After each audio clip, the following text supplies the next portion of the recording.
Good morning and welcome to day number 2 of the Surfers Rescue 24/7 Port Stephens Pro. This is a WSL QS 1000, our second stop of the VISSLA New South Wales Pro Surf Series for 2023. My name is Britt Nicol, joined in the booth with Adam Hennessy. How are you, Dimmy? Very well, Britt, and yeah, we've got tricky little waves on offer this morning, but still a lot of scoring potential as we see the Surfing Blue up and into that. Oliver Hines from down at Avalon Beach on the Sydney's north side. But yeah, tricky little waves, but I feel like these surfers will be able to really execute well today, Britt, and it's good to see already in this heat the winner of the last event, Mikey Madonna. So just the hits keep on coming for Mikey, and had a win yesterday as well. So it's a pretty sick heat when you think about it. You got Ollie out there in the blue, you got Mikey Madonna in the red, we got Coda Killawn in the white, and Jackson Dorian. A lot of eyes on this young guy from Hawaii, prodigy of the old boy, one of my favourite surfers. But yeah, making his mark, and talking about the Surfing Blue, Brit, just that 417. So I think in these conditions, pretty small, but I still think,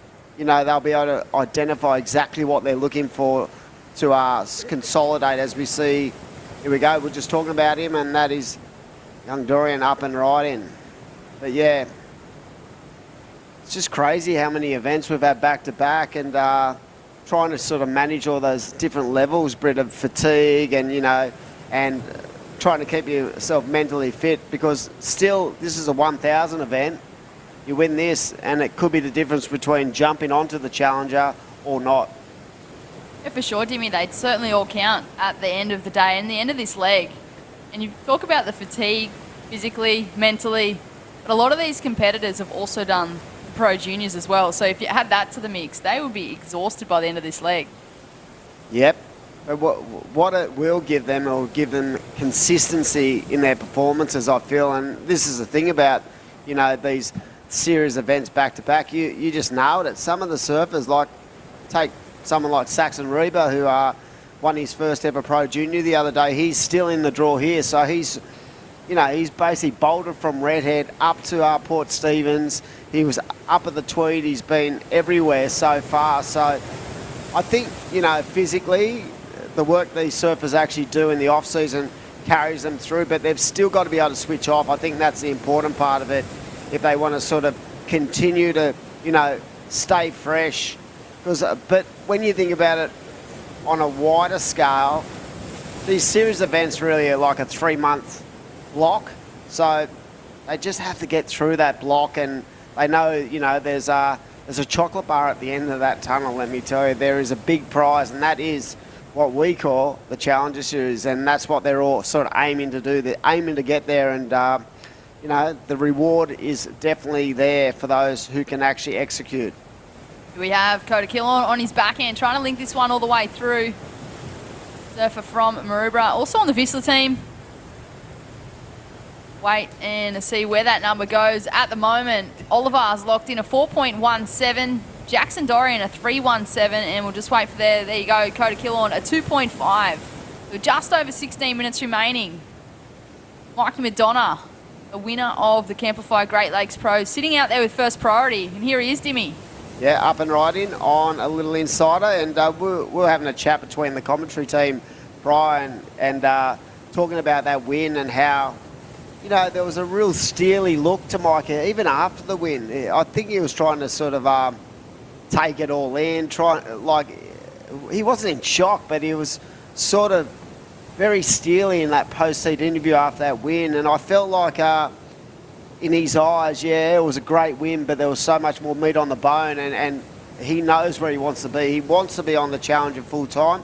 He wants a shot at the Championship Tour, and you can just see, like, he's come straight here for another event. He's going to go down to Maroubra. He's just continuing to focus in, but yeah, great to see Mikey sort of break out with that big 3,000 win, and the way he did it too was just phenomenal. It was just next level, so it was great to watch.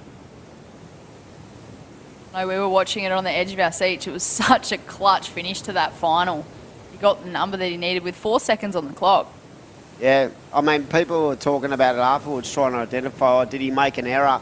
letting Taj Stokes go that way with priority, but in my eyes, I felt like, Taj, basically conjured up a score out of nothing. And I didn't think it was an error, but in the end, it actually was enough to take him to the lead. And then Mikey just nailed it as we see Oliver Hines up and riding. As I said, this guy's been ultra impressive. Been watching him for a couple of years now on the Pro Juniors and up towards the other end of my sort of hometown. So he's definitely got game. And talking about game, this young guy's got a really solid connection on the rail too. So it's great to see Jackson Dorian being able to adjust his mindset, because he comes from a place where traditionally, Brett, waves are sort of powerful and solid. It's different here today, Dimmy. That is for certain. But yeah, used to those big solid waves, and I feel like, someone like Jackson, he's only 16, and he's obviously more than capable of surfing waves like this, but I think he's just wanting to spend some more time in the Rashie this year. I had a look at his Insta last night, and he's well accomplished already at the age of 16. I feel like he's certainly following in his father's footsteps. Yeah, he's definitely got some game, and like you said, I think for him it's about experience and about sort of nailing those opportunities. And Sarah Baum sort of spoke best about it at the last event, where she said, yeah, she doesn't pick up any points in this series, but what she does is she picks up valuable confidence, because this region is so stacked full of, great surfers. As we see, the surfer in blue locks in a 4.07, so we're sort of boxed into that, that small range of scores. No one really been able to really open up yet, but yeah, I feel for, like Jackson, Sarah, and a number of other athletes who aren't from our region, who don't actually, collect points. I feel like these events just gives them a real insight into some really tough competition, and that's ultimately what they're looking for. And that says a lot about the Australia-Oceanic region here, Dimmy. That just goes to show the strength in itself, knowing that international competitors like that are at such a high standard, actually travelling here, doing these events and using that for their own experience. 100%. But right now, 12 and a half to go, so these 20-minute heats, Brett, it's going to be key, I think, with priority today to really identify. I'm sure all these surfers have been out in the water this morning. We're going to run through the round of 32 at the WSL 1000 event. Of course, this is the Surfers Rescue 24/7 Port Stephens Pro. We had to really think about that, because we're sort of going from event to event. The second event of the New South Wales VISSLA Pro Surf Series. Great to have VISSLA, just an amazing brand, do so much work within the environment range, and great to have them involved. And of course, the naming rights sponsor is the Surfers Rescue, which I feel in the last couple of years has played such, an important part when it comes to safety within the surfing community ranks. It does, Dimmy, and I had a lot to do with that program, working with Surfing New South Wales. Yep. That was one of the components under my job title, but just a great initiative put together by Surfing New South Wales, and they do have the government on board, and I just think over the years it has built itself up to what it is today. And it's so crucial, not only for competitive surfers, but just every recreational surfer, just having that opportunity to do a free course, learn the board rescue techniques and skills, as well as do a free CPR. Well, this wave, here we go. Coda up and riding, nice extension through the body. He's a big guy, but he gets a lot of work done on that wave. And I think that's, for your average novice surfer and for your average person who sort of might not understand the ocean as well as we do, I think the Surfers Rescue Program is just so critical in saving lives. And the government sort of realised that a couple of years ago, and Surfing New South Wales implemented that into their systems. And even from a club point of view, we had the Surfers Rescue come down to our club a couple of years ago, and it sort of was a real eye-opener for the parents, along with the competitors in our club. But it sort of gave everyone an understanding of just how beautiful the ocean is, but how dangerous it can be as well. As we watch live action in the water, that is Jackson Dorian in the green, blows the fins, makes the completion. He's looking for a 4.11 at this stage to move into second place. We are halfway through heat number 1 of the men's round of 32. 10 minutes remaining, and at the moment it is Oliver Hines in first place with a 4.17 and a 4.07. Go to Killon in the white from Maroubra. He managed to lock in a 5.67, so that is the highest single wave of this heat so far. Jackson Dorian in third. Mikey Madonna in fourth place. So the surfer in red is the defending champ of this event. Looking for a 6.57 to move on through. Got some numbers to jump in if he's going to get through this heat, but yeah, we did identify that 5.67. Some really strong turns at the start of that wave for Coda, really able to extend through the body, and the judges really lapped up that wave because it was a point of difference, Brett, in the way that these waves have been coming through. Felt like they had more opportunity on it. As we see Coda again, he's just trying to sort of get himself out of that 2.5 range. He needs a 2.57. So even though he has the best wave of the heat, Brett, he still needs a score to go into that transfer position. That last wave of Jackson Dorian was a 5-point ride. Wow, nice. Just like that, the situation changes. Go to Killon. Well, we're waiting for a number to drop. Will he get the 2.57 required to put him into second place? Just over 8.5 minutes on the clock. Small conditions here today at Birubi Beach. We are in the Port Stephens region. There it is, Coda Killon in the white. He locked in a 3. He's moved into second place. That means the surfer in blue, Oliver, now chasing a 4.51. And Mikey Madonna in the red chasing a 7. Wow, so as this heat sort of continues to roll on, Mikey needs to get a wriggle on. He's got a 1.67 and a 0.67, so he's the defending champ. And if he went out in this heat, it would be a major upset. But he's got game, and he's also got that maturity about his surfing at the moment, where I feel like his levels of maturity have really developed. And he's sort of, to me the other day, I felt like he was ice cool in all conditions. Like when he was under pressure, he was able to dig out. I mean, you only have to look at the final to realise that basically with 2 minutes to go, he had priority, and he had the final, and then gave up priority, and then it's flipped on him, and he was able to not only get a score, he got like one of the better scores of the day on that final ride. So I feel like even though he needs a 7, he's still got enough time to sort of identify a couple of strong waves. He basically only needs, when you look at it, he only needs a 9.07 two-wave combo to get himself up into the lead, and for someone of his ilk, that's nothing. Just over 7 minutes remaining. Coda Killon in second place. He did catch a wave. We'll wait and see where that drops in. He got a couple of nice turns in before that last finish there where he didn't quite get the completion, had a foot slip there. We'll wait and see where that number goes, whether or not that will improve on his situation. This is, of course, Surfers Rescue 24/7 Port Stephens Pro.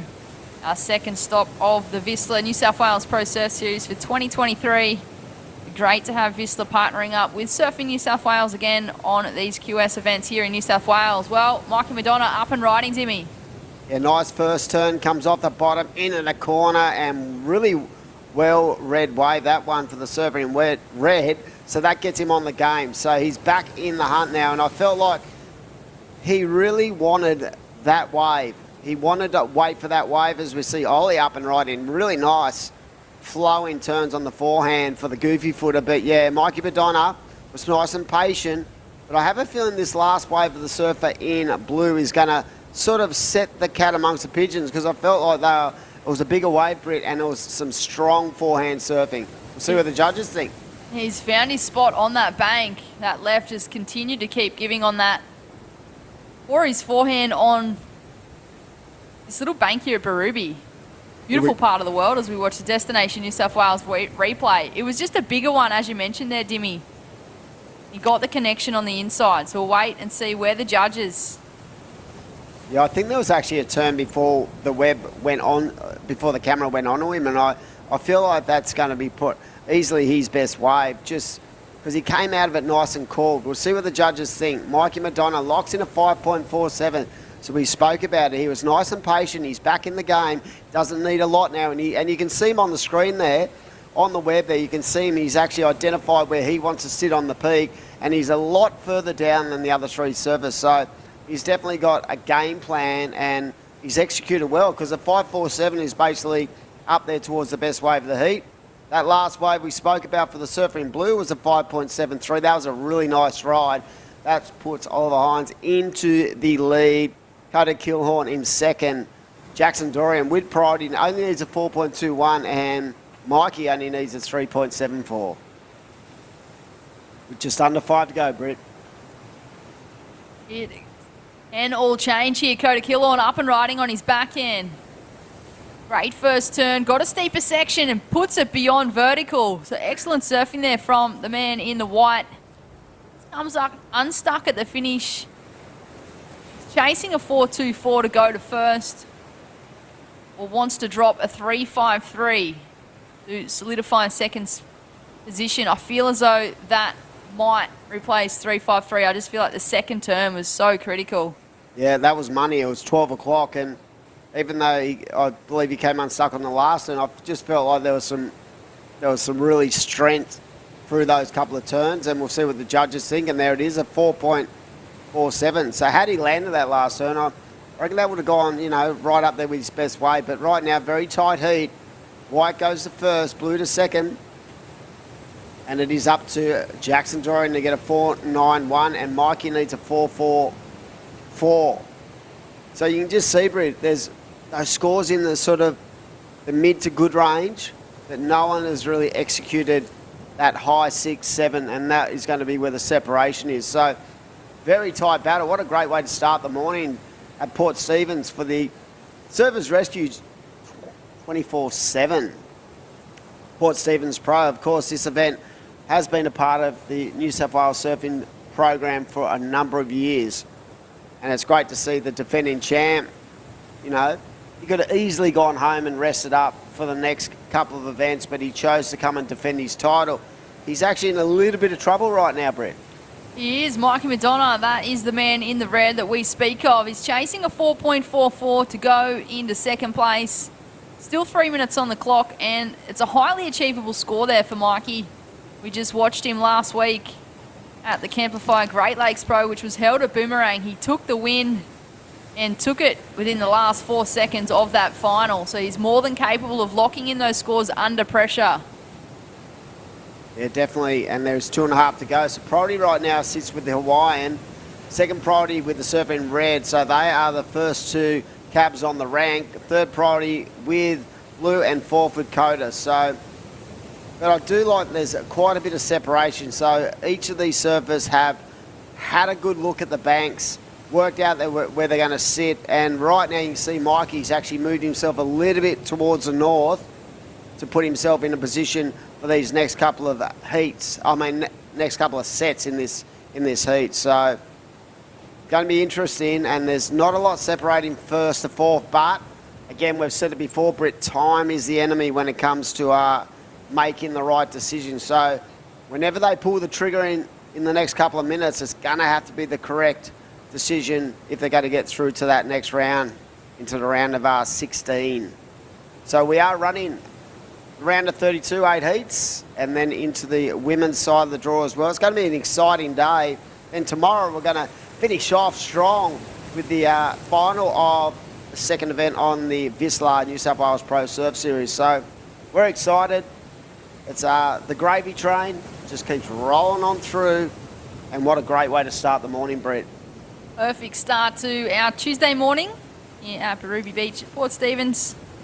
Go to Kilhorn up and riding. Belts the last section, gets the finish. Is currently in first place. He is on that VISSLA team. This is, of course, our second stop of the VISSLA New South Wales Pro Surf Series for 2022. We are into that final minute. Coda Kilhorn looking to solidify first place and move on through into the men's round of 16. I'm not a judge, but I reckon he has done exactly that. Look how strong that turn is. For such a big bloke, he's got great flow, even in smaller waves. You know that he's going to have some game in those bigger waves, but he's got such a solid technique that he can utilise and change it up and adapt to all kinds of conditions. So right now, with 25 seconds to go, there is not a lot of time to get this done. So will there be a buzzer beater? Jackson Dorian and Mikey Madonna need a score. Are they going to be pushed out of the event by the two Sydney-siders? Could be an upset here, Dimmy. I feel like, the two potential underdogs Oh, As here we we watch go. Mikey Madonna, don't speak too soon. He's chasing a 4.44. Not sure that's going to be the wave he is chasing. Body language doesn't say that's a 4.44. But, you know, Mikey's been in such good form, and it's great to see him actually come to try to defend his title. But I don't think that is going to get the job done. We're going to throw up to a break. Heat number 1's running done, and we're excited to be here for day number 2 of this event. We'll throw up a commercial break. Be back very shortly. Don't go anywhere.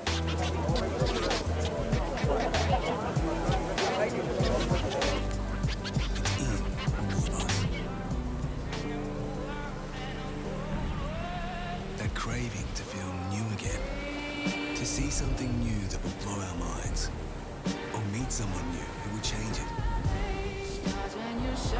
New South Wales, a place to feel free, to feel alive, and most of all, to feel new again.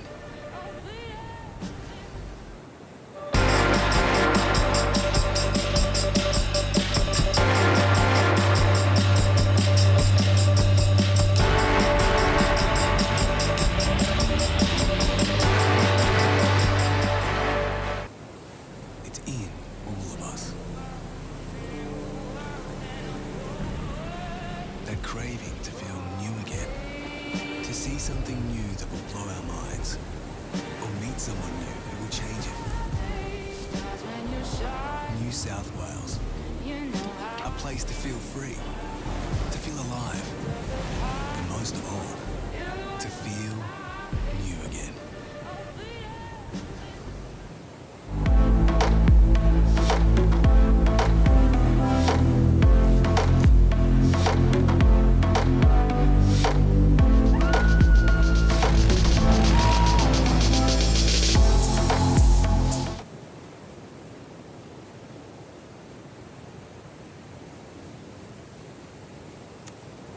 Welcome back, everyone. This is heat number 2 of the round of 32 of the men's at the Surfers Rescue 24/7 Port Stephens Pro WSL QS 1000 event at beautiful Port Stephens. And what an area it is. And Brett, you've had a lot of events at this kind of venue. How do you find the peaks and the banks out here? Oh, I love it here. Port Stephens is one of my favourite places to come every single year. And we are at Birubi Beach, beautiful part of the world. Anna Bay down the road. Plenty of options for things to do here as well. Camels on the beach. It's had a lot of big results happen at this beach. In fact, I remember Isabella Nichols actually won a 5,000 here to get herself onto the championship tour. So a lot of history here. It's great to be back here in this area. It's so rich with waves, and there's so much to do. You see the camels in the, the camel rides in the sand dunes. But right now, Jamie Thompson from North Narrabeen, on that, by the looks of it, an epoxy board. It looked very strong in that transition, a 4.83, and he's up again. So just keep him nice and busy, Jamie. And this guy's another one of those surfers who I felt like is about to take that jump from just your sort of junior surfer into the QS ranks, and maybe sooner or later get himself right up into the Challenger, because he's definitely got such a really solid competition kind of act. And yeah, I feel like in the next couple of years, Britt, JT is definitely going to be able to bring that to the fore. For sure, Damien. Look at that. In less than 4 minutes, he's already locked in a 5.83 and a 4.83. So Jamie Thompson off to a great start here for the men's round of 32, heat number 2. We also have Daniel Farr, Jack Thomas, and Tim Bain. Yeah, Tim Bain's been in good form too, and all these 4 surfers have been getting through QS heats. So 16 to go, it's game on, and this is heat number 2. These heats are 20 minutes, and great to have so many amazing supporting partners. We have PRD Real Estate, local real estate company, been involved in the event. Of course, these events do not go without councils and the support of councils. So the Port Stephens Council, Destinations New South Wales, and of course, Mad Mex, most amazing Mexican food, fresh, healthy, and keeping everyone nice and filled up, as they say. Of course, we've got the Mad Mex Minute as well. We it's great to have that company involved in this series, along with VISSLA, who are the New South Wales Pro Surf Series naming rights partner. As we see another wave for Timmy Bain getting ridden there.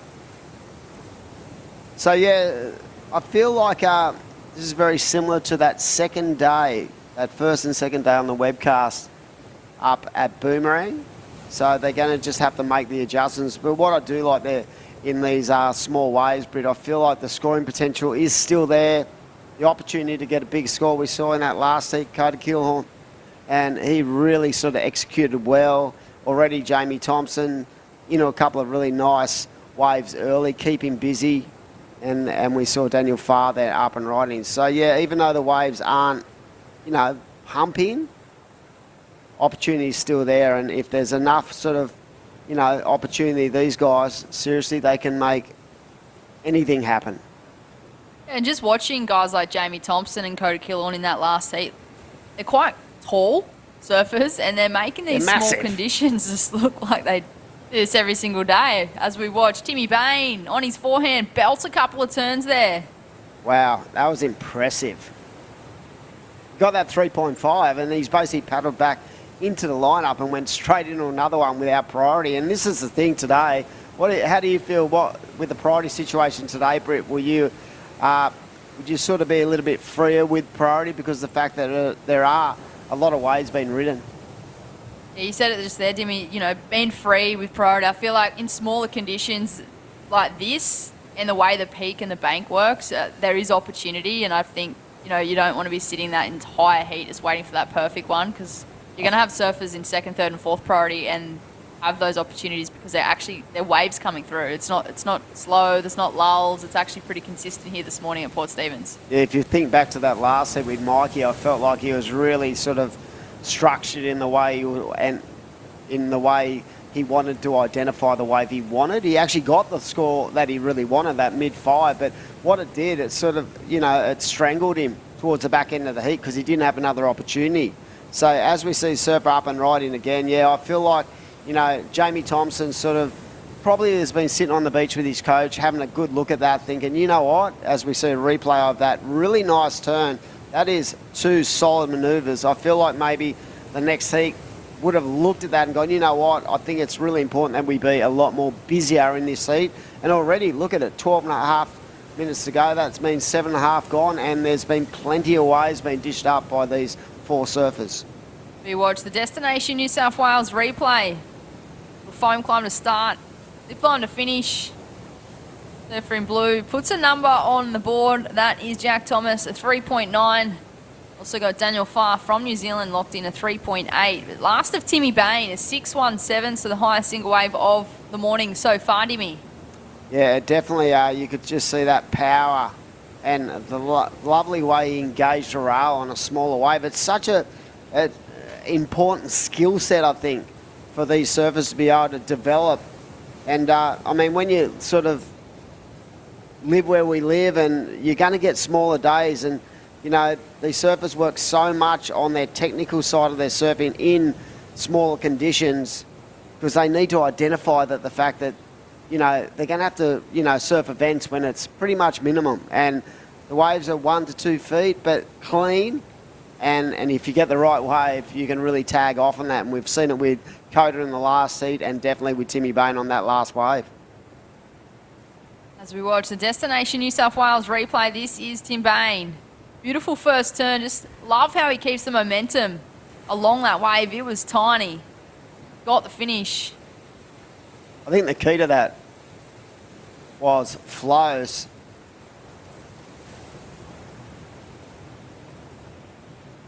As per WSL safety protocols, we've actually just been informed that this heat has gone on hold for now. We do have a bit of marine life activity. So this heat has gone on hold. The timer has stopped. Yep. And we will cut to a short commercial break and be back in a short moment.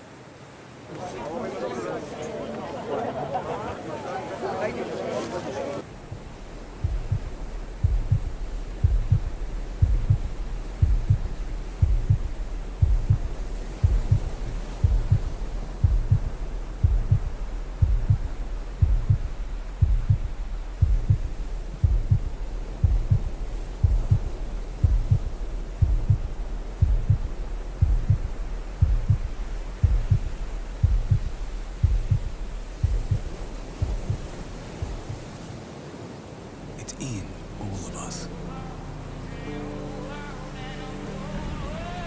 That craving to feel new again. To see something new that will blow our minds. Or meet someone new who will change it. New South Wales. A place to feel free. To feel alive. And most of all, to feel new again.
Welcome back to Birubi Beach, Port Stephens. If you're just tuning in, we have gone on hold for our second heat of the morning. We are following WSL protocols. We have had a bit of marine life activity.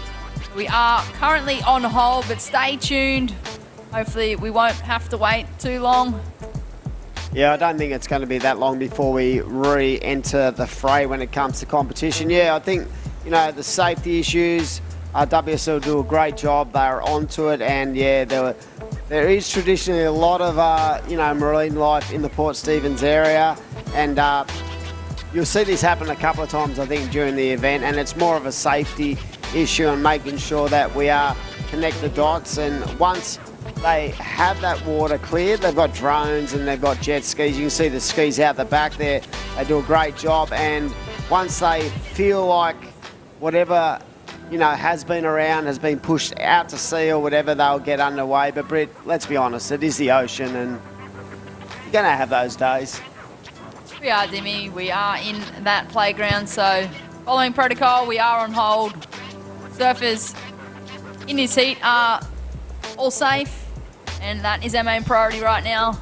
So we are on hold. For anyone tuning in, I think it gives the athletes an opportunity to maybe come in and have a chat to their coaches and stuff like that. So yeah, it's something that everyone is quite aware of, and they've probably been through a number of times. So it wouldn't be really throwing anyone's rhythm out. It's just about when they get back out there. I think there was like 11 and a half to go. They reset, get themselves busy. But what has been impressive, Britt, in this heat was the start of Jamie Thompson. I feel like he really wanted to get 2 scores on the board nice and early, and those 2 scores he got were strong rides.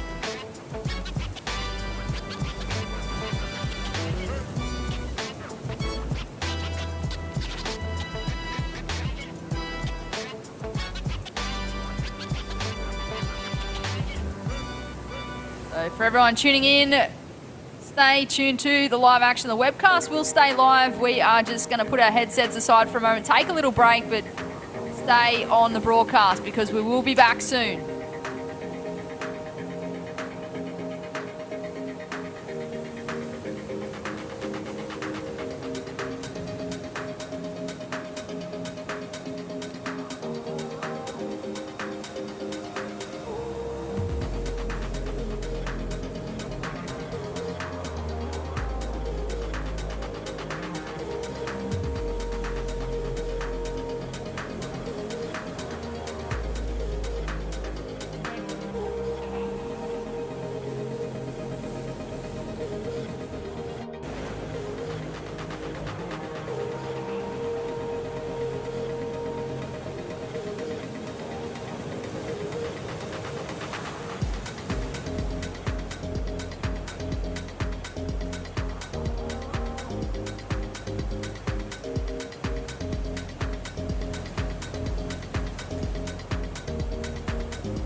was born to be a winner, then I'ma grow up to be a go-getter. Blood, sweat, and tears written in the plaques of kings. 1 in a million, the billions that have to sing. If I was born to be a winner, then I'ma grow up to be a go-getter. Blood, sweat, and tears written in the plaques of kings. 1 in a million, the billions that have to sing. When only all I know, see, where you stamping it down, overdoing me. Jerk left, jerk right, I'm number 23. Every day of my life, the win is all I see. Train harder than most, it's more than a dream, this is reality. I was born to be king, break the sweat from my soul as I bring sound in and let it go with the form of a javelin throw. Come on, stay on my head to be dope.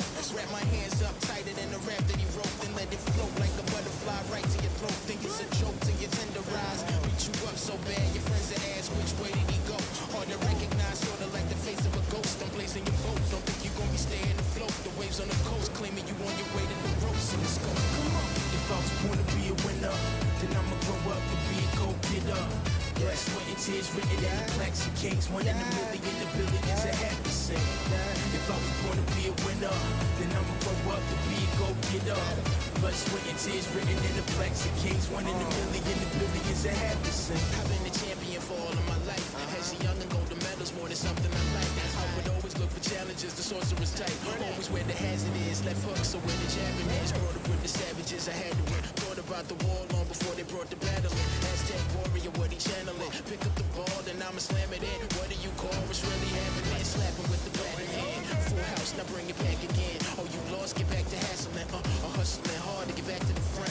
Reach for the stars until the day you catching them up. But you ain't never gonna catch me, son. You can call me the immaculate one. Foot the track and you're done. Supersonic, I'm a comic, short of black of the sun. It's 9 back to the 1. If I was born to be a winner, then I'ma grow up to be a go-getter. Blood, sweat, and tears written in the plaques of kings. 1 in a million, the billions that have to sing. Come on. If I was born to be a winner, then I'ma grow up to be a go-getter. Blood, sweat, and tears written in the plaques of kings. 1 in a million, the billions that have to sing. Come on. If I was born to be a winner, then I'ma grow up to be a go-getter. Blood, sweat, and tears written in the plaques of kings. 1 in a million, the billions that have to sing.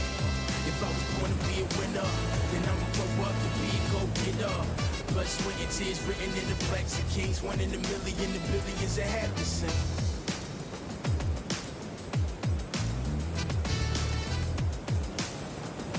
There is no quit.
Good morning and welcome back to all the live action here at Birubi Beach for the Surfers Rescue 24/7 Port Stephens Pro, our second stop of the VISSLA New South Wales Pro Surf Series for 2023.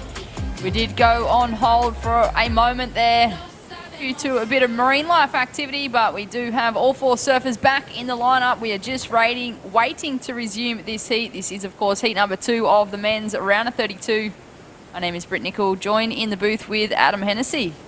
Yeah, Brett, good morning everyone online. And yeah, we had to sort of go through the protocols and making sure the event site was safe. Of course, we are in the natural environment when it comes to marine life, and the experts are pretty much right on it when anything happens when it comes to safety. And it'll be interesting to see how this heat sort of unfolds again, because I felt like in the second heat of the morning there was a lot more urgency to their performances when it came to the amount of waves they were riding.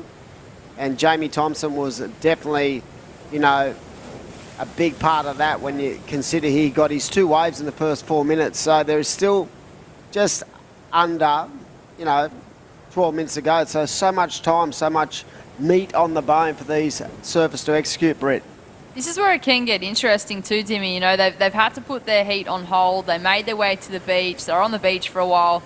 Their body's probably cooled down a bit, but it's also allowed them the opportunity to speak to their support crew and maybe get a reset on where they're positioned in the heat, what they're doing, a bit of strategy before making their way back out. So it's maybe an advantage with that kind of thing that you don't normally have access to during the middle of a heat. And I reckon it could be twofold in that situation too, with the surfers who, you might not have been in a good rhythm in that 8 or 9 minutes the heat were going. So it can definitely flip on you, as we see the surfer in green up and riding. That is the Kiwi, Daniel Farr. So, yeah, like maybe a reset could be a positive other than a negative. And all these surfers, they've probably done a bit of stretching, keeping themselves nice and limber, but also making sure they switched off as well. But, yeah, that's the way it is. We'll probably see multiple times over the course of the next couple of days where we'll have a look at different scenarios when it comes to what's out there in the ocean and making sure everyone's nice and safe, as we see a nice couple of turns there from the surfer in green on the Destination New South Wales wave replay. I do believe that was his 4.27. And only one surfer, the surfer in blue, yet to get a second score. So plenty of good scores in that sort of mid-range. We saw that 6.17. Timmy Bain, definitely the best wave of the heat. Jamie Thompson opened up with a 5.83, 10.5 to go. This is the round of 32 of the second event of the VISSLA New South Wales Pro Surf Series at beautiful Port Stephens. As I said, we've had pretty much a solid association with this area for a number of years, as we see the surfer in blue. Nice flowing backhand, a little bit caught up, and probably, I would say, if I was a judge, that was incomplete at this stage. That was Jack Thomas in the blue, our competitor from Western Australia. We have the Destination New South Wales wave replay. Nice first turn, just tries to keep the board moving to get the connection. And I agree with you on that one, Dimmy. I feel like he just didn't quite get the completion riding out in front of the foam. The 2.67, so the surfer in blue, Jack Thomas, in 4th place, chasing a 6.67 to go into 2nd place. Yeah, it's so great to have an amazing group of partnerships when it comes to this surf series. Of course, VISSLA, as we see, green up and riding, nice flow on the forehand, really good speed down the line. And yeah, as I said, having the New South Wales government through its tourism and major events agency, Destination New South Wales, a part of this series, and they really support, surfing in New South Wales with more than 200 or 2,000, I should say, kilometres of spectacular coastline. New South Wales is home of some of the world's best beaches, and of course Australia's premier surf destination. So good to have the New South Wales government, Britt, forming those partnerships along with Surfing New South Wales and WSL. And yeah, these events don't happen without so many people coming in, as we see the surfer in red up and riding. Nice backhand whip into the pocket, nice and relaxed on that bottom hand turn, gave him some elevation into the lip. But yeah, without the support of the government, I don't think would be here. Thanks to all of our amazing partners for making this event possible, and of course this VISSLA New South Wales Pro Surf Series. This is our second stop. Another 2 events after this into Maroubra over the weekend, and then to the Central Coast. It just never stops here, Dimmy. Yeah, and if it's a perfect time to hit the road and enjoy some surf-inspired holidays. So visit the website, visitnewsouthwales.com to plan your trip. As we saw a really innovative move, but unfortunately for the surfer in green there, Britt, just catching an edge. So right now with 7.5 minutes to go, incredible. We spoke earlier about how Jamie Thompson was so busy in that first 4 minutes of this heat. It's like someone's switched off the tap. And, well, he paddled back out there with first priority. It's been 4 minutes since we hit that resume button, and he has just dropped anchor ever since. Maybe he's had a chat to his coach, and his coach is saying, look, let's identify something a lot stronger than we've been going. As we see Tim Bain consistently getting those scores, another score in the good range, a 6.13, and interesting to say he's basically dropped anchor now, and that leaves him vulnerable with 7 to go, because he's going to have to pull the trigger on something to better that 4.83, because you don't want to be boxed in. Certainly not, Timmy, and it's interesting to know that Timmy Bain, he got that under priority. You know, Jamie Thompson in the white, he was sitting out there. He had right away to any wave that came through the lineup. And Redwell, he spotted a left and got the thing all the way to the beach. And here we have a split peak. The surfer in red, that is our current heat leader. He's looking to replace a 6.13 if he wants to improve on his situation. Doesn't quite get the completion. Yeah, I don't think they were doing that complete, but it's an interesting scenario for JT, because you can see the other 3 surfers, they're trying to keep really busy, so maybe he's had to change the way he's thinking, and he has had priority basically since the outset. So, as I said, not a lot separating second, third and fourth as we see the split peak situation. Surfer in red just trying to get himself nice and tight to the pocket to create that down the line speed. And nice rotation, but probably the easiest part of that move he got wrong, which was the completion, you know, to ride out. The judges want to see, 1, the better scores will come if you ride out in the flats and not onto the boil of the wave, and 2, definitely you ride out clean. We've got a couple of scores in there for the man in the blue, Jack Thomas. He's moved into 3rd place, but still chasing a 6.39 to advance with 5.5 minutes on the clock. Jamie Thompson in the white in 2nd place, still sitting out there holding first priority. He's looking to replace a 4.83 as his low score. Would you start to get a little bit eggy out there if you're Jamie Thompson? Because he's basically caught 2 waves in the first 4 minutes and nothing since. We've been back on for, say, 6 minutes, and he's held priority that whole time, while the others have definitely improved or better their situation. So he's either got ice in his veins, or he's had to have a rethink about what he's doing out there, because right now the surfer in blue only needs a 6.39, as does the surfer in green. So that's pretty much still, the benefit of that is it's still the best wave of the heat they're both going to have to get to actually overtake Jamie Thompson. So when you look at it from that scenario, it's, you know, it's a tough ask, but right now, from a coaching point of view, I'd probably like to see Jamie sort of on a couple of waves and trying to sort of work his way through as we see blue up and right in. Definitely these guys look like they're on epoxies. And you mentioned it earlier, Dimmy, it looks like they've just paddled back out there and they've switched gears. They're nice and busy, just giving themselves the opportunity. They're trying to lock in a score to move on through to the next round, with that next round being the round of 16 of the men's.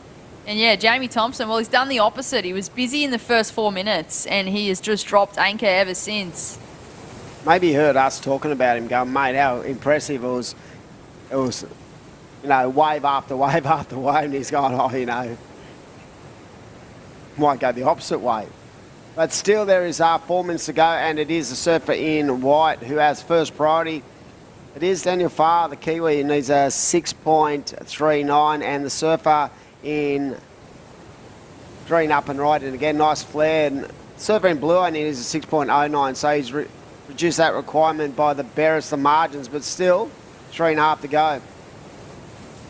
It's an interesting scenario being played out here. Tim Bain definitely, I feel, has been on the two strongest waves. And the judges have rewarded that with a 6-1-7 and a 6-1-3. But it's still game on for everyone else, really, because the separation between second, third and fourth is minimum. So looking forward to 20 heats today, Britt. Men's and women's will get right into it today and fight their way through towards the back end of the event tomorrow. We'll be rounding out the surfers event down here, the second event of the New South Wales Pro Surf Series, the VISSLA Series, and great to have such an iconic brand, such an amazing, you know, they've got their apparel is just next level and environmentally friendly as well, Britt. There they are, Dimmy. Around 80% of VISSLA's product range is made of environmentally better materials, but live action in the water. This is Jamie Tomo. He's been pushed into third place, chasing a 5.28. So this is where it gets really interesting now, Dimmy, with just over 2 minutes on the clock. So I felt like he's had a lot of time to maybe put a bit of pressure on those two guys who are really far behind him prior to that scenario. And I think his patience in this circumstance could actually be a killer. So Jamie, that was a nice first turn, but will it be enough to turn the tide? And he's actually put himself under pressure here. That first turn, nice, very powerful. But this wave, there just wasn't a lot on, and he got a lot out of it, but is it going to be the score he needs? But yeah, for 7 minutes, he's dropped anchor and realistically gave both blue and green the opportunity, and Surfer in blue locked in that 6.53, and that was enough to turn the tide. So very tricky position for white and green now, Britt. So interesting how this heat has unfolded. So we went on hold. There was 11.5 minutes still remaining when we went on hold. Jamie Thompson was in the lead and looking pretty good. He was in a solid lead. Came back to the sand, reset and paddled out, and well, he's now in third position, chasing a score as we hit the Mad Mex minute. Thanks to Mad Mex. They are a proud partner with Surfing New South Wales, again across the VISSLA New South Wales Pro Surf Series, to help share their passion for healthy Mexican food and to make people aware of their sponsorship program. The sponsorship program is, of course, the Mad Mex Fresh Fuel Life, comprised of a team of junior athletes across surfing, skating, motocross, all working together to help achieve their goals. So they don't just support surfing, they do support a number of athletes across different sports. But this is interesting here, Dimmy, with the live action. 15 seconds on the clock. Jamie Thompson in third place, holding fourth priority. Yeah, and he is at this stage in third position, and wow, I'm actually in shock at how that heat ended up playing out. That last 11.5 minutes, maybe, you know, that reset didn't do him any advantages.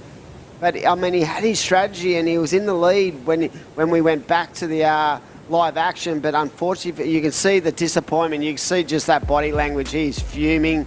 We're going to go up to a break. Be back very shortly down here at Port Stephens.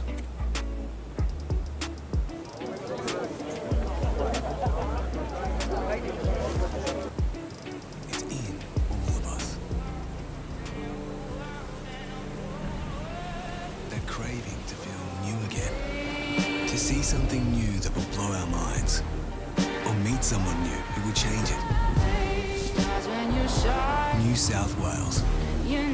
A place to feel free, to feel alive, and most of all, to feel new again.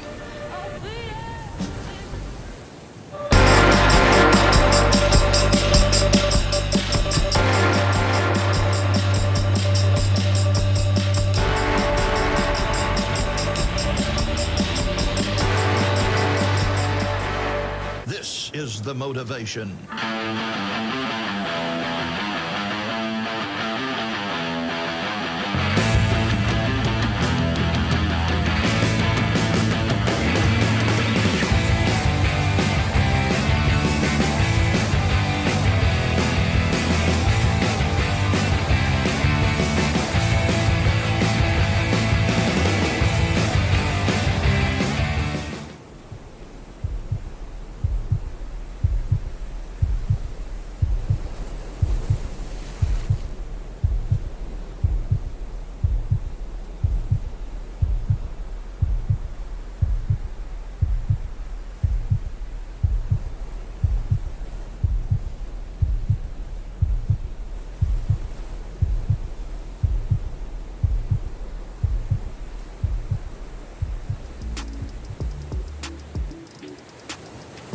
Welcome back to day number 2 of the Surfers Rescue 24/7 Port Stephens Pro. This is a WSL QS 1000 event. Second stop of the VISSLA New South Wales Pro Surf Series for 2023. My name is Britt Nicol, joined in the booth with Michael Crisp. How are you this morning, Crispy? Yeah, good morning, Brett, and what a day, day number 2, and we are stopped here at Birubi Beach, and we are crunching through the round of 32 for the men's, and the women will see the top 16 following this heat number 8. We have had a quick start here from Josh Stretton, a local surfer, but now living on the Gold Coast. He's locked in a 6, so great start here for heat number 3 of the men's round of 32. Who else do we have in this heat, Crispy? Yeah, Matty Job, so Burleigh Head Board Riders. He is a Titanic surfer all the way from Queensland. And Mikey Clayton Brown, the local as well. So Mikey and Josh in the team, and then Brody Cooper as well in green. So this is going to be important for number 3, Mikey Clayton Brown, on the qualifying series to really sustain a win here or make a podium finish. And Josh Stretton looking to come back. He's had a knee injury and yeah, he's been a bit out of sorts, but strong surfer. And with Matty Job, he's made the quarters at Pipeline in former QS over the years. He won't give down without a big fight. And then you've got the likes of Brock Cooper in the green. He a bit of a surf lifesaving background with his family. And well, he's here at Birubi to make his mark on this event. So big match up here for heat number 3. But I know you do a fair bit of work with Mikey Clayton Brown. And Josh. And Josh Stretton. And they're in a heat together. How was the chat before this heat? Yeah, this morning, so as you can see, it's all about the quick start with the energy down there. We're looking at 1 to 2 foot waves, but it's about equipment, it's about mindset, it's about getting out there, sticking to your plan, and then in the end, throw out the plan, just surf. Get yourself in a comfortable position. So with 16 minutes on the clock, Joshy Stretton, he's backed it up with a 4.83, so he's in first place. Matty Job in second, Mike Clayton Brown in third, Brock Cooper in fourth. But early days in this heat so far. For the Surfers Rescue 24/7 Port Stephens Pro. And Crispy, I know you've had a lot to do with the Surfers Rescue program, as have I, but I know you do a lot of the course delivery. Can you explain to viewers tuning in what Surfers Rescue 24/7 is all about? Yeah, definitely. So Surfers Rescue, it's a great program with the New South Wales government, and then also combined with Surfing New South Wales to deliver, you know, dawn to dusk are where 40% of rescues are done. So a really important program to teach surfers to save other people when they're in trouble, or to assist and prevent people from drowning. And then if someone gets a fin shot by that, they're comfortable in there. It's like they're mini lifeguards. They're equipped by CPR courses and also saving techniques, proven, you know, endorsed by Kelly Slater and professional lifeguards throughout Australia. It's a great program. Get involved and get on our socials, Instagram, or on our website, surfingnewsouthwales.com.au, and find out more about it, because if it saves one life, it's going to be amazing. And it's a free course as well, Brett. It is a great opportunity for all surfers, not just in the country, but of course in New South Wales. Live action in the water. These 2 New South Wales competitors is going back to back. They are both locals in the Port Stephens region, and they are wanting to bring this thing home. Yeah. And going back to that, the conversation is, there's 2 spots, fellas. Make sure you're 1-2-2-1. And they are getting it done at the moment. 6-point ride for Josh Stretton in the lead. Shout out to the family watching and listening. And a 4.83, so he's on song. And he's coming back from nursing an injury, but it looks like that knee brace is giving him that extra bit of flex. Mikey Clayton Brown, so he's ranked 3rd, as we said, on the QS. He'll be looking for a big finish. He's got some small from the top 5 at the end of the Australian Oceania region qualifying series. He'll need those important 1,000 points at the end of this contest today.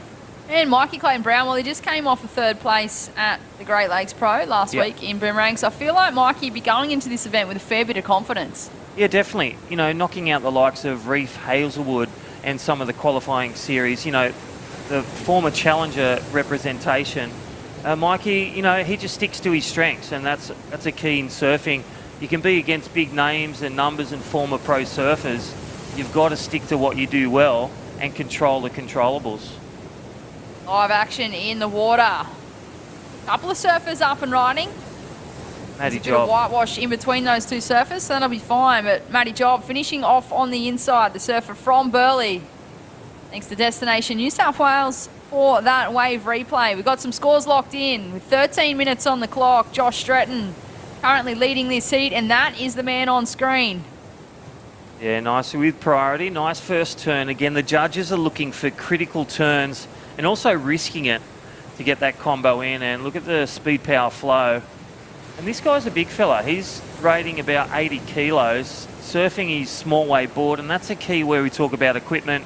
What equipment you're going to use? You're going to use your epoxy or your small wave board, and you still got to go vertical. Here we go. Great little replay, Brett. Love that first turn there, Crispy. Just the flare at the end of the turn and gets the completion on the inside. So Joshy Stretton looking to take this heat and move into the men's round of 16. But Red answers back. This is the other local surfer, Mike Clayton Brown, also wanting to keep that board moving, gets the link up, loads to finish. And Mike Clayton Brown sitting in third place, chasing a 4.25 with 12 minutes on the clock. And Crispy, you spoke of equipment just then. We've been talking about the epoxies. You work with both of those surfers, Josh and Mikey. Yep. What was the equipment that they were taking out for this heat? Yeah, definitely epoxies for them. Still smooth waves, as you can see. Just light winds down straight out the front of Birubi, just to the right of the clubhouse, the contest bank is. And epoxies seem to sit on top of the wave. They give you that extra bit of speed that is so essential to get that first turn done and then skip over to the second, possible third turn. And that's what you do in building the house. And as you can see, Mikey Clayton Brown, a score to lock in. Looks like he's replaced his best score and still in need of another one, now a 3.45. So Brett, still on the ropes, but we're at the halfway mark, 11 minutes to go. What are you thinking as a former QS shredder? What would you be taking out if you're in a heat today, Brett? I would be doing exactly what the men you've been talking about are doing. I'd be taking out the epoxy today. I just feel like there is a bit of a flat section through that middle part of the bank at the moment. And I just feel like with the epoxy, although they sit higher on the water and they're harder to, I guess, keep on rail, I just feel like keeping momentum throughout the turns today with the smaller conditions the way they are, I think that's really going to play advantage. We really saw a lot of that momentum at Boomerang Beach. You know, you saw Taj Stokes take down Mikey Clayton Brown in the semis and Mikey Madonna do battle. And the speed, I can tell you live at that event, which I was, that was amazing. Just their body technique, their equipment they were using, all combined with the wave. That's why it's so hard to surf and yet so rewarding when you put a great wave together. Bring together a great wave here. That is Mike Clayton Brown getting the finish. So he'll be happy with that one. He's looking for a 3.45 to progress. We've also got Brock Cooper flying down the line, takes to the air, finally gets the completion that he has been looking for on the last couple of waves. Well, judges are looking for repertoire, and I can tell you, Mikey Clayton Brown might get the wave, but Brock Cooper might even sneak and get the second. This will be an interesting replay from, and there it is, the score's in. Mikey Clayton Brown drops in the second, Josh Stretton in the lead, and here's Matty Job. This is a hummer of a heat. Matty Job uses priority on this one, belts that last section, gets the finish. So Matty Job being bumped into third place in the white. He is chasing a 4.87. Wow, I reckon if there was two of those turns, Brett, that was the score. This one's going to, again, come down. We've got 9 minutes remaining. This is round of 32. Heat number 3 here at the Surfers Rescue. 24/7, Port Stephens Pro, QS 1000, men and women. We had a number drop for Brock Cooper in the green. It was a 4.77. So the surfer in green in fourth place, now only looking for a 5.1 to progress as we watch the Destination New South Wales replay of Mike Clayton Brown in the red. Races down the line, gets a second turn in, straight into a third. So no downtime there for Mike there, Crispy. Yeah, it was a good 3-turn combo there for Mikey Clayton Brown. Nice and vertical, speed, power, flow. And we saw that replay, nice little air rev. That's his best for Brock Cooper. And then the reply of Matty Job, he needed 2 of those turns. Again, equipment key, turns are key with the combinations, but also doing that big turn. And Matty Job one big turn, judges rewarding the risk and rewarding it with a big score, takes the second. Situation change. Oh, Matty Job in at second place. He locked in a 5.5. He's got a backup of a 5. So Surfer in white chasing a 6.3 to take first place from Josh Stretton in the blue. That is the man up and riding now, using priority. Beautiful first turn. Straight into a second. This is one of the better waves of this heat so far. Wow. Drifts the tail to finish, and there it is. Josh Stretton getting the work done. Well, a little bit of backstory. He's feeling a bit sick. No, it's not COVID, but just, with his knee and, waking up, probably didn't sleep all night because he was nervous about his heat going against his good mate, Mikey. But Josh Stretton getting it done, building rhythm, building house. Here we go, Mikey Clayton-Brown live on screen. Needing an above average, and as you can see, body language kicks out of that one. Won't be the opportunity to take him to second. In saying that though, Crispy, with just over 7 minutes on the clock, Mike Clayton-Brown in third place. He's only looking for a 4.87. Small requirement here for the man in the red as we watch the Destination New South Wales wave replay of Josh Stretton. Yeah, love that first turn. His wave selection, he's such a waterman. Didn't you know, longboarding SUP for SUP is also an Australian winner of those, additional to shortboarding as well. He is. I was the team manager across all disciplines for New South Wales for many years, and Josh, he was always in those teams. He is a phenomenal SUP rider. So, complete waterman. We're just talking of that. Josh Stretton, a 7.33, so highest single wave of this heat so far. End of the morning here at Birubi. Yeah, I feel he's in the flow state. Waves, boards, manoeuvres, headspace. All right, here we go. Mikey Clayton-Brown loves to get a wave. He's like an energizer buddy, beating that drum. Lots of waves, but needs a 4.87. What does that look like to you, Britt? One big solid turn and he'll get the number, but I just feel like he needs something better than that 4.87 if he's wanting to move on through this heat. Yeah, definitely. He's sitting on that 5.63 in third now for red. Brock Cooper has priority. He'll be waiting for the wave to take him to the round of 16. Then we go to the man-on-man and the woman v woman in the quarterfinal. So, again, thank you to our great sponsors. Again, series naming partners, VISSLA, all the crew. John Mosser and Jan at the factory. Check it out. VISSLA.Australia. Great website. And I'll tell you what, you can order right now. Live action. This is a Destination New South Wales wave replay of the 7.33 from Josh Stretton. We also had Mike Clayton-Brown answering back, flying down the line, floats over the first section, comes out with speed to get a second, and just a little tap to finish before hitting the eject button. So Mike Clayton-Brown in the red, he was chasing a number. There it is. He's looking for a 6.71 because Matty Job in the white in second place just locked in a 6.83. So the requirement has extended, Crispy. Yeah, definitely. And again, a stacked heat, as we said. And look at the scores, some of the biggest. There's Matty Job live on screen, just staying wide under priority, trying to really chip away at that 5.5. So, and there we go. Mikey Clayton-Brown. Again, that last heat, a couple of heats ago, Mikey Madonna, winner of that last event, going down. And that's where, if you be a bit selective or you just don't get your waves right, someone else will snatch it up and take your spot into the next round.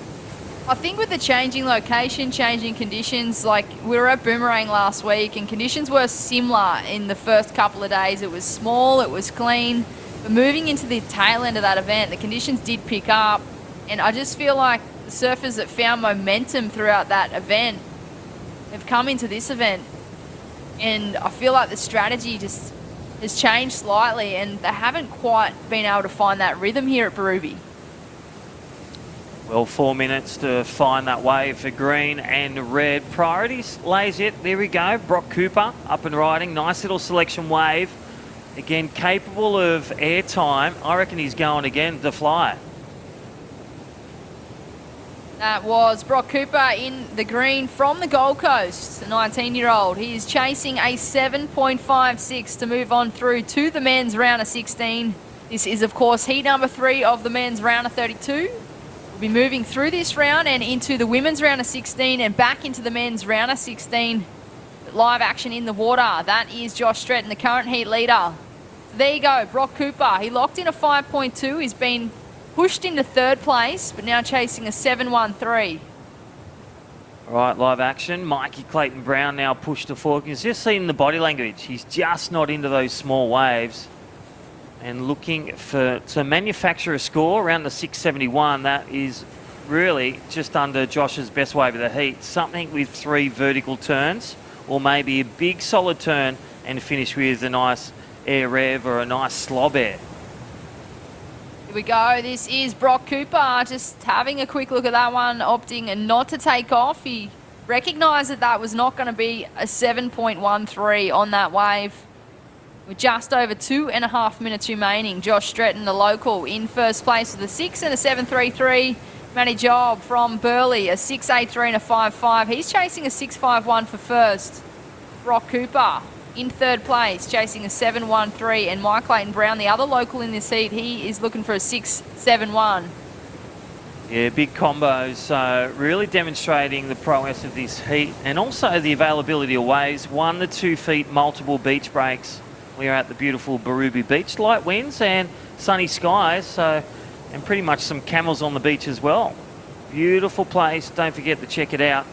Beautiful Newcastle and Birubi Beach at Port Stephens, just up north from the Steel City. Now, you mentioned body language on Mike's last wave, Crispy. Yeah. How important is body language in competitive surfing? Well, it's all about stomping that score, and with that positive body language, it really gets you ignited. Judges can read it and also reward it. And they are the keys to a 7.13 or a 6.71 in the end. Minute and a half, again, Mikey's put himself in a position on the ratings, just like Mikey Madonna. They can afford a loss in these 1,000s, but it's also good to have, take a win, get 1,000 points, a good little base painter on your road to making the Challenger Series on the World Surf League. For sure there, Crispy. I feel like, if you get a win in these events, it's 1,000 points. That can be make or break with your rankings. And although Mikey Madonna's been eliminated from this heat now, he won Great Lakes last week. He's the defending champ of this event. Mad Max here, Minute, sorry. The Mad Max He's Minute. not over yet, come on. But Mike Madonna in that previous heat earlier, you come off a win, you come into this event with rhythm and flow and a lot of confidence, and then to be knocked out in the round of 32, I feel like it just might reignite a bit of a fire under those surfers leading into the next leg of events. And that's what's key, in this Rogue, in the VISSLA Pro Surf Series. We're going up and down the New South Wales coastline. We had the Gold Coast Open at Queensland last week. Again, they're choosing the events that suit their styles, is also rewarding in points. And then we finish, it's like at the amphitheatre at Merriweather at Surfest. That will decide the top 9 and the top 7 men and women to make the Challenger Series for Australia Oceania. Right, there's some beautiful images. We're in the Mad Max Minute, and I tell you what, this is coming down, and that is a wrap. We'll go to a short commercial break, hear from our great sponsors. We'll be back shortly after this short break.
The motivation.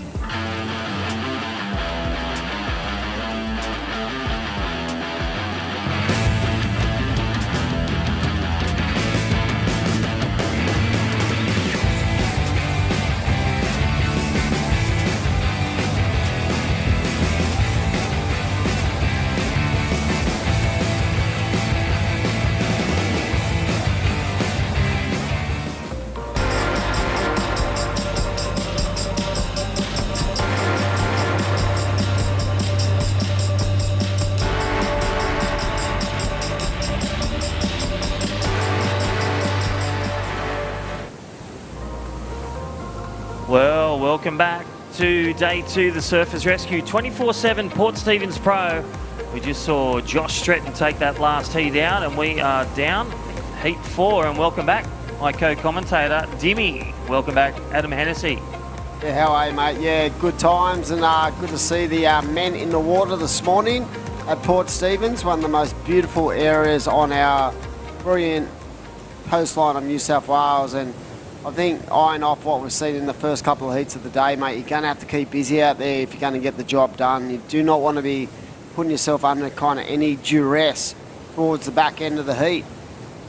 Well, I tell you, someone that's got a big appetite, and he got the biggest combo of the day, and that is Josh Stretton. We'll be hearing from him shortly, but some great little waves and combos and really making his intentions known. Right now we have Mad Max, some of our great partners. Check it out online or on Instagram, the Double Crunch Nachos. Yeah, here we go, a bit of a replay and nice transition on the backhand. Of course, Mad Max, massive contributors when it comes to the VISSLA New South Wales Pro Surf Series, and great to have VISSLA involved, of course, and Mad Max keeping everyone nice and energised with good fuel, good healthy fuel. Yeah, definitely. We love going there, and I reckon don't forget, every 10th burrito is free. So download the app today, Mad Max. What about those 2-for-1s, mate? Oh, 2-for-1. Take your mate there. It's Tuesday. That's for the tight people in the world. Want to take a friend for some lunch? Grab a 2-for-1. Well, the bricklayer will be annoyed. There it is. Scan that code live on screen. 2-for-1 burritos. Right now, take a picture, scan it. Mad Max. Shout out to Tom and all the crew, all their great support. World Surf Leader Championship Tour, Connor O'Leary, mentoring the 5 Groms. And I tell you what a great support. Nutrition. We haven't talked about it much. We talked about equipment, waves, the contest savvy surfers, and in the training. But again, fueling up. Thank you, Mad Max. Yeah, definitely great to have Mad Max involved. And this heat, what a heat. It is another sick one. Good to see Holmesy pulling on the rash again. And it is Bodie Williams out there with a 4-1 and a 4. Nathan Cook, very impressive with Nathan Cook's ability in both bigger waves and smaller waves. Shane Holmes, very powerful surfer from the huge club, North Shelley. And Soli Bailey, former World Championship Tour surfer and just all around Mr. Nice Guy, back in the rashy. And as I said, this is a pretty sick heat when you consider the 4 surfers out there right now. Right, it looks like we're going to hear from Josh Stretton, our last heat winner. So again, live here, our last heat winner. Good morning, Josh Stretton. How you going, boys? Good. Hello, brother. How you feeling? Taking a win and at your home break as well. Doing pretty good. I was just stoked to have gotten a couple fun little waves. I know this place better than most, so I was stoked to just get in rhythm and find some fun little wedges. So yeah, I'm happy. Yeah, talk to us about, halfway through the heat, when you post that first score, how does that affect your rhythm in the heat? Well, it kind of gave me a bit of confidence posting that first big score, and then I just knew I could, if I got a set, I'd be able to clear it and get a better one. So I was sort of wanting to hold a bit of priority and wait for a set after I started really fast, and ended up working out, and I got that 7, which was really good. Gave me a bit of wall and good finish, so I was stoked to have gotten that one. So it kind of sort of went, it was one of those rare heats where everything sort of goes to plan, so I was pretty happy. Yeah, that's awesome. Hey, talk to us about, let's go back to last week, the difference in feeling, not getting through the heat last week, and then now, how do you feel? Yeah, it was a bit of a hard loss. I felt like I was sort of just losing in a lot of things, leading up to sort of the event last week, and I just wanted to make a heat, and unfortunately I couldn't do it. So I took a bit of motivation from that loss into this comp back here at home, and I was able to reset with the family and hang out with my sister and go surf with everyone back here, and I think it's put me in a really good mind frame. So I'm excited to keep it going. How is it at the moment with, the mental fatigue and the physical fatigue, and trying to just get that balance right, mate? Because this is a long stretch of events, and you've got to be right on the money every time you hit the water. Yeah, I think just being positive and making sure you're well rested, and just kind of not being too serious about it all, and just flowing with what comes your way. And I think that really kind of helps make it not too serious and too heavy, and that's sort of what I've been trying to do. So I think it's starting to work out, so I'm happy. Awesome. You want to do a shout out to mum and dad at home and your sister? Well, I can just turn around and they're on the beach over there, so I'll just wave to them, and they're waving at me now. They're filming right now. All the best. Well done, Josh, and well done in your heat this afternoon. Yeah, thanks guys, appreciate it. Yeah, well done. And as you said, just trying to get over those losses and put yourself back into a better mind frame, and that's part of it. It's the physical side of the surfing that people see on the screen, but it's the mental side that people don't really get. And these surfers, they go through so many mixed emotions, Crispy, and it's so good when you've got a really solid support base to keep yourself nice and sort of centered in that department. Because one good thing about surfing, mate, and I always say this to the grommets at home, don't let it get to you too much, because there's always a comp next week. And in this scenario, mate, we've got comps back to back during the week. Definitely. I know you think of the legs. I think it's about 6 contests already this year, and we're only midway through February. Well, back to live action, 11 and a half minutes remaining. Currently sitting in the round of 32. We're going to roll all the way to 8. Heat 4 right now. It's a stacked one again. Bodie Williams, again from Vico, made the trip up to here, training and staying and residing at Lennox Head, and pursuing that dream of making the championship tour. Nathan Cook, again, lives up the Goldie now. In second position, the goofy footer, needing a 4.43 to grab the lead. And Solly Bailey, he's just opened up now with a 5.0, opened up with a small score throwaway, a 0.83. He's just started the engine and warming up the rails. And Shane Holmes, everyone's favourite tradie, Shane Holmes, one of the biggest performers in the ABB, from North Shelley Board Riders, such a powerhouse of grassroots surfing, and he'll be looking, for a 2.64. He does that literally at the boat ramp. 100%. He's such a powerful surfer, been a staple of the North Shelley Board Riders Club for a long time. As you said, just a tradie who loves to pull on the rashie and feels comfortable in the rashie, and maybe he's the next Scotty Cam, who knows. But yeah, he's a brute of a human, and geez, can he throw some spray. And the good thing about Holmes is he actually has quite a really lovely way he goes about surfing small waves as well for a big bloke. As we see White, this is solely up and right in. This guy's got such a beautiful technique and style. Part of the all-conquering Byron Bay Borders Club. Oh yeah, wow. Weren't they a dangerous power punch at him and Dakota Waters. Dakota Walters, that's right, and the juniors as well. So Byron Bay Board Riders, Neil Cameron and all the crew, they're rubbing their hands together. They're really created, because they were knocked out the last few years at the regional qualifier. And this year they won it over Labar, knocked them out, and then they took the win against over 100 board riders entering that event. Thank you, Surfing Australia. Yeah, here we go. Solly up, just flowing down the line. But that's the money turn where he just opened up, engaged the rail, and really lent and threw quite a bit of water. And that's a 5.67. He's already got a 5, Crispy. But yeah, I felt like it was going to be only a matter of time before Byron Bay Board Riders showed their wares. And Danny Wills, master. To see Willsy. The triathlete now. What else can he do? Pocket dynamo, the nicest guy ever to pull on a rash, I reckon, Willsy. But yeah, I just felt like sooner or later they were going to find their rhythm, and here we go, surfer up, talking about finding their rhythm. Spoke about this guy, he's a big boy and flows great down the line in small waves. So even though you think maybe it's a disadvantage in small waves when you're that big, when you've got such a good technique and good flow to your surfing, I feel like it's an advantage as well. Well, think about that last one of Solly Bailey. He chose a nice medium wave. Look at the wave replay. Thank you, Destination New South Wales. This is Nathan Cook trying to get into second position. And I'll tell you what, nice little foam climb there. Just drifts over. Doesn't push too much, but he gets the speed to finish that one. Nose to the judges. Nice and disciplined. Stomps that landing. Good wave combo. That's pretty hard to do when you consider, the wave isn't that powerful. And he got so much pop out of that little foam climb to give him that opportunity to get himself into you know, that little bit of that corner at the end of that wave to maximise the scoring potential. So even, you know, when you look at execution in small waves, that was impressive.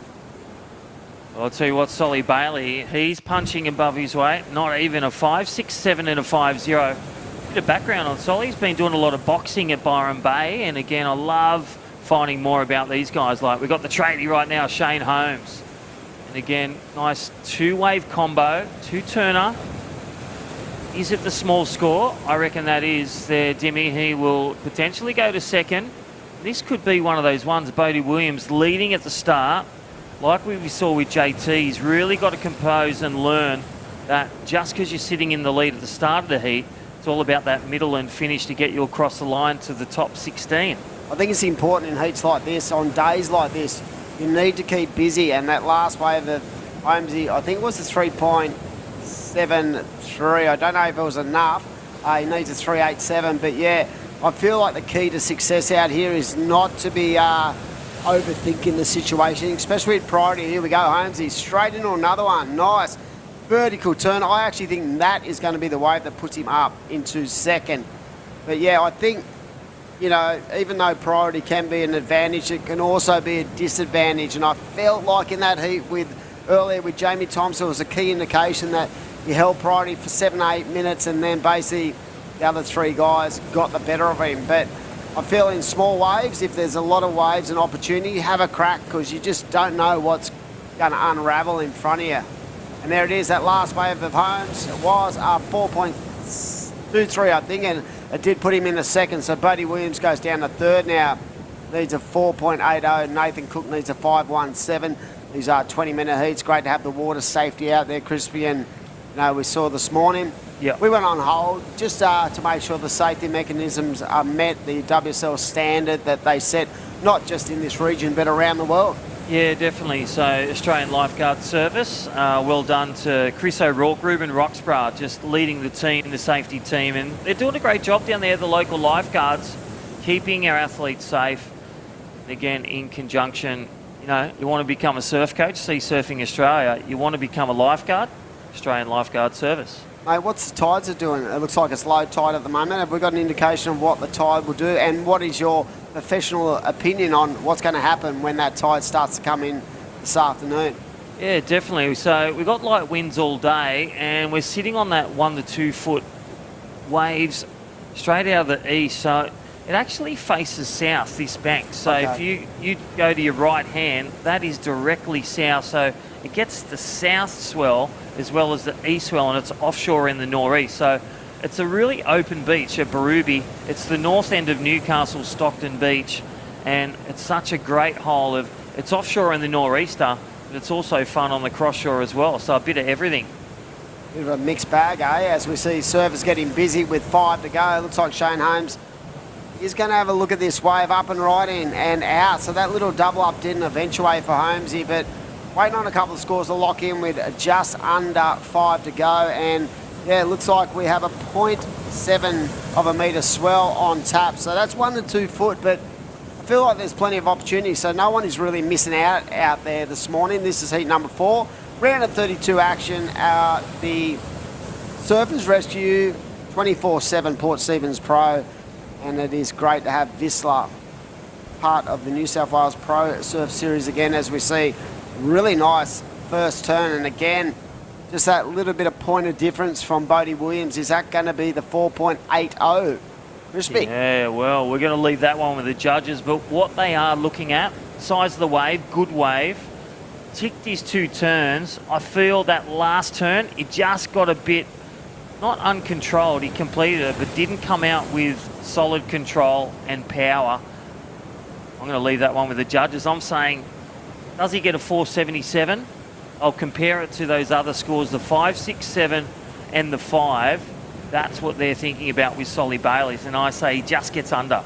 Yeah, I feel like that was a little bit clunky at the end of that wave for the surfer in blue, but I mean, really nice first turn. Yeah, really nice first turn. And that's when the nerves, you're hearing the beach commentators, you know, and you're seeing where you are in priority. So there's a lot of pressure, and that's where, you know, you've got to deliver some gold out of the pressure cooker. Yeah, definitely. With 3 to go. Bodie Williams now requiring a 477. Nathan Cook a 503.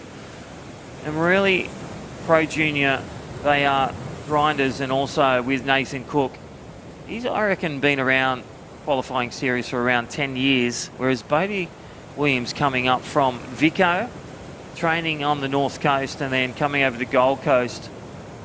Great little goofy footer as well, where the natural footers are leading the charge in this one with 3 minutes to go.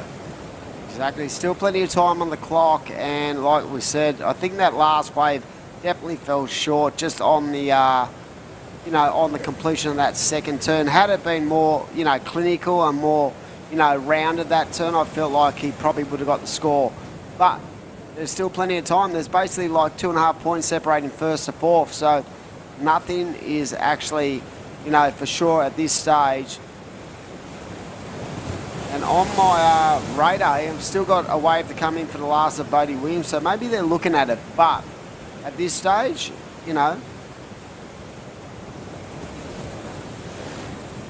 Righty, welcome to day 2 of the 3-day event. This is the Surfers Rescue 24/7 Port Stephens Pro. We are coming down to 2 minutes remaining. Solly Bailey from Byron Bay in the lead in white, 5.67 and a 5.0. Strong scores. Shane Holmes, well, everyone's best tradie in red from the North Shelley Board Riders forever. And Bodie Williams looking for that 477 from Vico, or he'll be eliminated. Nathan Cook from Northern Beaches now residing on the Gold Coast, looking for that 5.03. So middle score, but under priority 2 for Nathan and under priority 3 for Bodie Williams there, Dimmy. Yep, and that is a scenario you don't want to be hearing as a surfer, but as I said, I feel like today's one of those days where there's so much sort of room to move out there that they can get away from the fellow competitors and get themselves onto the best wave. But we'll just have to see what happens. We saw Nathan Cook there trying a little bit of an innovation and progression there on that final manoeuvre with 1 minute to go. Solly Bailey, Shane Holmes, they are the two in advancement. And you can see Bodie Williams on the inside trying to get himself into a wave, but that wave just didn't have enough juice in it. So he's going to have to go back to the drawing board, and he's only got 40 seconds, Crispy. And over on this far corner, here we go. Holmes on a bigger looking wave. Yeah, with coming priority. around, and Bomb. nice elevation into the lip as we go into the Mad Max minutes. And yeah, that was a bigger wave. So will that be his best score? 20 seconds, and I don't know, I'm not a judge, but this is a very tight heat. I feel like everyone's been boxed in except that really one good wave of Solly. And again, it is a surfer in blue. Yeah, it's a nice rotation. Will that be the score? Here we go, current heat leader up with 5 seconds to go. Is that a bit of a victory lap? I think so. The good thing about today, mate, is it's going to be a very, very easy paddle out. Yeah, definitely. And there we go. There is your heat winner, Solly Bailey from Byron Bay. And also Shane Holmes coming in second. We're going to go to a short commercial break. We'll see you back with heat number 5. See you soon.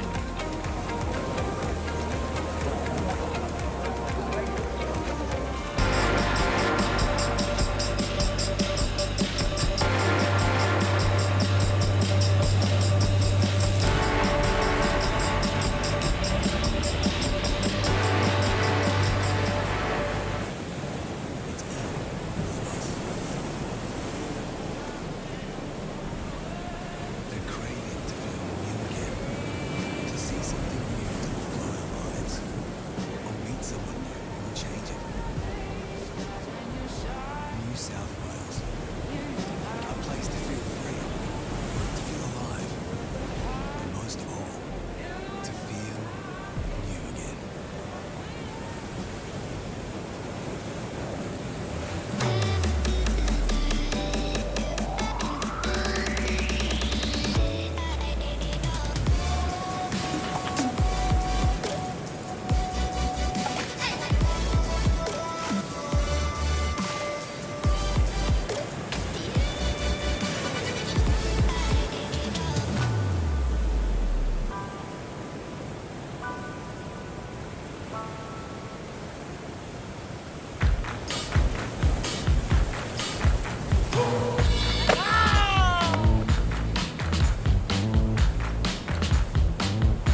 Righty, welcome back to day 2.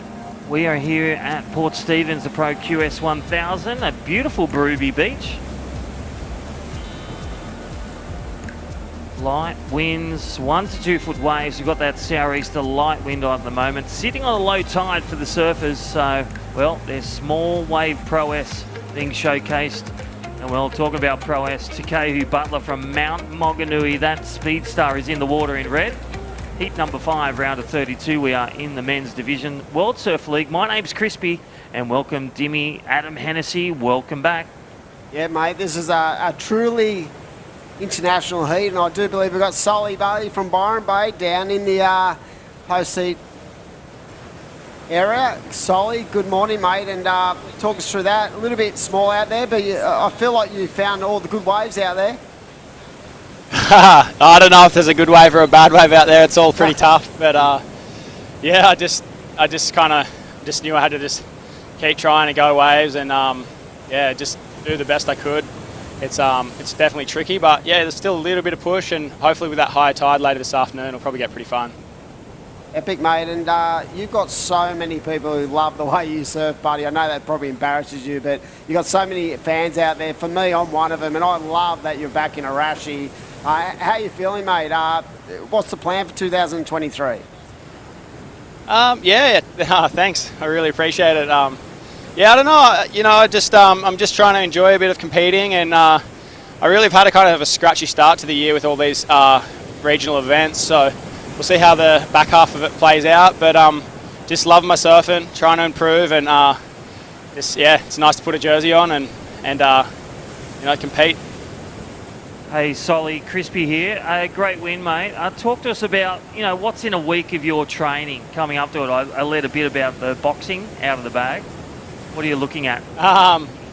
Yeah, actually no boxing for me this year at all. Last year, or for the previous few years, there was a heap of boxing, and yeah, I really enjoy it. And it's kind of like, it's a bit like surfing. There's no training like it. You just got to do it to get that sort of fitness.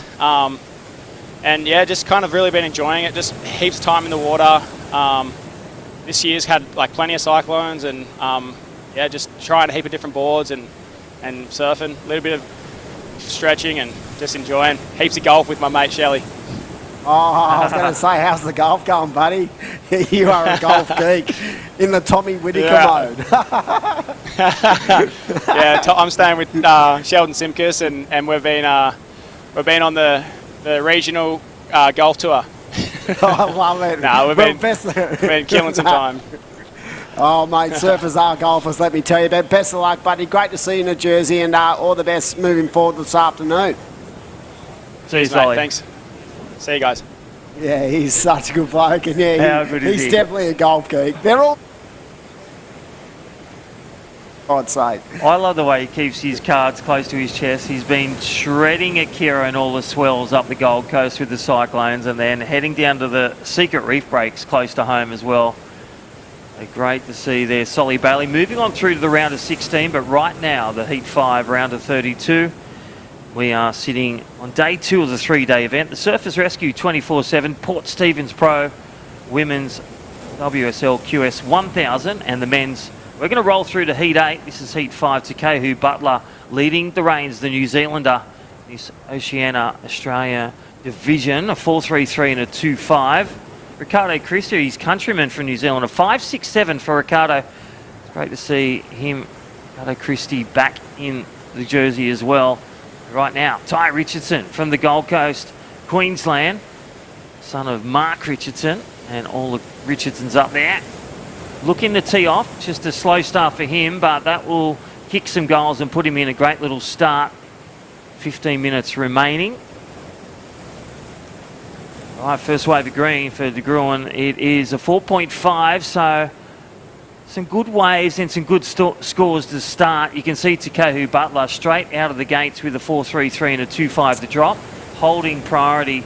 He'll look for a good finish here there. Dimmy. Yeah, definitely, and I'm sure Curdy J and the crew are online watching Takehu Butler and this powerhouse from New Zealand. What a competitor. And talking about competitors, I really love the German surfers we see up and right in, just really connected with that board, and interesting fact about the German surfer, mate, he's just come back from El Salvador. He was at a training camp for the Olympic team, and like talking to those international guests, I get the feeling that the Olympics have broadened in the horizons for a lot of the international QS surfers to give them the opportunity to really explode on the world stage, and he's definitely one of them. He'll be heading back over there for a qualification camp in the near distant future, but right now he's been impressing us with his performances on the QS, and it is the surfer in white, talking about impressive, former World Championship Tour surfer,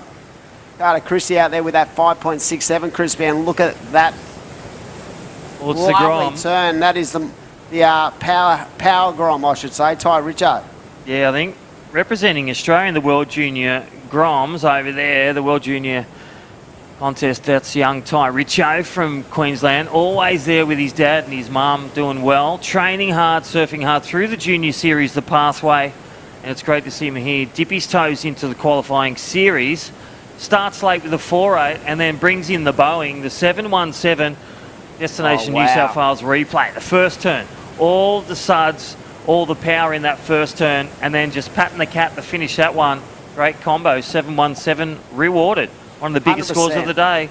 And that was due to the fact of just how aggressive he was. And when he was pushing so much water through that turn, the one thing that was very notable was the fact that he lost no speed. And sometimes in small waves, Crispy, you can sort of get caught, you know, at the top of the wave. So the release point's a little bit different. But in that scenario, his timing was so perfect and generated that 717. And that's what we talk about all the time with the judges. Point of difference, that's what they look at. Alrighty, so Ty Richo taking the lead on the back of that last wave. Thank you, Destination New South Wales. A great replay. 717 at a 4.8 leads heat number 5, round of 32. Takahu Butler from New Zealand. Mount Maunganui, all the family over there watching and listening. Only requires a 4.42, and I love his fast, dominant surfing. And here he goes. He looks like he's on the Black Beauty. Strikes a nice vertical turn and then jams into that last one. Just the rhythm, the speed, the power. That is Takahu Butler in the local dictionary. Yeah, Takahu's got that, you know, rare ability to make it.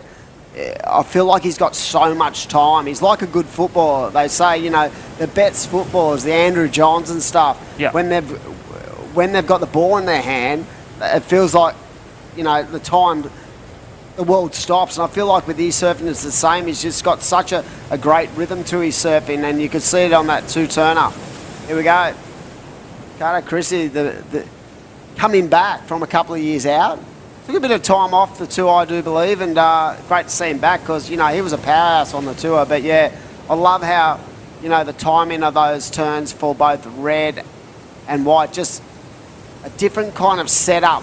Nice turn, really good flare, and unlike the surfer in the last heat where he didn't get the score, I feel like that was really flary but had a lot of control to it as well. Is that the mid-range score? So there we go, Takahu Butler getting the score to 6.33. That is that two powerful turns and the 4.33. So Ricardo Christie, he'll be looking for that last one big turn. That may, you see with Dylan Groen, needing a good score now. What does that look to you now in these conditions, Timmy? If you go off what we saw from Ty Richo, that really potent first turn, 717, and finish it off strong, and then you go back to the last of red where, you know, that really solid connection and great flow. So it's going to have to be something substantial for him to get himself back in the second.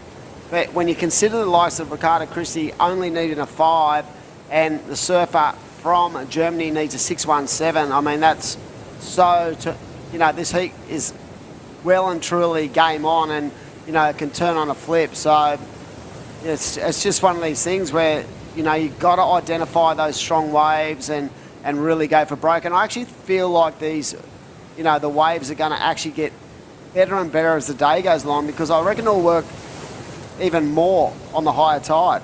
Yeah, definitely. The mid just seems to pull off that east coast. We've got that small swell around, you know, 1.5, 2 feet with the odd bigger set, but that mid-tide, high tide will see an improvement with the waves and really close action here at Birubi Beach. Again, day 2 of the 3-day event. Thank you to VISSLA, our New South Wales Pro Surf Series. These 4 events. This is stop number 2. The Surfers Rescue 24/7 Port Stephens Pro. We'll see the women after Heat 8. We're currently sitting in the men's round of 32, Heat 5. Ty Richo from Queensland in the lead in blue. Takehu Butler from NZ. They're going to split the peak 1 and 2.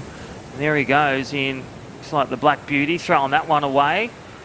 Ricardo Christie, our New Zealand surfer, also in this one, requiring a 5-0 to move through to the round of 16. Dylan Groen out there looking for a backup, a good score of 6.17. And as you said, representing Germany. Dylan coming back from, training camp for the Olympics. Again, with the Olympics offering more events and also some accolades in these athletes, as we saw with Owen Wright, a bronze medal at the first Olympics ever for surfing. Wow, yeah, that's exactly right. And we saw the surfer in red there just coming unglued in that scenario. But right now, holding on to second position, Ty Richardson, he needs to offload that 4.80 with just under 8 to go for this WSL 1000 event. Next up, we've got another great heat coming your way. And wow, Sheldon Sinker's going to be one of the stars in that one. He'll be looking for a hole-in-one. Sheldon Sinkers is up next, as we heard from our heat winner, Solly Bailey. Corbin Hutchings, again, New Zealand surfer, training over here, training with Jared from the HPC as well.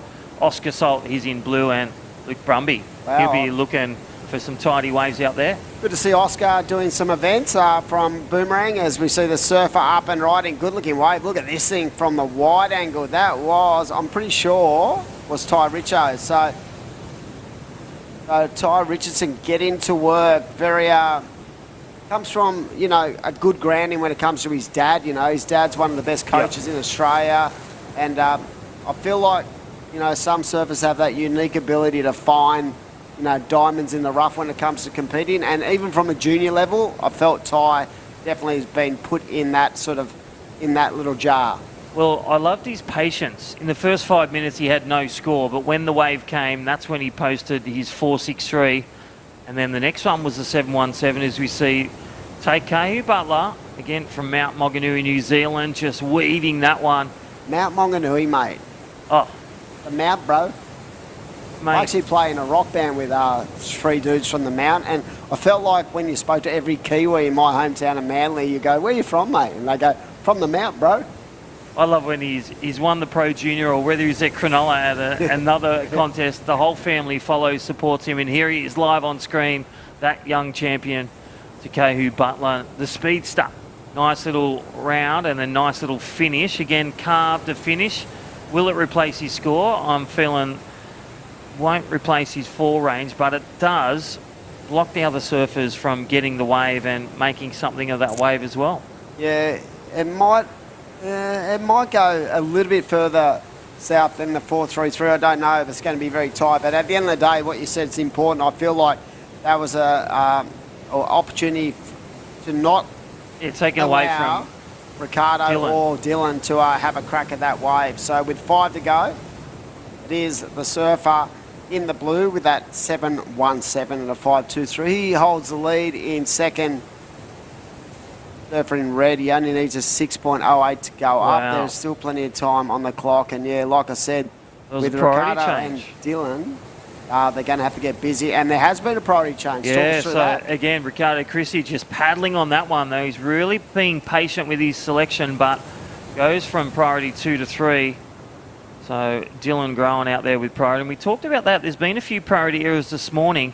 You hold it too long, it's like that hot potato. It starts to sting and burn. Definitely, and I feel like at times it can be a hindrance to a surf, especially in these kind of waves where there seems to be a lot of waves available, and sometimes when you identify one wave, it might not be the actual good one because it's so shifty on the peak. Here we go, red up and right in. He's on that Black Beauty, and he saw no substance in that wave. But the thing for the surfer in red, Hugh Butler there, was that didn't have priority. You throw the dice. You're a 20-second paddle back into the lineup, so it's not a dramatic change up when it comes to how much oxygen and how much sort of physical, exhaustion you're going to you're going to pull out there. You're just rolling the dice and hoping for the best as we see Surfer up and riding. That's a nice turn for the Surfer in green again. Wow. Well, That's 2 big clippers there. That's solid. well, playing the patience game, Dylan Groen again representing Germany. And here's our heat leader, Ty Richo, right at the end, looking to drop a 5-2-3 to extend the lead and the march into the round of 16, which will be surfed today. 4 heats of the women coming up, and the follow the winners and second from all these 8 heats this morning. The Ty Richo consolidating the lead. Stand by for that last one at green. Do you feel he's got that 617, Dimmy? What's your first thought? My first thought from the visual was yes. I felt like he really pushed a lot of water on that left, and we'll just see what the judges think, but I'd love to get a replay of that. And there it is, Well, there it is. 7.07. Boom. Situation change. Wow.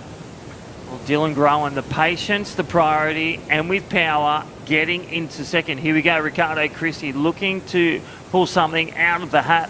To Kehu Butler now. This is like a boomerang where he got that score to get through to the quarterfinals. He can hold and be really resilient in pressure situations. To Kehu Butler. After a 5.25, let's look at the Destination New South Wales replay. There it is, the 7.07. First turn, the just German really surfer, releasing. bang! On the biggest wave of the heat for sure, and I felt like the execution was right up there as well. So even though it's not the best wave of the heat, I felt it was pretty much right on the ball to what Ty Richo did on that sort of left peak further down. But yeah, I definitely felt like he was going to get the score, and the judges sort of lapped that up. So there was a point of difference in that wave. And here we go, Red on a good-looking wave. Look at that, just searing, carving manoeuvre. Plenty of speed, and look at how he unloads on that second turn. Now, talking about the best wave of the heat, Wow. that is going to go close. Well, there's a volcano, it's not on the radar, and it's Kehu Butler's in the water at Birubi Beach, needing a 5.25. Boom, crash, opera, he's in the lead. Wow, there it is, 6.77. That second turn was so, well executed with so much rail, so much speed and flow, and deserving of that 6.77. Backs it up with a 6.33. Look at this, Surfer in green, back to third position, and he only needs a 5.34, Crispy, with a minute to go, and Ricardo Christie is in fourth, needing a 6.74. So that was a game changer for Kehu Butler there. Really nice work on the Black Beauty. Yeah, I feel that he's found his position, he's found his rhythm, and now it's the pressure for Ricardo Christie and Dylan Groen holding one of the biggest score, the second biggest score, only needing a 5.34. And well, that one he'll throw down in the Mad Max minute. Well, it's time to order 2 for 1. Don't forget, scan that code and check them out, download the app. 40 seconds remaining. Wow. Ricardo Christie just pulled Nice off a little air out. nice air. Yeah. Well, just say, I just saw that out of the corner of my eye at the end of that wave, but the Mad Max minute, definitely, he's not given up the ghost with 20 seconds to go, and right now the Surfer in red, and here's the wave replay for the last of green. 5.34 And required. There's the first turn, Dimmy. Goes don't back. know. I feel like you had to really sort of manipulate that wave to Just get a that score. midsection. But And here we go. This air. Ooh, bit corked. Nice tail high. Nice rotation. Yeah, there was a The big fella. lot to that air, eh? For a smaller Is wave. it a 674 but? Yeah, innovation, progression. I don't know. Maybe if it was on a bigger section, but I love how much torque there was in that air. But we'll see what the judges think. Right now, I feel like he's probably not going to get it, and we're going to head down towards the end of this heat, and we're going to throw up to a break. Be back very shortly.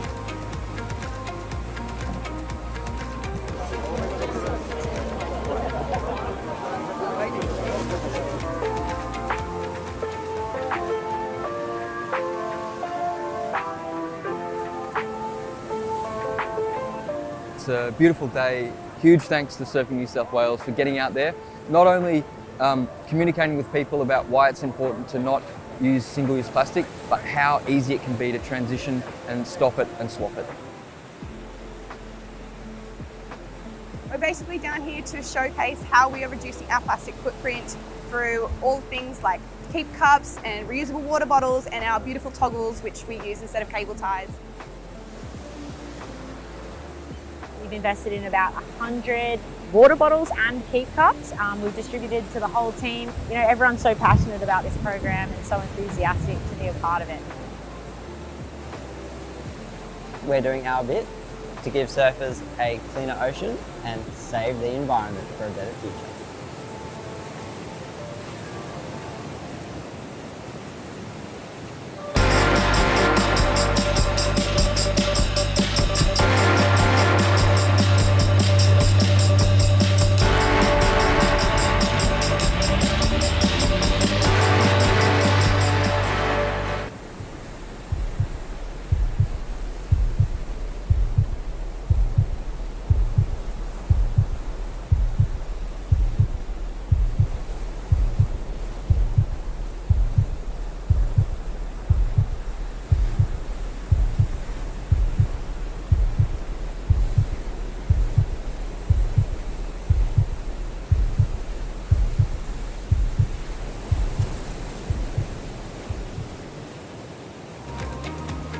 Welcome back, everyone, to the Surfers Rescue 24/7 Port Stephens Pro WSL QS 1000 event for men and women. We are into the men's round of 32, and already we've had a solid start to this heat.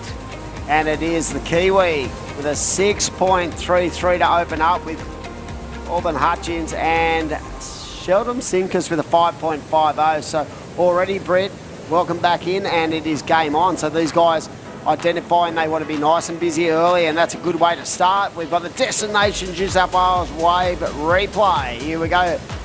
That is Corbin Hutchings in the white, the Kiwi competitor, now living on the Gold Coast. Cracks the last section, so he's got an early number on the board, but answering straight back, the competitor in the green, flying down the line, also gets a good finish there. So plenty of action being had while we had that short commercial break.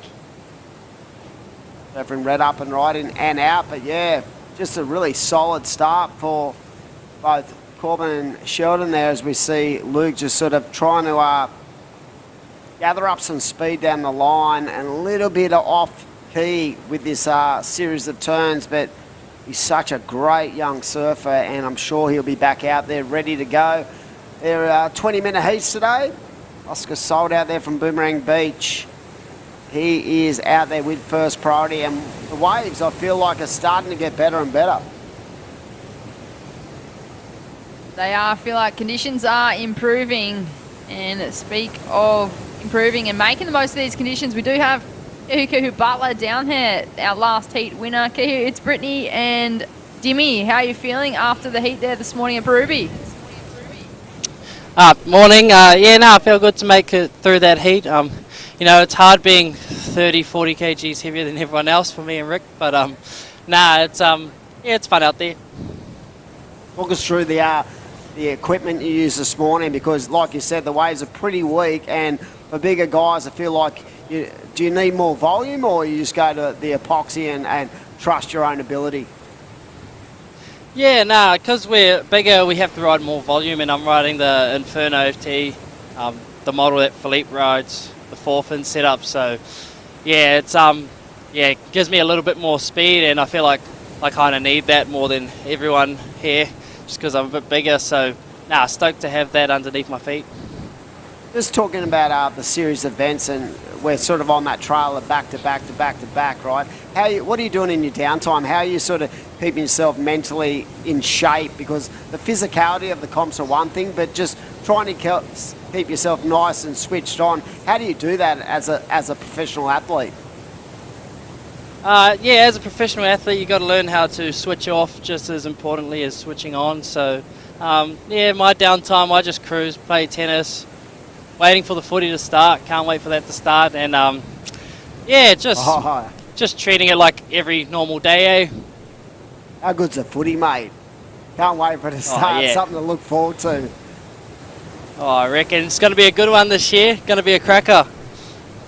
Hey Kehu, I noticed you've got Kehu's Cuts on YouTube. Can you fill us in more about that and how you make the most of those downtime moments between events? Yeah, so Q's cuts, it's just a bit of a joke, eh? Like I got heaps of good barber mates, and they taught me how to fade. So I've just been kind of buying the old $20 clippers and seeing how I go on the boys around here. So if anyone wants a fade, I mean, not many surfers have fades these days, but if anyone does, like, hit me up. Mate, you got to have. For me, you got to have hair to be able to do that. So I'm out of the loop. Yeah, it might be the old Ashley and Martin, eh? The old hair repair for you, cuz, maybe. Mate, you're going to surf again this afternoon. You're going to hang around the beach, or you're going to go and just rest up and then come back? I'm just staying around the corner, eh? So I'll just go walk home, have a feed, cruise, and then come back down. Now, coming back down for the men's round of 16, moving into that next round, what are your intentions here for the QS 1000? Yeah, like, it's a QS 1000, so I don't think the points will matter too much for myself, but, you know, just, it's good practice, eh? Like, everyone, like, is ripping, and it's just, you know, seeing how well you can be, you know, when you don't have that pressure of needing to do well, you know, so just trying to dial in my preparation and consistent heat performances. Taking off the pressure here with the QS 1000, do you find that helps you find momentum with those bigger events?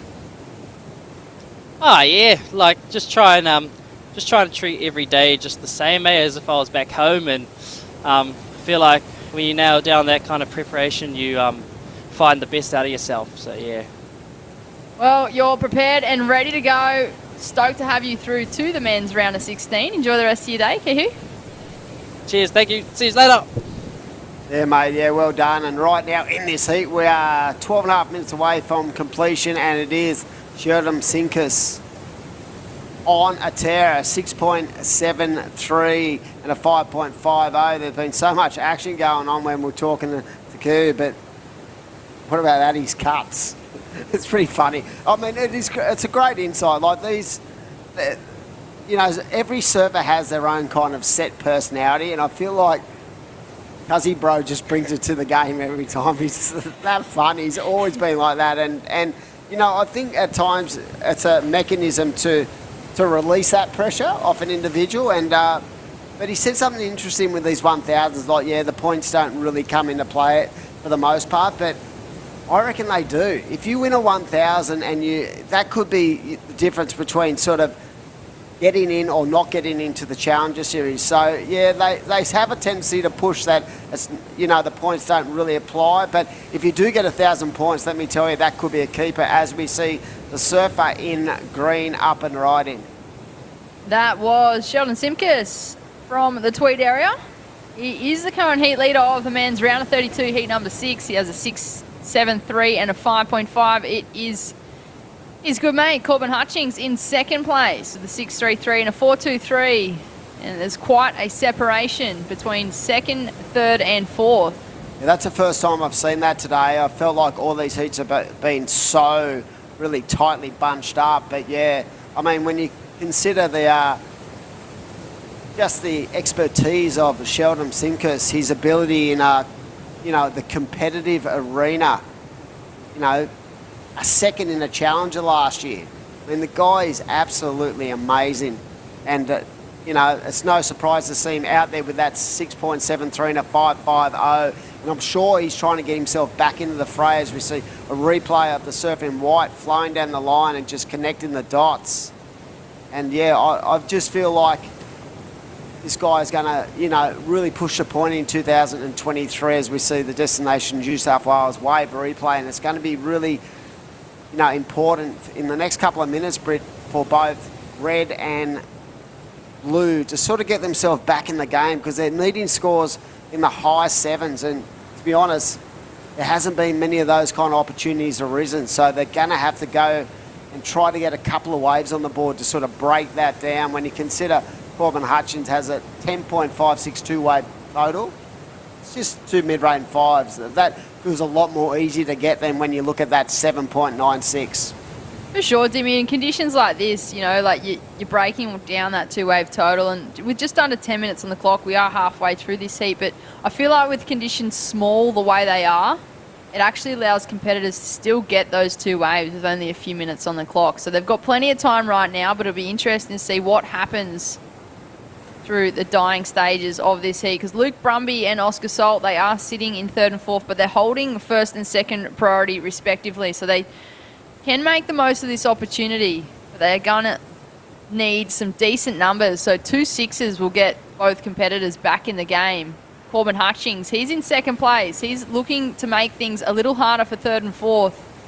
The surfer in white chasing a 5.91 for the lead, or looking for better than a 4.23 to improve on his 2nd place. Split peak here, green and red. We're going to stick with Luke Brumby as he links this one all the way through. Beautiful wrap to start with, and gets the strong finish. That will be a keeper for Luke Brumby from the Sunshine Coast. First priority with Oscar Salt, the man from Boomerang Beach, with 8.5 minutes remaining. Yeah, plenty of time on the clock. It is beautiful Port Stephens, one of the most picturesque destinations on our tour, and you've got everything going on in the background. I remember when I first rocked up there a couple of years ago to commentate the QS 5000 for the women's, and sort of had to I got out of the car and went, what the hell is that over there? All the elephants and everything going on, the camels and all the rides and stuff like that. It's a pretty unique place, isn't it? It's sort of close enough to Sydney, but far enough away to feel like you're really sort of out there in nature. It is elephants, camels. A really unique destination here. If there Jimmy. was an elephant, I need to go get some glasses. I feel like I've seen camels, but I haven't seen an elephant yet. No, there's been no elephants. I meant camels. You looked at me like are you serious? Yeah, elephants? No, it's a pretty cool place to actually visit. I've been up there on a holiday a couple of times, and it's really laid back, but you feel like, you're only like 3 hours away from Sydney, but it feels like you're really sort of out there in nature. So it's a great place to visit. Get on to Destination New South Wales, visit newsouthwales.com and really check it out, because it's a great place to take a family on a holiday. It is, and you pull up in the car park and you really do feel like you're in the middle of the desert somewhere. There's so much sand dunes just running for kilometres and kilometres. Is that good for the local, like athletes who get to train in that environment too?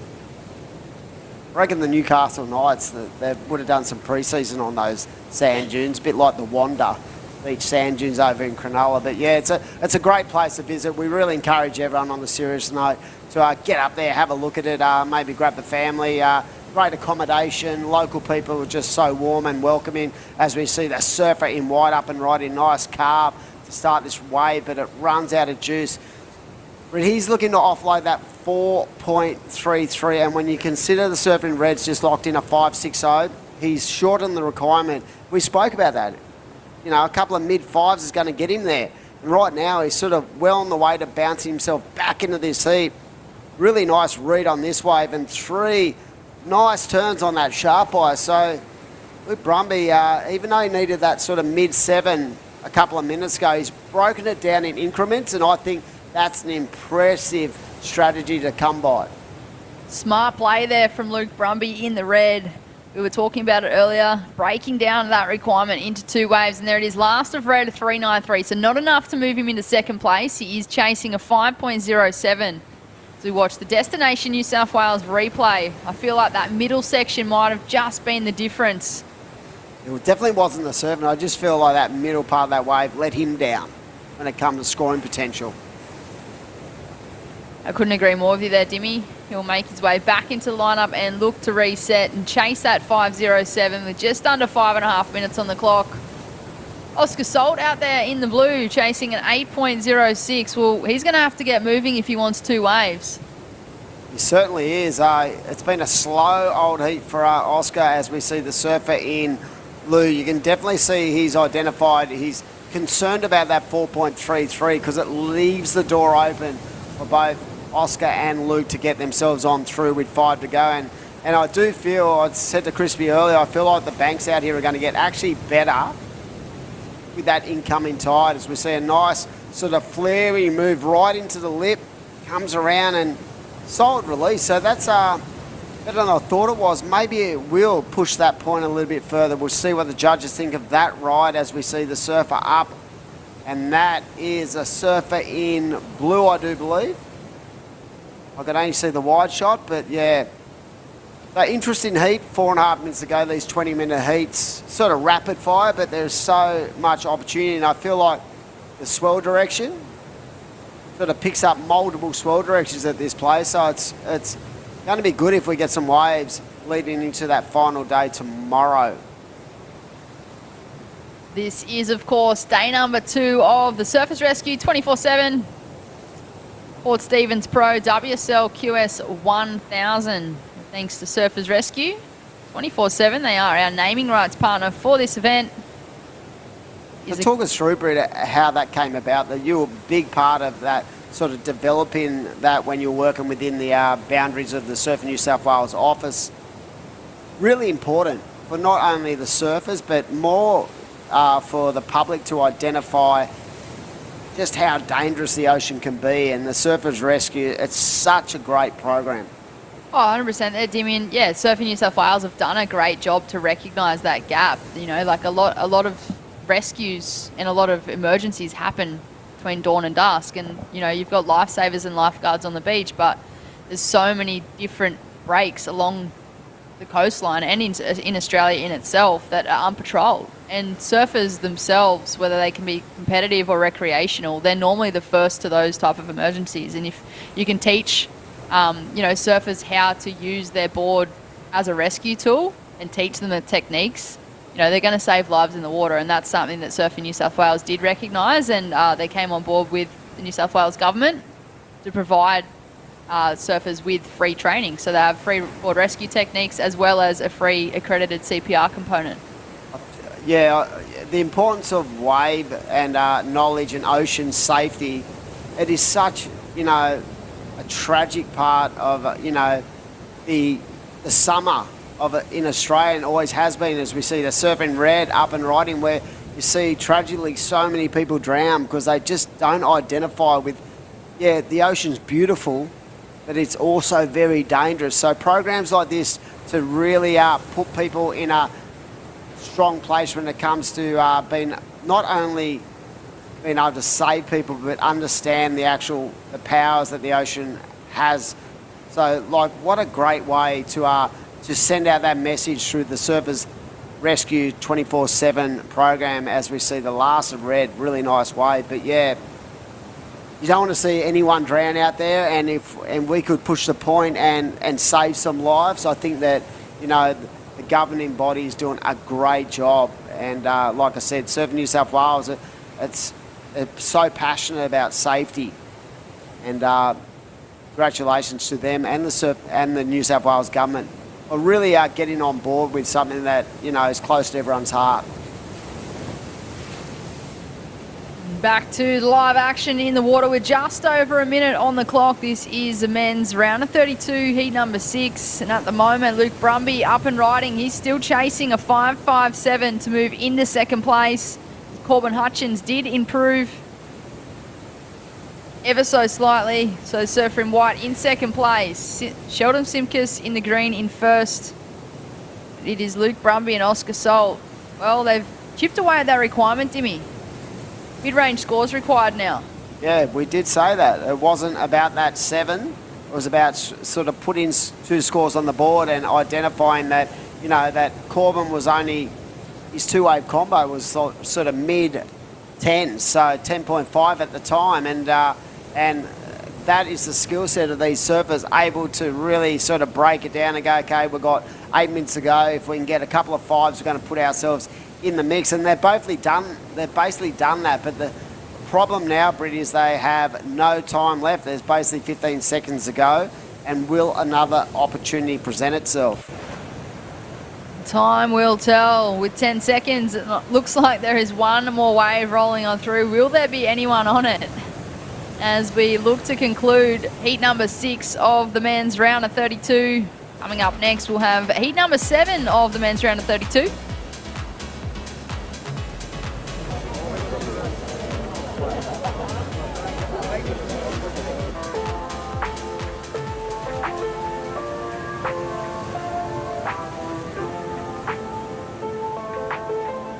It's a beautiful day.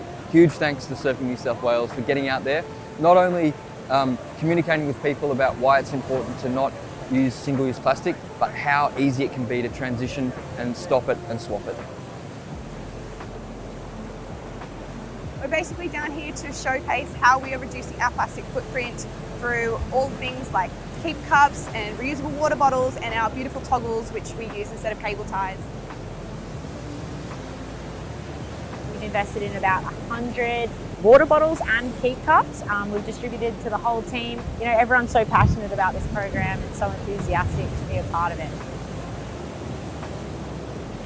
We're doing our bit to give surfers a cleaner ocean and save the environment for a better future.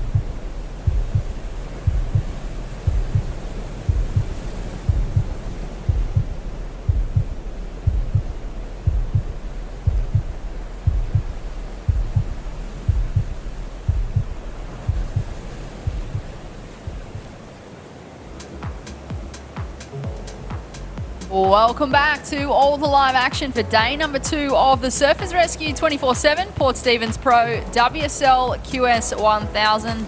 This is our second stop of the VISSLA New South Wales Pro Surf Series for 2023. My name is Britt Nicol, joined back in the booth with Michael Crisp. Yeah, good morning, Britt, and welcome back. Day 2 action. And, well, look at this one. Eddie Hamady from Liverpool. Nice little place in the city of Sydney. Kobe Clements, Northern Beaches, Billy Stairman, the man from New Zealand, and Jay Okalupo, second generation shredder. It's going to be a good one, Eddie Hamady.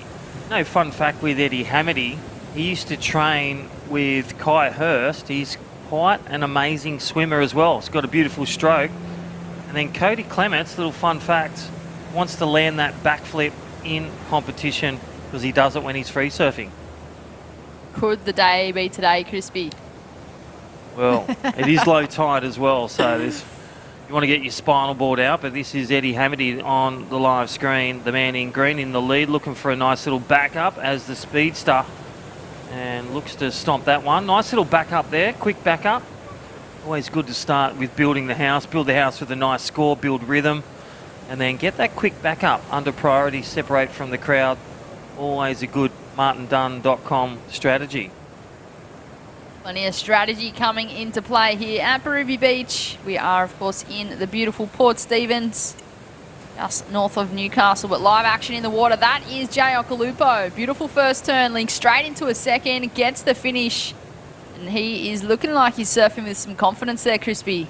Yeah, he had a good one at Boomerang, made a couple of heats, and he'd be looking to make the podium on this one step closer, and that is Jay Okalupo. Stand by for first score. Priority now lays with the surfer in red, the New Zealand surfer Billy Stairman. And again, no stranger to podium wins. And again, looking for a challenger spot at the end of, the end of March after Surfest, the World Surf League, the leg for the top 9 for the men and the top 7 for the women there, Brett. We're just under 16 minutes on the clock. We have the Destination New South Wales Wave replay of Jay Okalupo.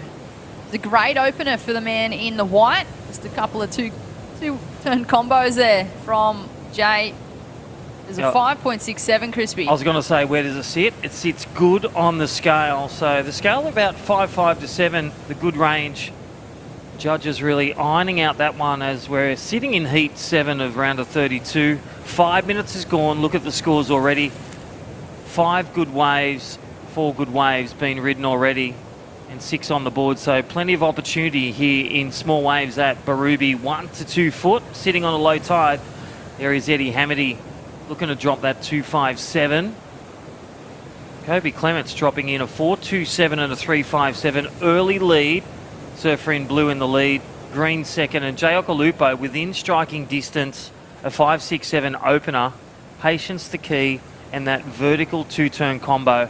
He'll be now looking to shut the door with a 2-1-6, a literal one-turn combo to put himself in a good position, Brett. He'll be looking for that 2-1-6 to move on through. But speaking of putting yourself in a good position, well, Sheldon Simkus into the men's round of 16. Sheldon, it's Britt and Crispy. How are you feeling after that heat? Yeah, very small waves out there, so I was trying to use a bit of energy and kind of get moving and try to be fast, I guess.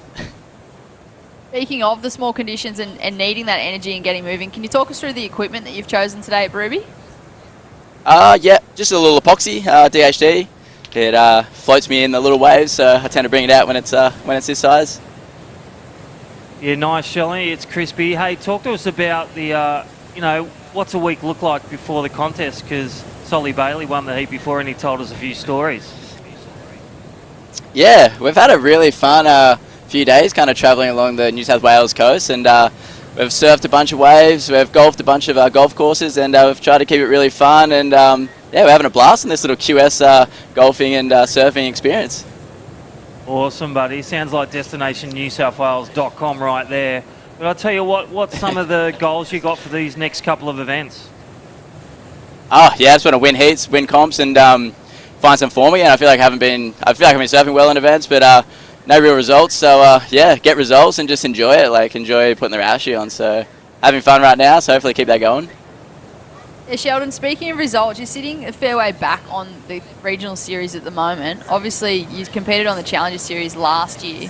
What are some key learnings from last year that you're now taking into this year's leg? Yeah, I guess I did the challenges last year and missed a bunch of the regional events last year. So sitting pretty far back, but hopefully use the experiences I learnt last year to kind of get some results of these last couple and see where it gets me come the end of the year, or the end of the regional series. But yeah, enjoying it so far, and it's nice to surf in those challenges and surf against the big dogs around the world and take it into these events. Well, you're making a good effort so far. You're through to the next round, men's round of 16. You'll be surfing again this afternoon. Congratulations to you, Sheldon, and hopefully we'll see you back for an interview later today. Yeah, sounds good to me. Thanks, Britt. Thanks, Crispy. Well, there he is, winner of last heat. That was Sheldon Simkus, and happy smiles, and again, going back to the basics, winning heats and winning comps, posting some big scores, getting the points. And really enjoying it. You can just tell, like, Sheldon, like, he's actually, you can just see the passion in his eyes and in his face, and when he talks about it, he lights up, and it just seems like he's having an absolute ball at the moment, just putting that Roushie on and travelling with a group of mates and, looking to get some results. And, it was interesting watching Sheldon last year. He had that massive result at the Challenger at Snapper, and then competed on the Challenger Series, and he made mention of it then in that interview, and that's kind of where I was leading that to go. And yeah, he competed on the Challenger, and he actually missed a heap of the regional QS events at the tail end of last year, leading into this leg. So that's the reason why he's so far back on the ratings and looking to jump back up a fair few spots. Well, I reckon he'll play a bit of golf at Maroubra, have a surf, and then head on to Surfest and be one of the big cards. As we see Jay Okalupo, nice little air rev there. We'll try and get our Destination New South Wales replay on that one. But Billy Stammen in the lead, 7-1-7 and a 2-1-7. Kobe Clements holding second, and Eddie Hamady looking for a 3-0-1. But Jay Okalupo, that score potentially will get him to the lead, and there it is. Nice 5-1-7, so gets it done. Gets it done with just under 11 minutes on the clock, so we're halfway through almost this heat. Heat number 7 of the men's round of 32. It is Jay Okalupo in the lead with a 5-6-7 and a 5-1-7. Closely followed by the Kiwi competitor in the red. That is Billy Stammen, locking in at that 7-1-7. He's only got a backup of a 2-1-7. Anything better than that will improve on his second place position. Kobe Clements in the blue. That is that man up and riding on screen. Facing a 5.08 to advance, and Eddie Hamady in the green now chasing a 4.52. Only small requirements, just mid-range scores for third and fourth to move them on into the next round.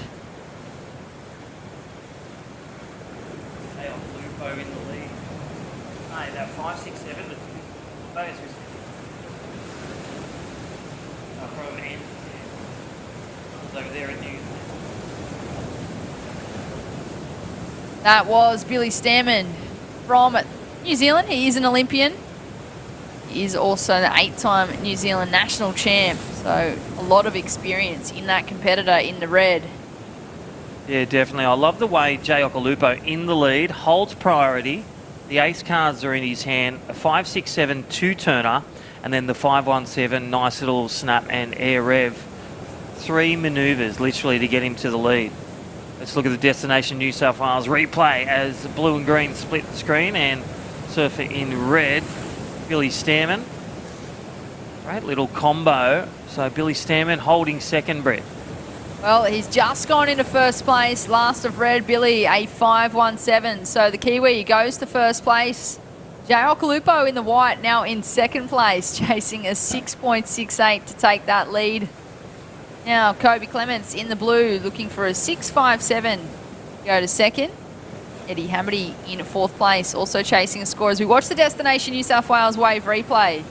This is the competitor in the red from New Zealand. Beautiful surfing here from Billy. I love the way, small, solid guy, but really using his body technique, really reaching the arms, throwing the arms to get that extra speed, to get that potential and moment to hit that score. Well, here we go. Looks like Eddie Hamity from Liverpool, the Sydney sider, looking for that good score. And again, not a lot of rail speed, toe speed, just looking for those big moments. It won't be the wave, but it might be his best waves thus far there, Brett. Yeah, I feel like that's going to be the best on his scoreline. So Eddie Hamity's got a 4.83, and a 3. Sitting in at fourth place. Still plenty of time on the clock though for Eddie, 8 minutes, and only chasing that mid-range requirement. But at the moment, Billy Stammen and Jay Okolupo, they are sitting in first and second. Yeah, I love the way the momentum we've been talking about at Jay Okolupo. He's been edging through, as we see live on screen. That is one of your qualifying series leader. That is Nixie Ryan, warming up for a couple of waves before a heat there, Brett. He is, and she's the defending champ of this event as well. Yeah, she won 2 in a row, the World Surf League QS 1000s and the 3000s last week at the beautiful Boomerang in showcasing style. All right, Billy Stammen out there in the lead, a 7.17 for the New Zealander and a 5.17 back up to drop. Jay Okolupo talking about momentum. He's made a couple of heats. He's had a few learns from the first couple of contests, but I feel that hasn't even clicked in the gear. That's starting to get that build and that momentum of 5.67 and a 5.17. That is what the VISSLA Pro Surf Series does. It enables inputs for events as well as going through with the other events from the other regions. Great into these guys to build their rhythm, build their points, build their potential to make the Challenger Series for 2023. This is, of course, our second stop of the VISSLA New South Wales Pro Surf Series. And speaking of that leg of events, great to have VISSLA on board for the series naming rights partner again this year. VISSLA has partnered with Surfing New South Wales on QS events over the past 4 years. VISSLA and sister brands. So sister is that sister brand to VISSLA. Both brands have a history and investment in grassroots surfing, both at a competitive and free surfing level. So great to have VISSLA back on board. They are certainly leading the way in the industry. Around 80% of VISSLA's products made of environmentally better materials. What more could you want from a brand? Head to vissla.com and sisterevolution.com if you're wanting to check out their websites. Grab yourself some product. They've got great wetsuits, clothing, accessories. Name it, they've got it. Great to have VISSLA back on board again. We look to live action in the water with 5.5 minutes remaining. This is, of course, heat number 7 of the men's round of 32. We're running the men's round of 32, 8 heats, right into the women's round of 16, and wrapping out today with the men's round of 16 as we watch Eddie Hamity link this one through the bank. He is chasing a 5.91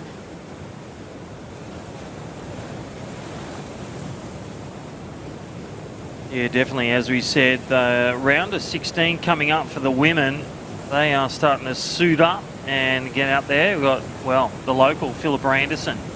Currently 6th on the World Surf League QS ratings. And Georgia Sinclair, True Starling, Bonnie Hills, all the way from Bonnie Hills, of course. And then Raya Campbell, Maddie Poole, Rosie Smart, and the New Zealander, Yvette Holly Williams, also a great little card in that. As we said, Nixie Ryan taking on Freya Prum in Heat 4. Top 16 remain. What I love about the WSL app that you're showing me right now, so for those tuning on into the broadcast, you can go to the WSL app and it actually has a fan pick, so you can see the percentages of what the fans have chosen for surfers in a heat. Yeah. I did well in that last comp, didn't I? At the quarters, Nixie and Mikey. You loving that? Being in Lennox Head? But I'll give you the tips from the quarterfinals, the end of the day. Always great. Check it out, worldsurfleague.com. Download the app or check it out, all those live on web. Hope you're enjoying the action. This is day 2. And again, VISSLA New South Wales Pro Surf Series. Stop number 2 of 4. Surfers Rescue 24/7. We are at Port Stephens Pro. Again, the QS 1,000 points for the winner, men and women.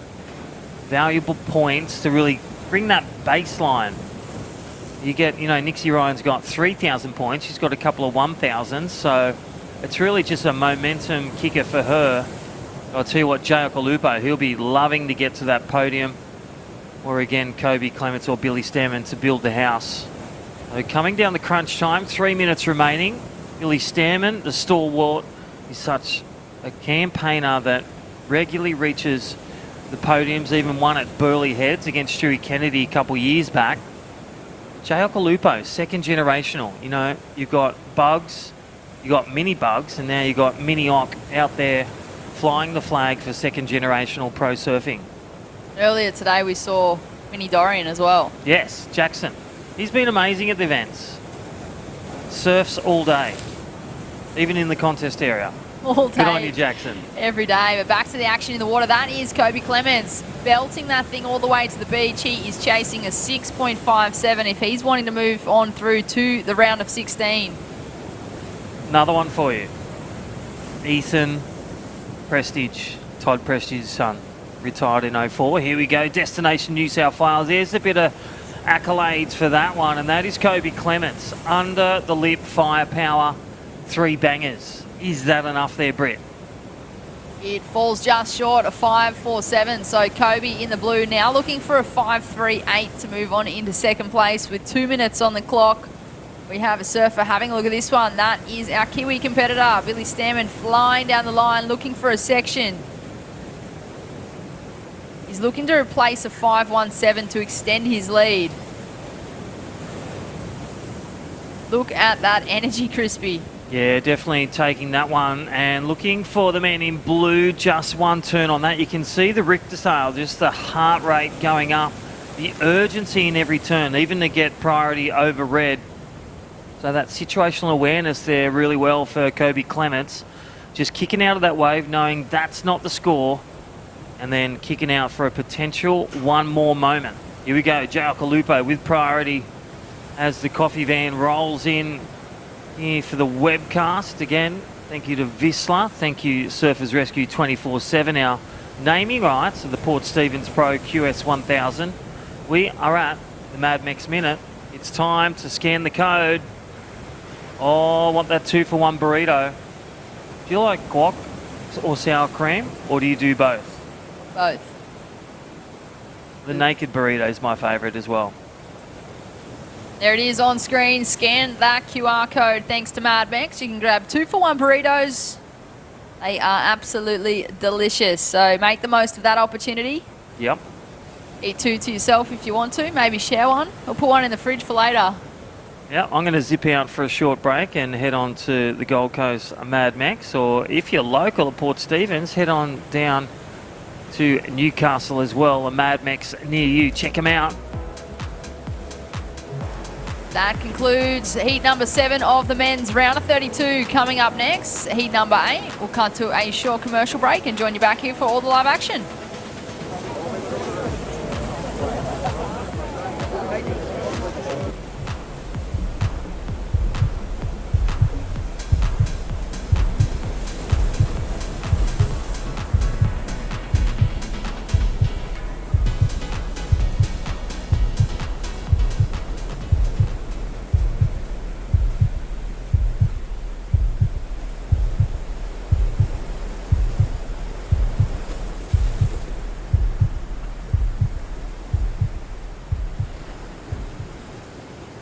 My name's Rolly. I'm from the northern beaches of Sydney.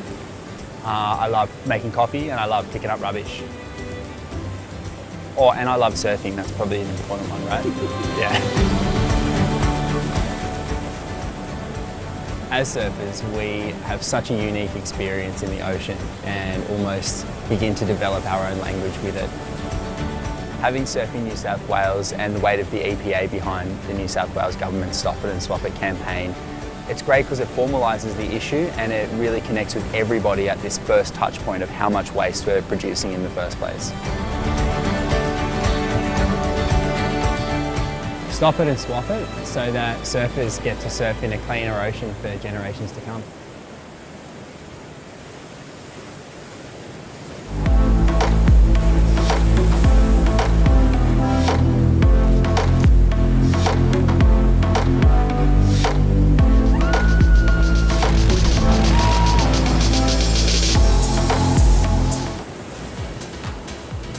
Welcome back to all the live action at Birubi Beach here at Port Stephens for day number 2 of the Surfers Rescue 24/7 Port Stephens Pro.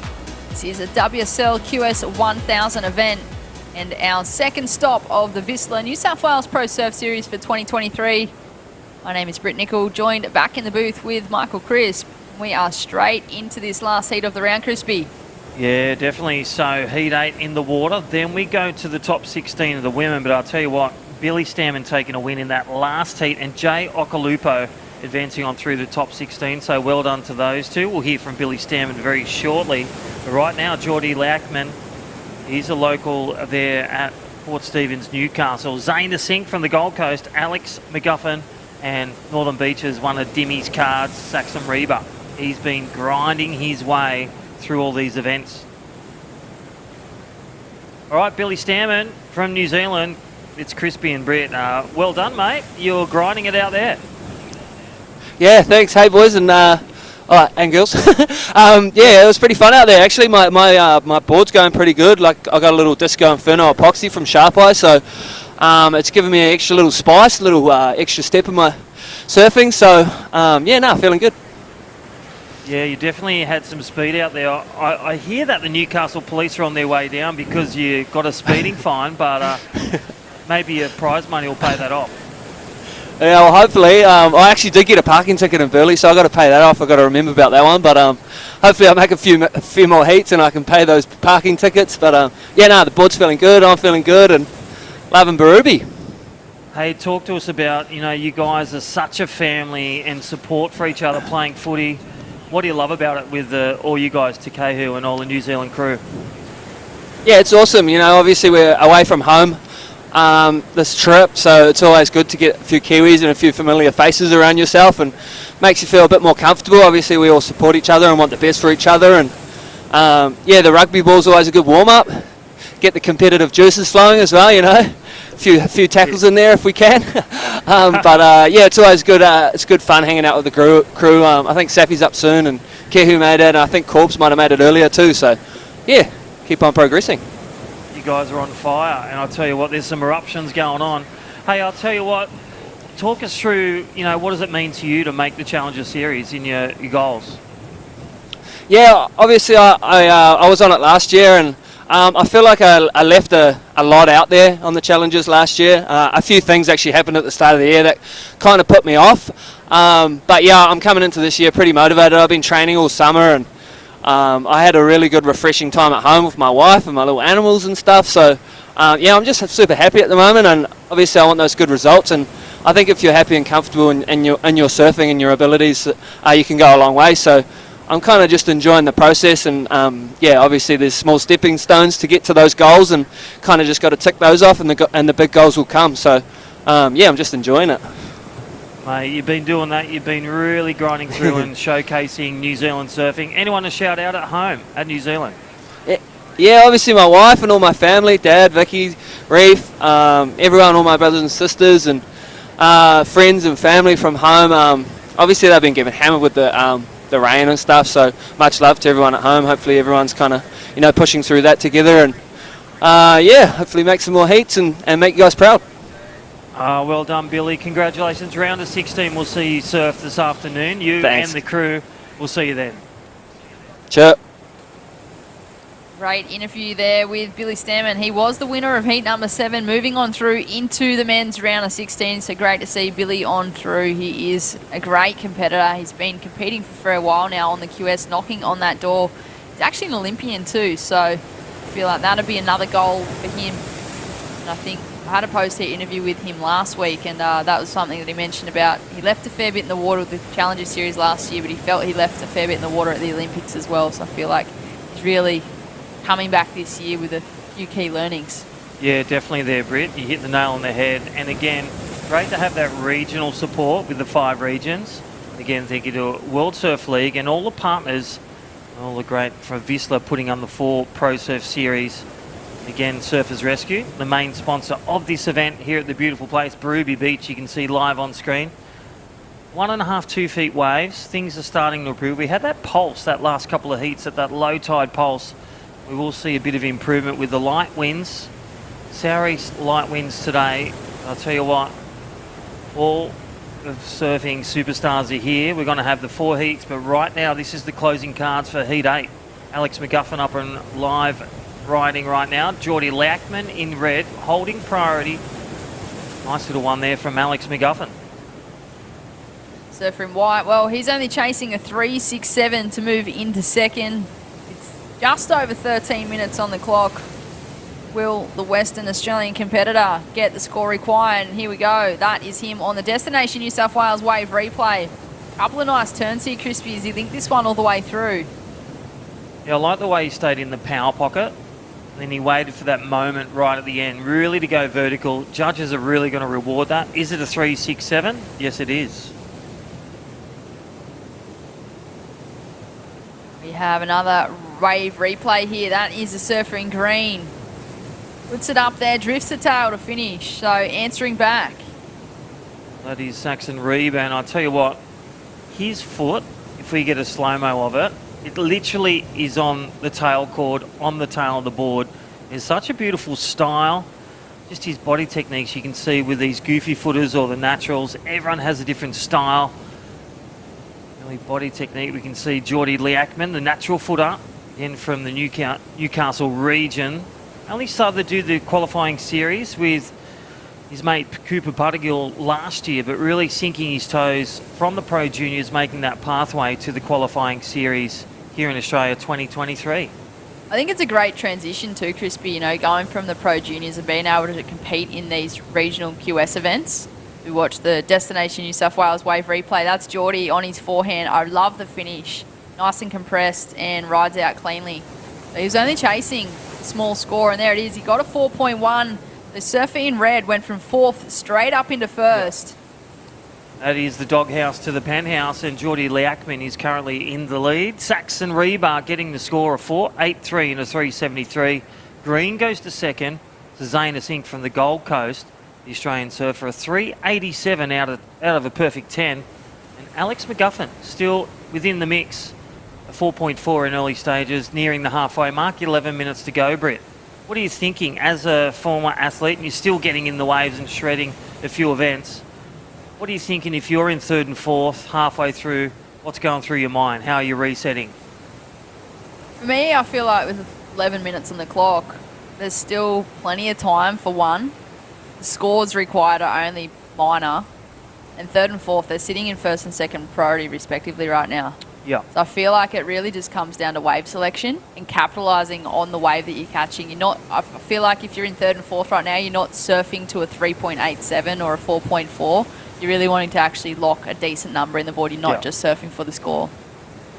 You want the Takehu Butler 2-hit wonder or the Jay Okalupo, Air and Air Rev. 2 moments.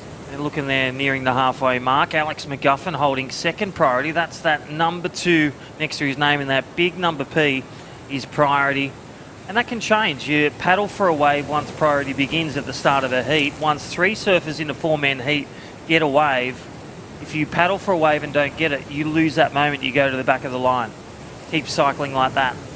They can get a maximum 15 or unlimited waves, but it's all about wave selection, turn choice, and stomping your turns. And right now, Saxon Reba from the Northern Beaches loves the staying board riders. Loves to fly as well. Just a quick one there for Geordie in the red, just up and out. Not going to improve on his situation, but I'm interested to see where the score goes for the surfer in green, Saxon Reba from North Stain Board Riders, like you just mentioned. He's only chasing a 4.95 to go to first, so not much. And I feel like be also wanting to improve the scoreline just to keep third and fourth out of the game. Yeah, nice one with priority 3. First turn, second turn, rhythm and melody. That is Saxon Reba. Just didn't push it too hard, just enough. And I love when surfers stay in that moment. Judges lap it up and there's the score. Green goes the lead. Geordie Lackman now looking for a 4-1-3 to go back into the lead from second. But piling the points for blue and white, they'll need something bigger now. Here we go, Destination New South Wales wave replay. Love the progressive finish there from the man in the blue. That is, of course, Zane Singh, chasing a 5.08 to advance. Geordie Lackman in the red, well, he just improved his scoreline. He's got a 6.4 and a 5.67. So Surfer in red goes to first place. Surfer in green, Saxon Reba now in second place. So I feel like Geordie in the red, he's just separated himself from the pack because it was such a tight scoreline on that leaderboard for first to fourth. Right, you can see the heart rate start to lift there for white. Alex McGuffin getting 2 quick waves and exiting stage left, so not the score required. He requires a 5.1 for blue, 5.63 for Alex McGuffin. 8 minutes remaining in this last heat of the round of 32. Excited to see the women come on next and do battle for the top 16. 4 heats up following this one to make the women the top 8 for the quarterfinals. They get first or second, then they go to the women v women, man on man for the men. That is a great format as well. Yeah, I love the 2-person format leading into those next rounds. Just have to get there first. So round of 16 of the women coming up next in heat number 1. We'll see Philippa Anderson, Giselle Sinclair, True Starling and Bonnie Hills. So great matchup for heat number 1. Righty, but leading the charge is red. Here is Saxon Reba. How was that speed float? And then gets and manages a nice vertical turn and closes with a nice little scorecard re-entry. It's a bit one like Sanger in the 80s, the inventor of the floater from the Northern Beaches. And the wave replay, Saxon Reba, thank you, Destination New South Wales, floats it up there and strikes a vertical turn. And look at this, really winds up and stomps that one. I'm calling the biggest score of the heat right there, 7.5. Agree with you there, Crispy. And there it is, excellent score from the judges. Saxon Reba an 8. So you're close there, Crispy? Yep. The judging panel agreed that that was some critical surfing, and well, Saxon Reba, he got rewarded. One of the things, there was many things I loved about that wave, but just one of the things that I loved, that he didn't force anything. Yep. He didn't rush any turns. He just really waited, held his bottom turn, and then made the most of the section as it presented itself. So great score there for Saxon. And really learning the ropes as well, and that's what these series do. Saxon had a few disappointing years in the Pro Junior. You know, you see a lot of tears, you see a lot of heartache when they don't get through, but he kept going, and this is a manufacturer for these moments. He's looking the goods for the round of 16. In the lead is Saxon Reba from the Northern Beaches of Sydney. All that hard work with the coaching staff and also the gains from those losses. When you win, you celebrate. When you lose, you learn. There is always something to learn with competitive surfing. I feel like even when you're winning, you can still learn from those moments. Well, that time I held priority for 18 minutes and didn't get a wave. We always go back to that. I've always got a wave in competition ever since. Still brings a smile. If you're ever down, you just think of that. I'd forgotten about that until now, Crispy. Etched in history. One you won't forget about, that's for sure. Righty, Saxon Reba currently holding down with an excellent score of the day, looking to drop a 4.97, the goofy footer. Again, coming through the pathway with Surfing New South Wales, the juniors. Just that regional state in the Australian team. And then now Geordie Lackman looking for a 6.58. But Zane Singh, Alex McGuffin, as you can see live on screen, on the ropes, looking for an above average score. They need a class act to get through this one to the top 16. Still opportunity but need a flawless effort to get through, Britt. And time is running out. We are just under 5 minutes in this heat. This is, of course, our final heat of the men's round of 32 coming up next. The women's round of 16. But we do have a replay here for the West Aussie competitor. Alex McGuffin in the white is chasing a 7.9 on this wave. Yeah, you can really see, like, banging out as much as possible. I feel with that wave, if he more sought, like with Saxon Reba, just that waiting, that holding of energy on the bottom turn instead of fitting more in would have been the key moments in that to getting within distance. So it will be his best wave for Alex McGuffin, but still requiring that 7.9. And sometimes you've got to just cut that 12 in half. You're looking at a pair of sixes in 4 minutes. Again, another Martin Dunn strategy. Got to get those scores or get the big one. I think one of the key differences between, say, Alex's wave then and Saxon's was the size of the wave as well. The size of the wave that Saxon had, he had that critical start, and then he had that middle section, and then it actually stood up again on the end section and almost like built in size. It didn't fade away, and I just feel like the size of the wave that Alex got just wasn't quite what he was going to get a 7.9 on. I'll tell you what, if he wins his heat, it will, no doubt he'll be riding an epoxy board. And as you see, Alex McGuffin really hitting the high notes on this one and just couldn't control that landing. Well, he stomped that. It would have been striking maybe a lesser score. Like we're saying, potentially the score of 7.9. So good combo there, nice snap. Attempt of air rev, but just couldn't consolidate that one. Surfer in white, still chasing a 7.9, just couldn't quite stomp the finish on that last wave with 3 minutes on the clock. Saxon Reba in first place, locked in an excellent scoring wave of an 8, backed it up with a 4.97. Closely followed by Geordie Lackman in the red. Zayna Sink in the blue, he is up and riding. He is chasing a 7.37, he goes big and also cannot get the completion. So I feel like the mentality has shifted in third and fourth right now. It looks like they're taking to the air, they're trying to throw the variety and get progressive, knowing that they need a pretty big number, Crispy. Yeah, definitely. And that's that mental game, staying positive, but knowing what you need to, with 2.5 minutes to go, knowing you need an above average score. You can't take a small wave, you can't do a small safe turn. This is where you've got to go big and hope that that wave and that board and that energy all connects in one. That was the current heat leader, Saxon Reba, just finishing off that wave, not able to get the completion. He is looking to replace a 4.97 as we watch the Destination New South Wales wave replay. Talk us through it, Crispy. Yeah, nice little first setup turn. As you can see, his 3-wave combo, he is just on song with his rhythm, he's on song with his flow state, he's on song with his board. Just couldn't get that last section, but his wave selection is really hitting the high notes at this one. 2 minutes remaining. Wave selection is crucial. Whether it's small, whether it's medium, whether it's big, whether you're a pipe at a comp, or you're a boomerang at Big Boomers or at Gold Coast, it's all about knowing that spot. What are the good waves? Is it the first one, or is it the one right behind on a nice cyclone swell? Just a quick one there for Zayna Sink. He's chasing a 7.37 as we are approaching the Mad Max minute. This is day number 2 of the Surfers Rescue 24/7 Port Stephens Pro. Our second stop of the VISSLA New South Wales Pro Surf Series for 2023. There it is. We are into the Mad Max minute. Grab your burritos. Yeah, 2-for-1 deal. Check it out. Even download the app as well. And every 10th one, if you scan that right now, right on screen, all those watching and listening, Mad Max 2-for-1 burritos, scan it and then head to your local store and even download the app. I've got one on mine and I'm up to burrito number 5. Don't tell the wife, Brittany. I feel like, Beck would be like, well, 5. You didn't share one of them with me at all. That's right. The 10th one. I can't wait for that day. Well, thank you, Tom, and all the crew at Mad Max, and also Connor O'Leary mentoring all those kids in the Mad Max mentorship program. Again, skating, BMX, dirt bike, and surfing extreme.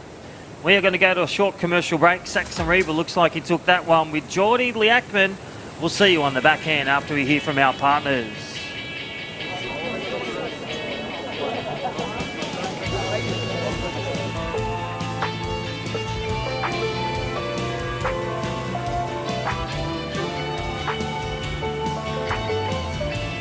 beautiful day. Huge thanks to Surfing New South Wales for getting out there, not only communicating with people about why it's important to not use single-use plastic, but how easy it can be to transition and stop it and swap it. We're basically down here to showcase how we are reducing our plastic footprint through all things like keep cups and reusable water bottles and our beautiful toggles which we use instead of cable tie. We've invested in about 100 water bottles and keep cups. We've distributed to the whole team. You know, everyone's so passionate about this program and so enthusiastic to be a part of it. We're doing our bit to give surfers a cleaner ocean and save the environment for a better future.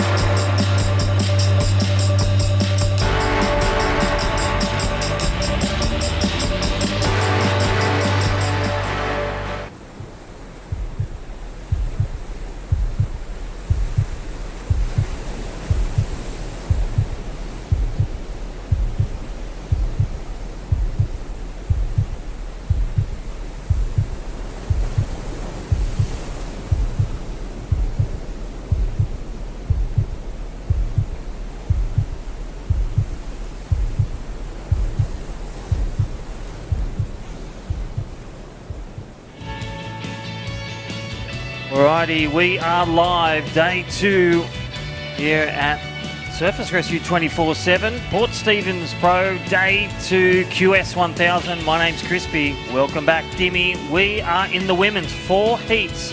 We're going to roll through now. Philip Anderson, the local, in red. Gia Sinclair in blue. True Starling in white. And Bonnie Hills from Port Macquarie in the green. Great way to start off the round of 16 for the women's. As I said, a lot of experience in this heat, Crispy, and straight off the bat, here we go. Philippa Anderson, one of the stalwarts when it comes to competition in this country, and it would be great to see her finally, burst that bubble and get herself where all of us believe she belongs, and that's on the championship tour. But for myself with Philippa, I just think that she's really sort of knocked the door down a number of times, got very close. She just needs that 1 year where she just puts consistency through those performances, and I truly believe, her skill set is tailor-made for the World Championship Tour, as we see Bonnie Hills up and riding. Yeah, one of our sister Revolution surfers, Bonnie Hills, all the way from Port Macquarie, up in green. Surfing and growing up with Carly Shanahan in the local board riders, that is where Bonnie Hills is from. So great to see her here, and great replay.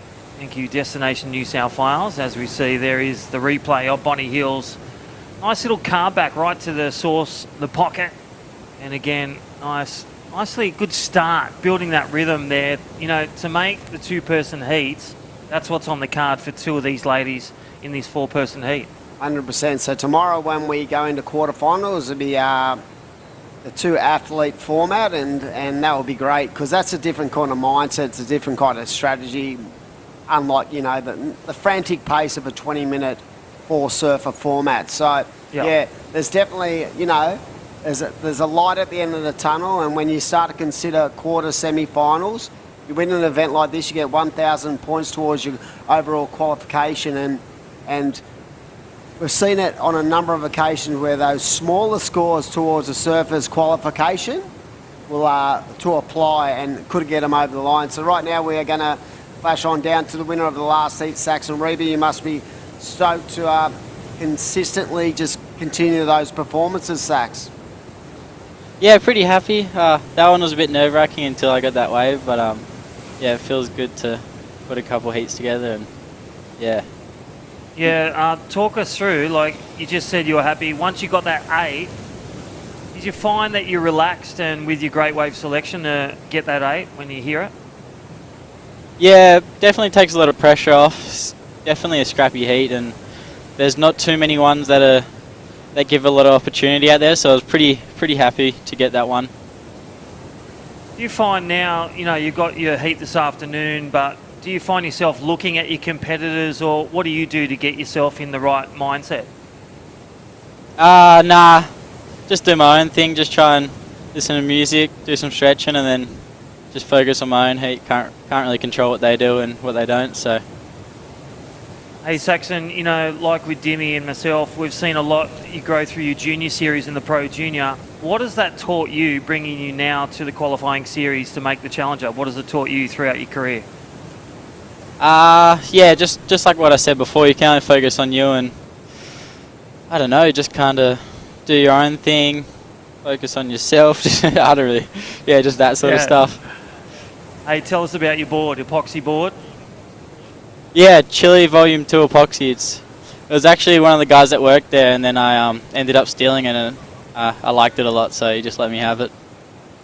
Mate, I'm interested to know, you've had a really good 12 months when it comes to the juniors. You got a shot at the junior world title. You had a great result over there. Talking about that win the other day, that breakthrough win, what does that do for your mindset? And you must have been absolutely delighted to, you know, finally break that bubble after so many finals.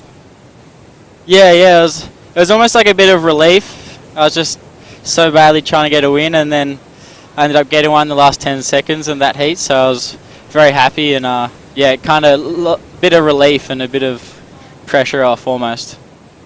Well, mate, go refuel, get ready to go. You're going to be back in it this afternoon, and we wish you all the best moving forward. Go for it, bud. Thank you very much. Yeah, Crispy, so he's in good form. Like I said, I felt like, you know, from Saxon's point of view with that win, it's been coming for quite a while on the junior circuit because he was just so consistent. Like, he ended up third last year, and I feel like he's broken the barrier, and I think that is going to really play a part in his development on the QS as we see the girls really are getting to work on these rights. Good transition on the forehand for the surfer in green, and yeah, the women are bringing it definitely as we see Philippa Anderson. Yeah, great replay. Good read on last this way. one. Look at that thing. Watch us stomp it, hold it. Judges want to see completion and they want to see positive body language. And going back to Saxon Reba, he posted an 8-point ride. He was just on song. And as you can see, that rhythm, it's building now. She's had a slow start, just posted a 6.33, and she's just switched on to rapid fire for the young lady in the local, runs the local surf school at Nobby's, Philippa Anderson Surf School, doing this event just because it's up the road. You know, she'll probably be coaching this afternoon after this heat, all the local kids, and then a shout out to Rod and Deb as well for Philippa Anderson. Talk us through Philippa's situation at the moment. Where is she rated, and what is she looking at the moment as we see surfer in blue up and riding, just trying to keep that rhythm going. That wave sort of runs off a little bit, but yeah, where is she sitting, and as a coach, what is her mindset going into this current system? Mindset is consistency like we talked about, but it's also bringing and taking those moments. There's going to be moments where you fall behind, where you're not comfortable, but it's that resilience in building house, getting through your heats, and not just focusing on others. You can't control others. You can't control what waves they get, but you can control what board you use, what waves you select, and how to come back and really rely on the strengths in the gym, the mindset being positive, and bring it all out in that 20-minute heat. That is the key. Yeah, I feel, as I said, like she's been so close on a number of times. You only got to look at, you know, what she's thrown out in these smaller conditions. And talking about someone who is impressive in these kind of ways, Drew Starling's another one. Yeah. She's consistent. She's got a really solid sort of base to her surfing. But yeah, I feel at the moment there are a number of, you know, athletes from our region who are just, knocking on that door. Knocking on the door, and it'd be so great. This young lady's one of them, and she's got such a good centre of balance. She gets coached. She's very solid on her feet, and unfortunately just can't ride out that rotation. But yeah, with Philippa, I just think that she's had to learn to deal with disappointment in her career a number of times. And I love when you speak to her and you say, how you feeling, Philippa? You ready to go for the next year? And she still just has so much fire, so much want to get into that elite ranks, and that's great because I think the reward for her, if she can get there, is going to be so much more greater for the experience and the journey she's been on.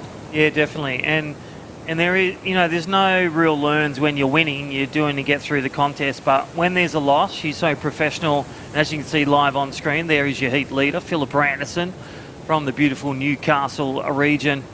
And again, she is just fired up to make it on through to the quarterfinals. What do you reckon she's right in there? She's on the Hayden epoxy. So again, nice wider board you can see with the nose, and that's just classic Hayden rails. And her brother Craig, I love the way they steal each other's boards, and they actually go that good. They're like, I'm keeping it. Her brother is one of the most freakiest talents I've ever seen, and he just chose a different path. Yeah. When Craig Philippa loves competition. Craig loves surfing crazy waves. See, Ando when he was a junior, he would do comps, and then he just one day made that call. And some of his edits in some of the biggest ever surf movies ever created. Yeah. You know. And still, he broke his ankle last year. It's seriously, he'd be one of the most favoured surfers as a free surfer ever. Yeah. I was going to say lace on a boot, but put on a weddy. You know, he's such a freak show, and it was so interesting to see how, you know, they separated their careers. Where Philippa went for, you know, the glory in the QS and wanted to be on the world tour, and Craig sort of separated himself and just went, you know what, I'm happy being a free surfer, and honestly one of the best of all time. Here we go. True styling, nice. And nice start and finish. That 2 turns, very solid foundation for that score. Well, she needed to iron that out. That last wave she just let, and look at the rapid fire of manoeuvres. There is your heat leader, and just throwing that one away. But True Starling really needed to get that second turn in, and she's amended that one, and she'll hold in second. Thank you, Destination New South Wales. Nice little wrap. You can see her eye in that last section and just propels forward. Bit of chest over knee to stomp that. All those kids watching, you have to stomp that last turn, chest over knee, keep low. The gravity's moving. You got to move with it there, Dimmy. Yeah, I'm so with you on that point, and I think it's just that visual for the judges, the first thing they see and the last thing they see. And you're forever telling guys, your coach, you know, you've got to nail that final turn, because, you know, you leave a lot on the bone if you leave it up to chance. And right now you can see those scores coming in.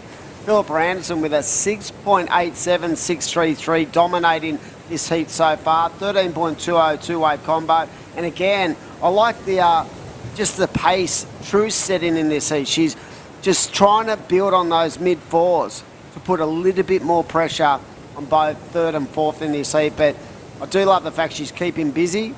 Yeah. And that would be a real mindset. She'd have Micah down there and helping her out. But yeah, I feel like she's found the flow of these rights. Hey, I'll tell you what, Raya Campbell's up next, heat 2. Maddie Poole, another local from Newcastle. Rosie Smart, again from the Coffs Harbour, and New Zealand surfer, Sophie Vett. Wow, Rosie Sapphire. Smart, what a talent. And yeah, know, she's having some... she was in my black book for when it comes to really good performances at that last event for such a young competitor.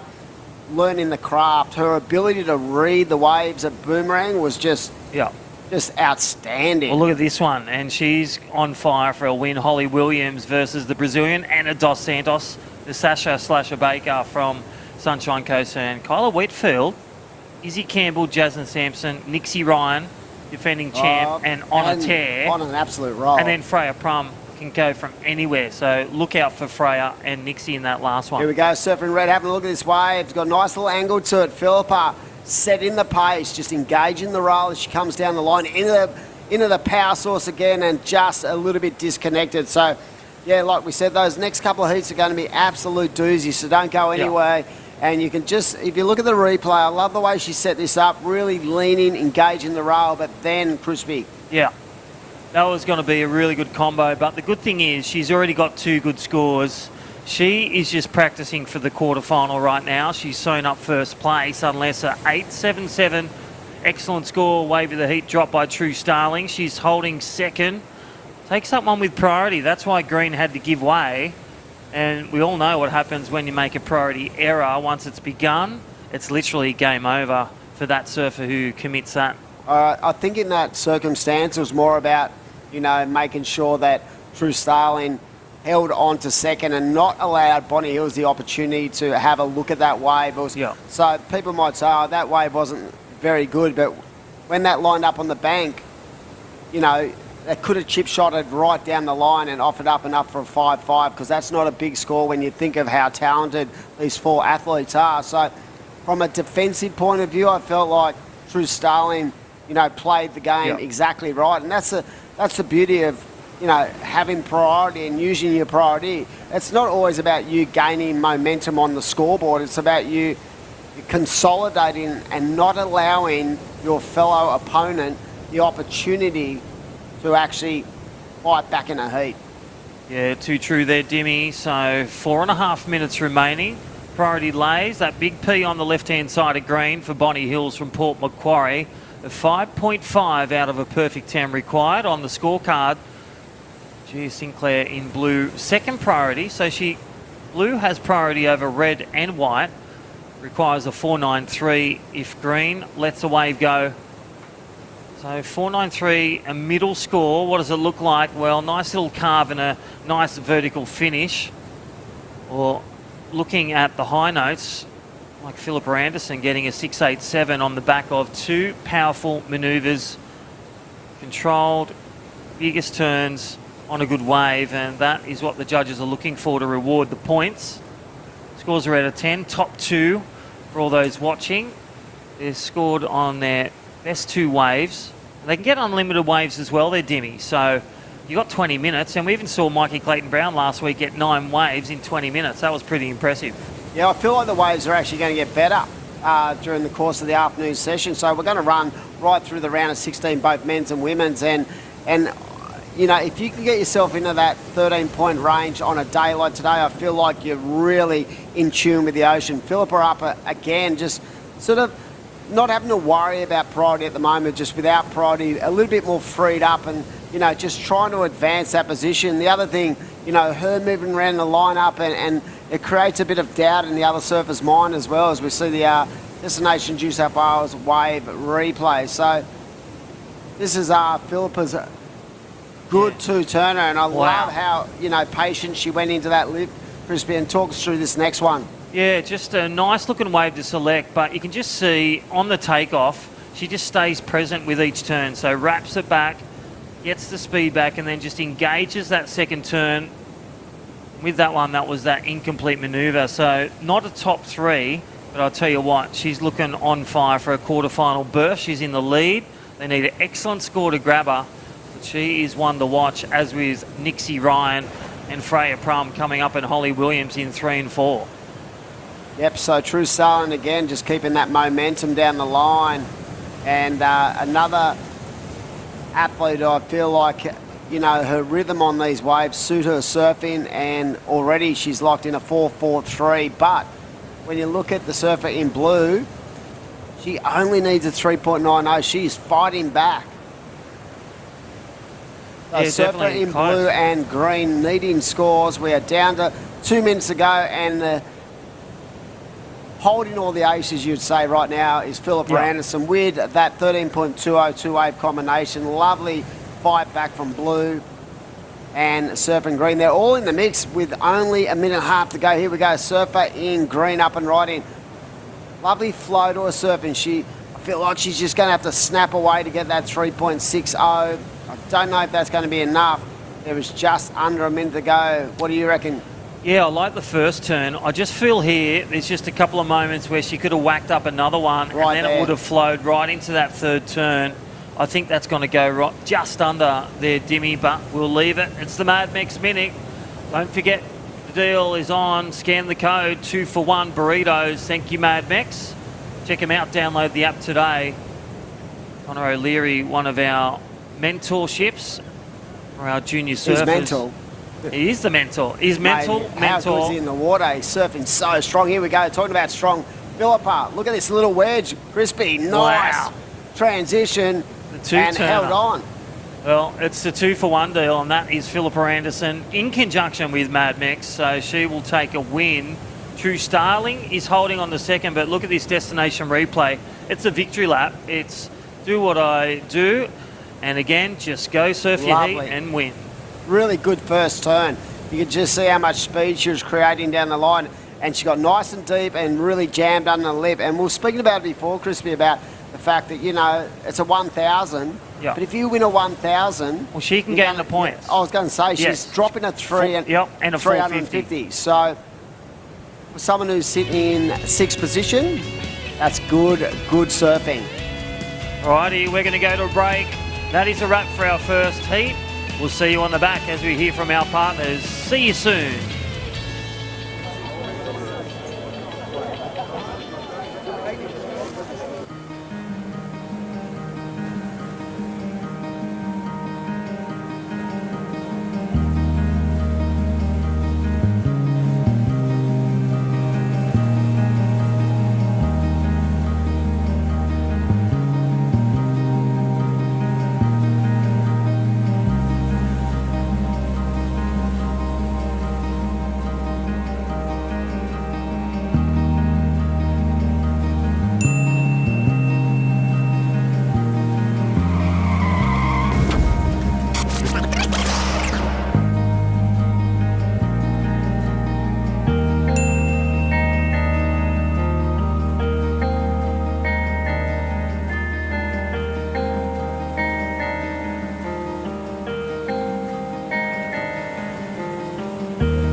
It's a beautiful day. Huge thanks to Surfing New South Wales for getting out there, not only communicating with people about why it's important to not use single-use plastic, but how easy it can be to transition and stop it and swap it. We're basically down here to showcase how we are reducing our plastic footprint through all things like keep cups and reusable water bottles and our beautiful toggles, which we use instead of cable ties. We've invested in about 100 water bottles and keep cups. We've distributed to the whole team. You know, everyone's so passionate about this program and so enthusiastic to be a part of it. We're doing our bit to give surfers a cleaner ocean and save the environment for a better future.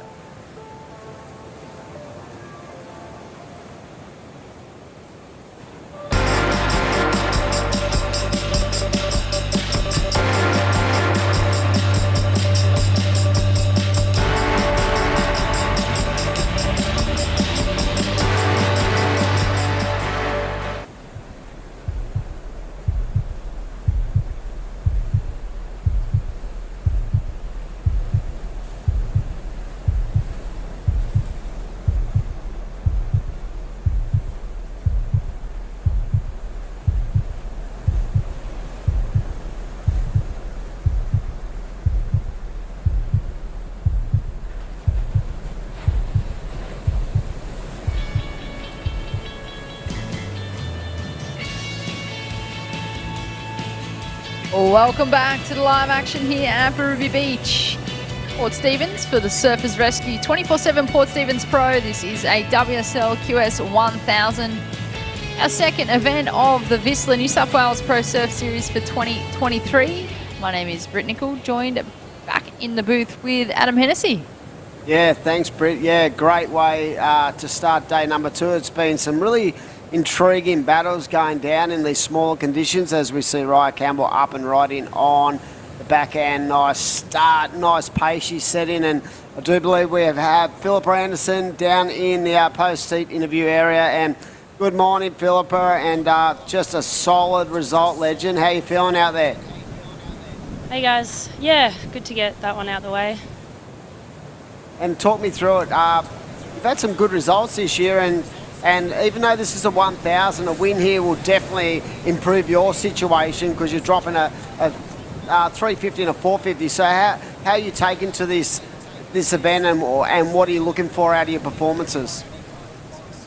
Yeah, definitely the goal is to make the Challenger Series. So yeah, dropping that 350 and other low one's really good.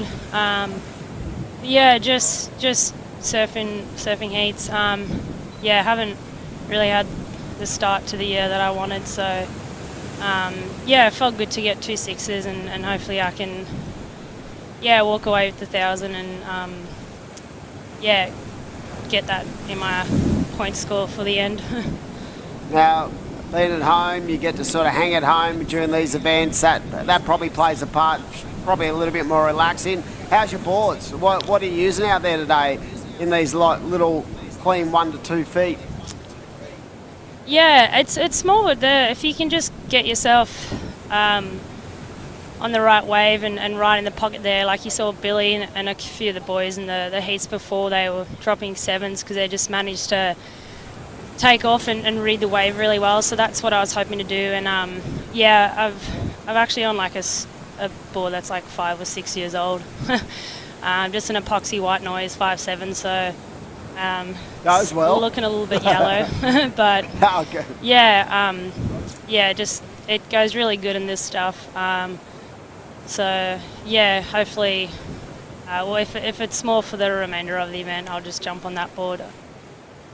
Now, talk us about tomorrow. We go into the 2-surfer format. Looking forward to that because that sort of changes the dynamic of how you approach a heat. Is that correct? Yeah, definitely. I mean, with 4 people out there then, when I didn't have priority or the first 2 priority, I tried to move away. So, yeah, it's, yeah, I really like woman-on-woman heats. I've had plenty of them. So, yeah, change up the game plan a bit, and then, yeah, it's really just who's the best surfer and the smartest surfer in the heat should walk away with the win. So hopefully that's me for tomorrow. All right, Philippa, go rest up. You know, you got a lot of support out there. We all want to see you do well, and congratulations on today's stellar performance in these tricky little waves. Yeah, awesome. Thanks, guys. Have a good rest of the day. Philippa Anderson there, looking nice and, you know, relaxed, very quiet, just a little bit reserved today, but yeah, a stellar performance. She said she was on that board that's basically 5 years old. But you've got those boards, you probably got boards from 10 years ago that you still sort of pull out the garage door and just go, yep, this is a little gem. Everyone's got those boards that, you know, for some weird reason feel so good under your feet no matter how old they are. As we see the surfer in red here, Brett. Nice. Oh, projection in the lip, it can't ride in out of that. So, yeah, interesting to just sort of get her insight into how she's feeling. You could definitely feel like the energy there, a little bit disappointed with what's been going on in the first sort of section of this tour. But the thing for Philippa is she's holding 2 fifth placings at those 2 events in Indo. So that goes towards, you know, her placing on the QS. Right now she's sitting in 6th. That's a great place to be. Yeah, no, like you mentioned, I feel like, you know, Philsy, she was quite relaxed in that interview. I don't know, she seemed a little bit flat, and I don't know whether that was maybe just knowing where she's sitting, but like I was almost going to mention, like, you know, she's sitting 6th place. It's a good position to be in. You've still got another 1,000 event after this. You've got a 3,000. You've still got a 5,000. Like, there's still plenty of opportunity for Philsy to get those results, and she's well on her way here at Birubi Beach. As we watch the Destination New South Wales wave replay, the surfer in white, looks like that is Rosie Smart. Oh, yeah, she was definitely, I spoke to Crispy about this earlier, about how impressed I've been with her development as a competition surfer. She's just, the read she had at Boomerang was exceptional, and again, I just find her technical way about her approach is just brilliant to watch. And, you know, she's come out of that junior rank. She comes from down at Coffs, or up at Coffs Harbour. She comes from a good program up there, but she's definitely, when I look at it, she's been one of the more impressive female athletes that I've seen this year. Still quite young. She's 18. She's from that Sawtell region, and yeah, she's definitely been showing the world what she is made of and putting a few good heats together. She finished third at Boomerang last week. It was incredible forms. Didn't she win the AIS? Did she win that? She won the Australian Open of Surfing. She won the Coffs event, but then she went on to win the main final at Bondi. Down at Bondi, yeah. Pocketed 10 grand, bought herself a new car. 10, gee. George Pitter actually won the men's, and that 10 grand went towards this qualification situation, along with a couple of events we saw in Indo. And what about that? All right, Campbell just absolutely blowing up on that nice little peak. That was one of the better waves that stood up on the bank, and I feel that is probably going to be the best wave of the heat. But yeah, Rosie Smart, she's up and riding once more, but here we go. Look at this, Britt, take us through it. Freya Campbell on her backhand, great first turn, straight into a second. She stuck with it, just try to keep that board moving through the inside section before putting it up there for one more, getting the finish, the surfer in red. That Gold Coast region. I know she does a bit of training with pipe surf coaching, so shout out to Andre if you're tuning on in. Wait for those scores to be locked in, but with 9 minutes on the clock, it's currently Rosie Smart in first place with a couple of fives as we watch the Destination New South Wales replay. This is Rosie here, Dimmy. Yeah, nice connection, but I felt like the surfer in red definitely got the bulk of that transition there. There it is at 6.67. What I loved about that wave, Britt, was how coiled and low she got on that second turn. She was really able to get herself nice and centered on the board. Judges lapped it up, and it was definitely the best wave of the heat at 6.67. Now the opportunities to offload that 4.83. We saw that in the last heat with Philippa Anderson when she got one score. She backed it up with a very similar score, and that basically shut the door on the other three surfers in the heat. This is the women's round of 16, heat number 2 in the water. We have 4 heats of this women's round, and then we'll be moving back into the men's division, finishing today with the men's round of 16. Going to be an exciting afternoon for sure. Then tomorrow we're going to round out this Port Stephens event, and it is great to have the Surfers Rescue 24/7. We spoke about earlier about the importance of safety in the lineup as we see Maddie Poole up and riding. A little bit of a fade to get herself back into the power source of that wave, and unfortunately can't ride out. So great to have, the tour, really separated by regions. We've seen Tweed Coast Pro, we've seen Boomerang, we're at Port Stephens. By the weekend, we're going to be down into the Sydney Basin, down at Maroubra, and then back up to Avoca in about 10 days, I think. I just haven't quite worked out our schedule, but it is an frantic pace we are setting right now, Britt Nicol. Yeah, the days certainly become a blur, Dimmy, that's for sure. One day after another, event after event, but we wouldn't have it any other way. Competitors loving the fact that they have this regional QS series in our country. WSL having to adapt. I think these days the actual format of how the actual World Tour comes about is pretty incredible. I saw a little bit earlier Jack Robinson training in the HPC Centre, and what an incredible run that gentleman is having at the moment. He looks fit, he looks ready to go, and Portugal is coming up very shortly. Such is the way that the tour is formulated these days, and I feel like having a regional series of events and then progressing on to the Challenger is a really, really solid base. And I feel like the more advancement you have, the better wave and better locations you get to surf. Here we go. This is the local surfer, Maddie Poole. Faded on takeoff. Got the completion that time. So she locked in a 2.47 earlier. She's looking for an 8.33 right now to advance. However, she can break down the totals into 2 scores. So 2 6s will take her straight to first place. just under 6 minutes on the clock. Moment, Ray Campbell in first place in the red, Rosie Smart in the white in second. They are also holding first and second priority respectively. They're definitely on the strength of that mid-point, 6-point ride was the benchmark in this heat, and we can just see the surfer in blue fading back, but not a lot on offer. Nice turn there just to complete that ride, but yeah, it's not the score she's looking for, and there's still 5.5 to go, and right now this is heat number 2, round of 16. WSL QS 1000 event, and it's up to Maddie Poole and Safi Vetti to get on through. I will say surfer in green has been ultra impressive. She's got such a solid foundation to the way she goes about her surfing. So this is another cracker heat. The round of 16 heats in the men's and women's, it's just incredible the talent on show. And this is like a look into the next generation for the Australian contingent.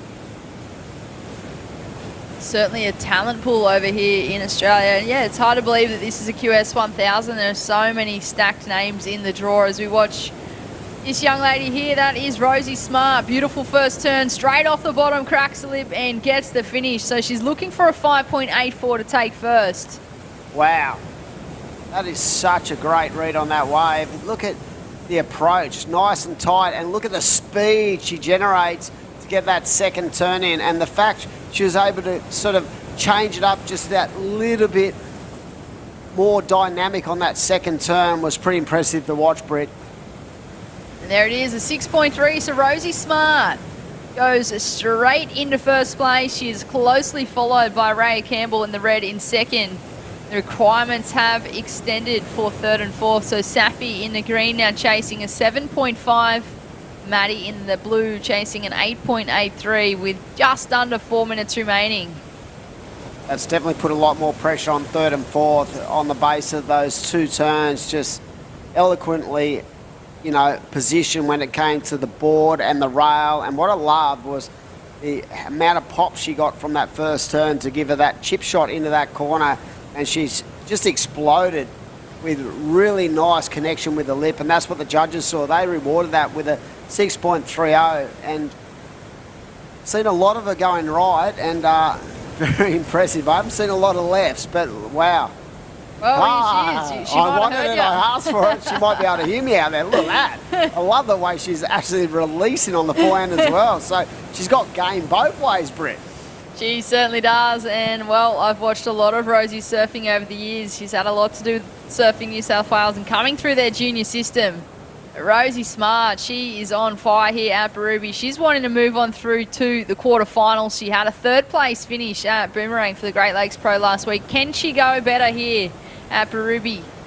For any junior out there watching, if you're a grommet, have a look at her positioning of her legs and how low she is through those turns, how much coil and spring she got out of those turns. Even though it was a smaller wave, the execution of those manoeuvres were incredible. So yeah, I'm loving the way that she's, you know, working this regional qualifying series, and like you said, a third place in against some, you know, world-class surfers last week, and she's having to do it again.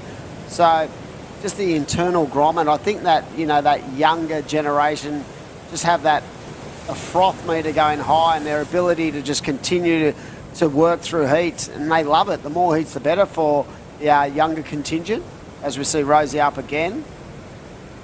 A nice surfing right now. She's in the lead, red in second, and we have the Destination New South Wales government replay. And really nice transition, and the read just able to keep that board going on a very small wave. So down to 1 minute 40 seconds. It is up to Safi Vetti to get that 7.5, or Maddie Poole needs 8.83. That in itself would have to be the best wave of the day.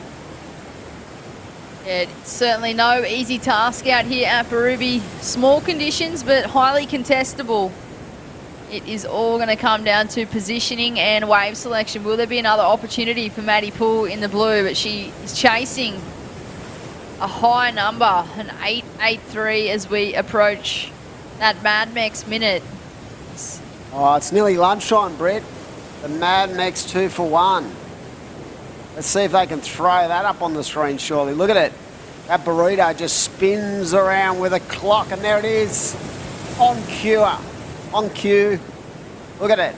2 for 1. You can shout your mate a lovely lunch. They are so filling, fresh ingredients, a great company, the Mad Max Burrito 2 for 1 deal, as we see the surfer in red up and right in. So with 35 seconds on the clock, is that all she wrote? Is there going to be an opportunity for both green and blue? Because Britt, they do have first and second priority. They do, but time may be the enemy here with 20 seconds on the clock. Look to conclude heat number 2 of the women's round of 16. So it'll be Rosie Smart taking the win over Raya Campbell in a second. And that concludes that heat. We'll be moving into heat number 3.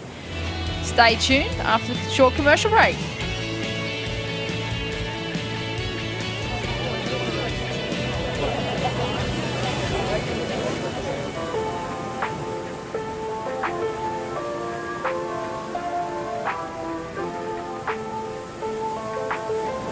It's a beautiful day. Huge thanks to Surfing New South Wales for getting out there, not only communicating with people about why it's important to not use single-use plastic, but how easy it can be to transition and stop it and swap it. We're basically down here to showcase how we are reducing our plastic footprint through all things like keep cups and reusable water bottles and our beautiful toggles, which we use instead of cable ties. We've invested in about 100 water bottles and keep cups. We've distributed to the whole team. You know, everyone's so passionate about this program and so enthusiastic to be a part of it. We're doing our bit to give surfers a cleaner ocean and save the environment for a better future.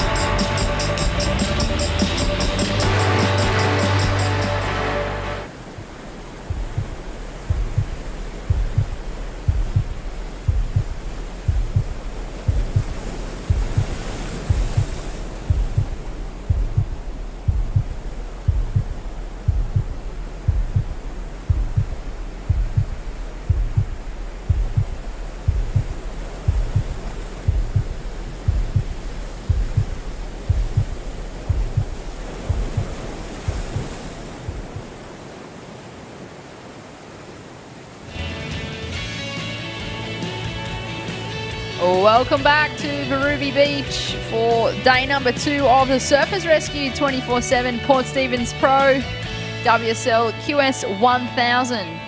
Second stop of the VISSLA New South Wales Pro Surf Series for 2023. My name is Britt Nicol, joined in the booth with Adam Hennessy. We're straight into this next heat, Dimmy. Yeah, certainly are, and we saw the surfer in blue there. I'm pretty sure that was Annie DeSantos getting to work, and I've seen a lot of her in the last 12 months. She spent a lot of time on the northern beaches, and this is just another indication of the strength of this region and how many good surfers we have, because round of 16, they are not holding back. I will say, surfing blue, I've seen her attacking some big waves in these sort of winter swells on the northern beaches. Annie DeSantos, so great to have her on. I do believe she's in Australia full time these days. And right now, what a lineup. Holly Williams in the red. We saw her on that first ride as we see the surfer in green get into work. Welcome into everyone online. I'm getting plenty of messages saying that they're loving the webcast, watching the men and the women. Hello, Oliver Howard and all the boys out there. And yeah, just really feeling it. And it's great to have the ability to, you know, be able to watch this generation go about their business. And as we see that surfer in blue, lovely second manoeuvre. I love the way she held that bottom hand turn, and just the clinical nature of how much speed she got out of that was pretty impressive, Britt. It was, and well, she charges in big waves, but look at her surf a small wave. She just belts these couple of turns so easily. That is Annie DeSantos, a 21-year-old. Like you said, she does now live in Australia. Spends a lot of time up and down this east coast. There it is, a 6.5. So judges rewarding that surfing there for the surfer in blue. Takes an early lead. She's got 4.07 in her scoreline as well. You see her a lot on the northern beaches surfing around the Manly area, Curly and stuff like that. So she's learning to surf tricky waves. But what about Holly Williams? She's got such a strong power base that she uses to her advantage. And again, one of these surfers I feel like really understands the ocean and understands how to read each and every wave she takes off on. Coming from the Sunshine Coast as well, I feel like Holly would surf conditions like this fairly often. Up and riding, that is Kyla Whitfield on her backhand. Recently got back from Indo. Did a trip over there. North Narrabeen surfer, and you know, in a stable of, you know, when you think of iconic locations for a surf break, you know, for Sydney, they are the most iconic water riding club, really, in my eyes, when it comes to success. They've just absolutely nailed it, generation to generation, all the way back to Cole Smith and guys like Simon Ando and Terry Fitz, and then you bring it through that next generation where they had literally in 1 year on the World Championship Tour, they had 4 or 5 guys from the same beach on the World Tour. Someone said that is an incredible stat. So they have just produced and produced, and alongside of the likes of Laura Enevar, True Starlin, you know, they've had so many great women come through their ranks, and yeah, it's fantastic to see her performing at this level. And that last wave is a 3.9. Probably a little day on the alley rights, as we see the surf in red. What about the coil and the amount of speed she held through this wave from the Sunshine Coast? So probably, you know, very used to surfing those sort of tricky little summer beach breaks, as we see the surfing green also getting to work. But yeah, all these 4 competitors, Britt, would be very, very comfortable in the surroundings out here, as we see blue up. And Dos Santos is working this one all the way through. She's looking to better a 4.07 to extend her lead. And how's the little bonus section on the inside, Dimmy? You serious? What about how much speed she carries through that little bonus section? That board looks very in tune with the ocean, so she's obviously been working on her boards and knows exactly what to go to in these kind of waves. And look how much speed. So I do believe we have Rosie Smart ready for an interview. Congratulations, Rosie. You've been ultra impressive in the last week. Everything I've seen of you, just, you know, you seem to be on such a great rhythm, such a great roll. Congratulations. Thank you. Even though it was pretty small out there, like, you could get a couple of turns, so it was actually kind of fun. And what did you, board-wise, did you keep that board you used the boomerang, or did you change it up with those smaller conditions? I changed it up because I snapped the nose of one of my boards in the last Pro Junior, so now I'm riding the zero gravity. Well, you've certainly adapted to the board change there, Rosie. Hey, I know you're only 18, you recently finished school, you just mentioned that you're still doing the Pro Juniors. What are your plans for this year leading into 2023? I'm just planning to do like all the Pro Juniors and QSs, and yeah, just keep getting more heat practice and improving my surfing. I'm interested to know how you go about your training. What's been involved in the off-season? What have you been focusing on, and who do you train with? I do a bit of training with Martin Dunn every now and then, and I've had a bit of heat practice with him. And he also helps me with my technique, but otherwise I just try and like surf as much as I can. Well, you've got such a great, you know, pioneer of surf coaching behind you, and I've been ultra impressed. We wish you all the best. Now you go into the 2-surfer format. What happens now? What do you change up? Is there a different dynamic you go to when it goes to just 2 surfers in the water? I've only surfed a couple of 2 people heats, but I really enjoy it because you can get more waves and there's like less people. But yeah, I'm keen. All right, so congratulations. Moving on through the quarters, and we wish you all the best tomorrow on finals day. Keep the roll going. Thank you. Wow, what an impressive young competitor. She's definitely got game, and it doesn't surprise me the tutelage of Martin Dunn, like an iconic name when it comes to coaching, not only in Australia but around the world. He was sort of the pioneer, person who led the charge when it came to identifying talent and working on different technical sides of the sport. So, yep, she is so solid. Her foundation is great. As we see the surfing in red, Holly Williams, she needs a 5.78 Brit to get into the lead, and just that one turn probably will not be the score required, but at this stage, it is Annie Santos in the lead. A nice turn from Whitfield there, but only one turn. But yeah, I just think she's got a lot of street smarts for a young competitor. As she said, very new to the QS game, but I feel like, the amount of work they do in the pro junior ranks, I feel like that plays a massive part when it comes to, being comfortable in the arena. How did you feel when you came through the pro junior? Because when you came through the pro junior system, it was stacked. Like, honestly, did you feel like when you had to jump from pro juniors to QS, you felt pretty much comfortable in that kind of environment? Yeah, you're right, Dimmy. I came through with the likes of Sally Fitz, Laura Enevar, Dimity, Toby Wright. Yeah, like Tyler. There's a whole heap. And then there's a heap of names that, competed in those pro juniors and didn't continue with the rest of QS that were really talented surfers. And, back when I was doing the pro juniors, it did go into a two-person format for most finals. Not all finals, but most finals we did have a two-person format.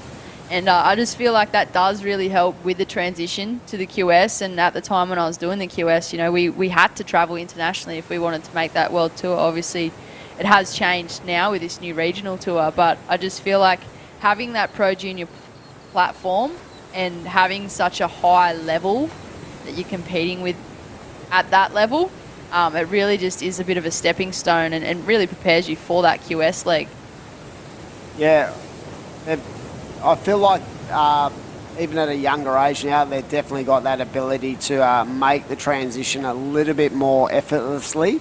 The standard definitely gets risen, but once you have that sort of formula you can go to, I feel like, the days of, young Grommet having to take on the sort of established kind of name, I feel that sort of goes out the window because they all have this sort of game now where they just go to it and they feel comfortable in that circumstance. But like you said, when you came through, you had like Tyler, Sal, there's so many of them. And like I was just thinking back to some of those names, like the Mason sisters and Harrop, Paige Harrop, Philippa. Like, it was endless. But yeah, like, good on them for being able to work through that. And this is the advantage having a regional system, unlike when you came through where you said you have to travel around the world. That in itself, I think, really makes a lot of difference in the amount of anxiety because you don't have that travel. But you know that the light at the end of the tunnel is if you perform at this level, you're going to get a shot against the best surfers in the world on the Challenger. And that's the incentive in itself there, Dimmy, having this regional qualifying series in your home country, your routines, you can try and stick to, healthy eating, you're in the same time zones, some events you can sleep in your own bed, and I just think, all those things are positives, as well as the fact that you're saving money by remaining in your own country, and then you're also making money if you're doing well on this regional QS series, which can then fund your Challenger. So I just think it's a really smart move from the WSL to make that adaptation due to COVID when it was happening, but I think it is a great thing for competitive surfing. And I just feel like the transition as well, over the years, probably watched a few QS surfers who have then transitioned onto the world stage for the World Tour, and they might not necessarily have been quite prepared for that World Tour level coming straight off a QS international leg. And I just feel like having the regional series straight into the Challenger are world-class locations. I feel like it's better prepping athletes for that World Tour. Yeah, watching the Challenger last year, I commentated the event at Manly. The level from both the men and the women, I felt, could match the CT level. It was such an eye-opener when it came to, the amount of scores and big scores by some of the best surfers on the planet. So I feel like if you get into that Challenger, you have to be able to bring your A game because only the top surfers get through that series. And that in itself, I feel like, is like a mini CT especially when you consider the locations they go to, like the Snapper Rocks. This year they're going to be off to Narrabeen, which is a prime location. And the excitement level towards the back end of last year's qualifying series for the Australians was like, no one was trying to say it, but they were. They were like, snapper with 4 guys out, you know. Oh my God, bring it on. And they got waves. And like I said, you have to sort of transition from the region into the actual challenges. So it's a great stepping stone. Back to the live action in the water. While we're having that chat, Sasha Baker in the white managed to lock herself a 6.33 and a 3.17. So the surfer in white from the Sunshine Coast now in second place. Her fellow competitor also from the Sunshine Coast in the red, Holly Williams, been bumped into third place, but only chasing a 3.61 to move back into second. Kyla Whitfield in the green from North Narrabeen. Well, she's now chasing a 5.61 if she wants to advance.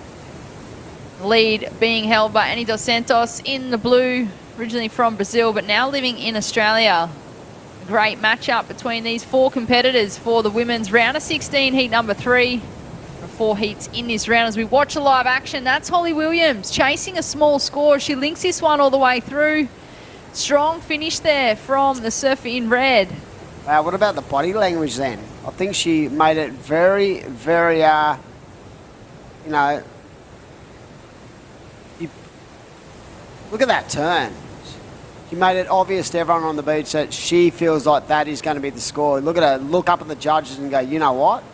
Is that a half mini claim too? It's like a little hand jive as she went over the back.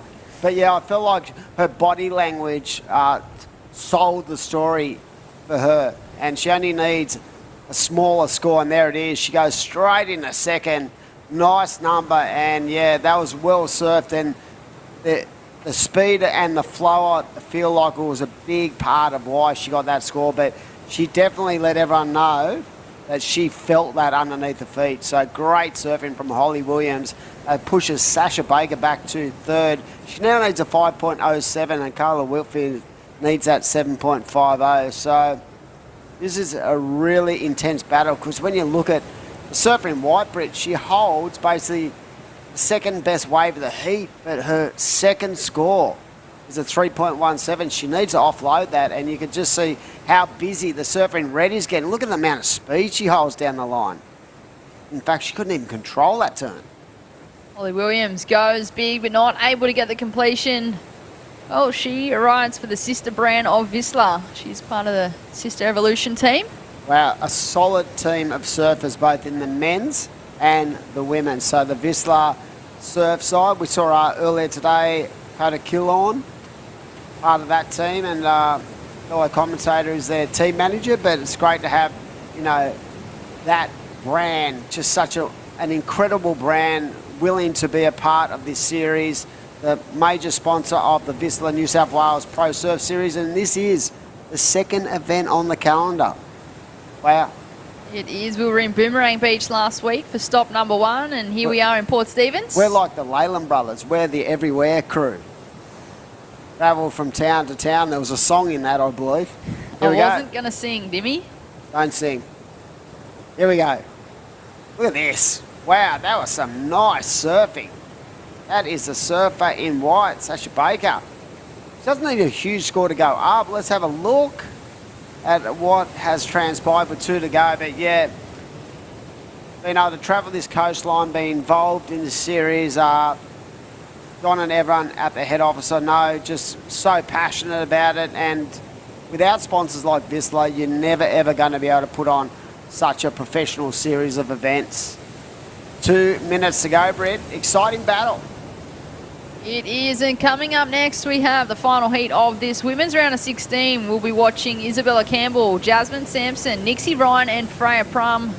A great matchup there for the final heat of this round before we move back into the men's action.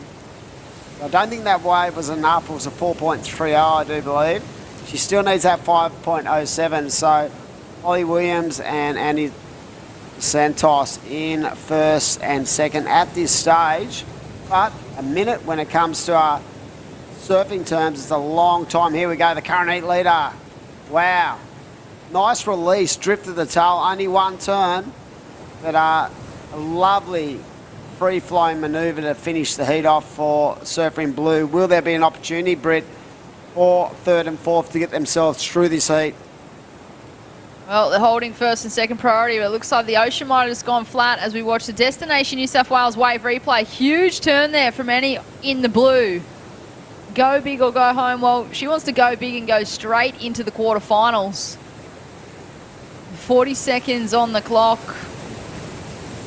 Annie Dos Santos in the blue in first place. Holly Williams in the red in second place. We are well and truly into that Mad Mex minute. Grab your burritos. What a day of action here. Day number 2 of the Surfers Rescue 24/7 Port Stephens Pro. How good. Been a wonderful morning so far. I feel like the waves have offered up so much scoring potential. Yeah, it's small, but the banks are so much fun. And here we go. Holly up and riding into another turn and creating nothing really, or something from nothing on a very small wave, but I don't know if it's going to improve the situation. I feel like the heat is done and won, and we're going to throw off the commercial break and be back very shortly at Port Stephens.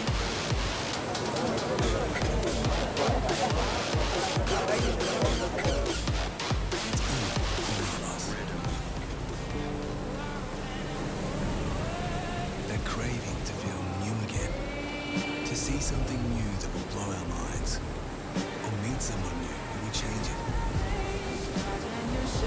New South Wales, a place to feel free, to feel alive, and most of all, to feel new again.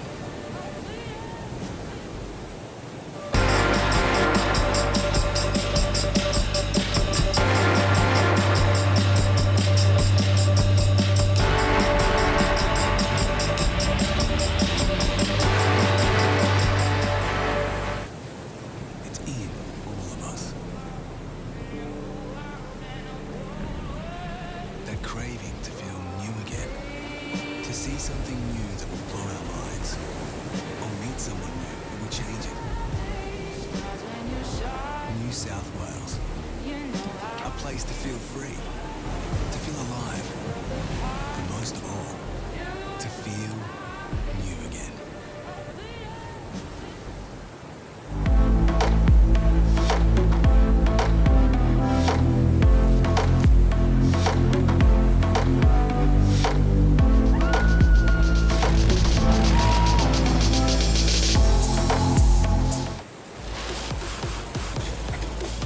Welcome back to Birubi Beach for day number 2 of the Surfers Rescue 24/7 at Port Stephens Pro WSL QS 1000. Our second stop of the VISSLA New South Wales Pro Surf Series for 2023. My name is Britt Nicol, joined back in the booth with Michael Crisp. We're straight into it, Crispy. Yeah, there she is, Freya Prum, live on the screen. Already posted a 283. Nixie Ryan, one of the leaders, the top 3 on the qualifying series. World Surf League ratings. Check it out, download the app. But this is Freya Prum, and again, Merimbula born, loves it here at the Gold Coast. It's the scientist, Freya Prum. It is. She is a pharmacist. She spent a lot of time studying over the years while she's been on the road competing. Finished her degree. Her dad owns a pharmacy down in Merimbula. Shout out to Dean for watching. Dino, And also Robin. send us some Panadol. I'll tell you what, right now, Nixie Ryan looking, well, she's dropping, she's just here for contest savvy, a bit of experience, and also the VISSLA New South Wales Pro Surf Series, just that run up and down the beautiful coastline. Thank you, Destination New South Wales. As we watch the wave replay, one turn there for Izzy Campbell from West Oz. We also had a ride from Nixie Ryan, just a quick one there for the surfer in white. She's just fresh off a win from the Great Lakes Pro US 3000, and she's straight into this event here. She's also the defending champ. Yes. And qualifying series, 1 to 1000s last year. So it was great to see her win one of the big ones, the 3000 last week at the beautiful Boomerang. And again, you had Holly Williams that last one. She's looking to dispose of 800 points, so we'll need a podium finished first or second to gain those points to climb. Alrighty, with last heat's winner. And, well, welcome back in the red.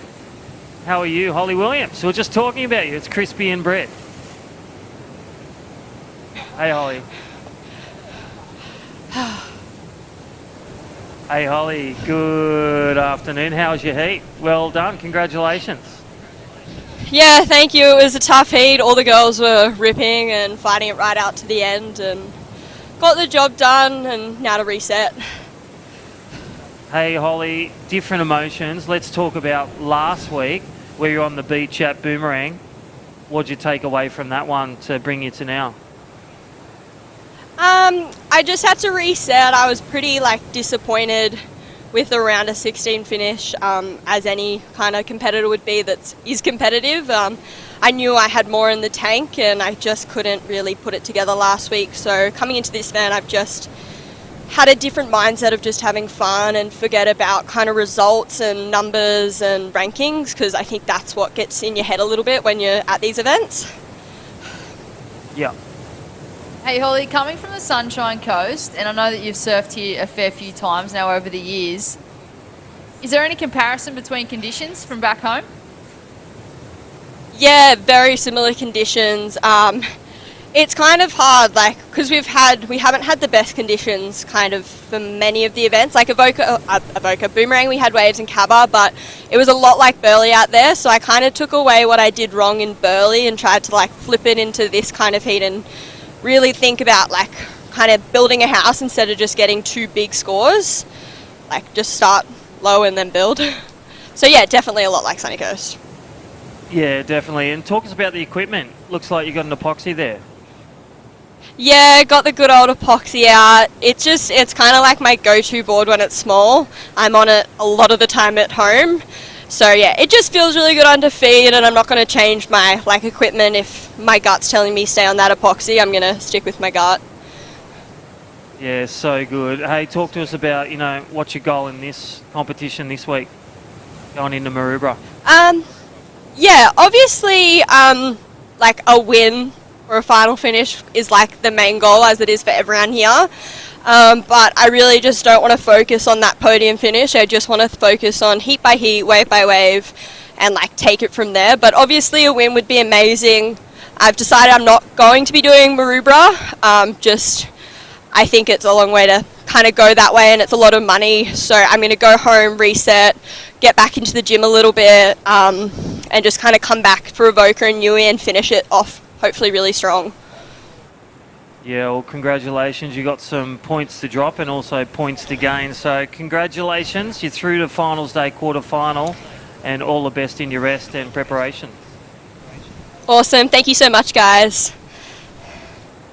Interesting insight there from Holly. So it's probably smart play. We've been talking about it in previous events as well, just how competitors manage, I guess, their energy conservation and their mental game and their physical preparation. And, Holly's made that decision. She's the defending champ for the Maroubra Pro next week. And later this week, sorry. And I feel like it's a smart choice. She knows that she needs a good result, and she's made the choice to actually go home, reset, get everything sorted, and then come back out stronger.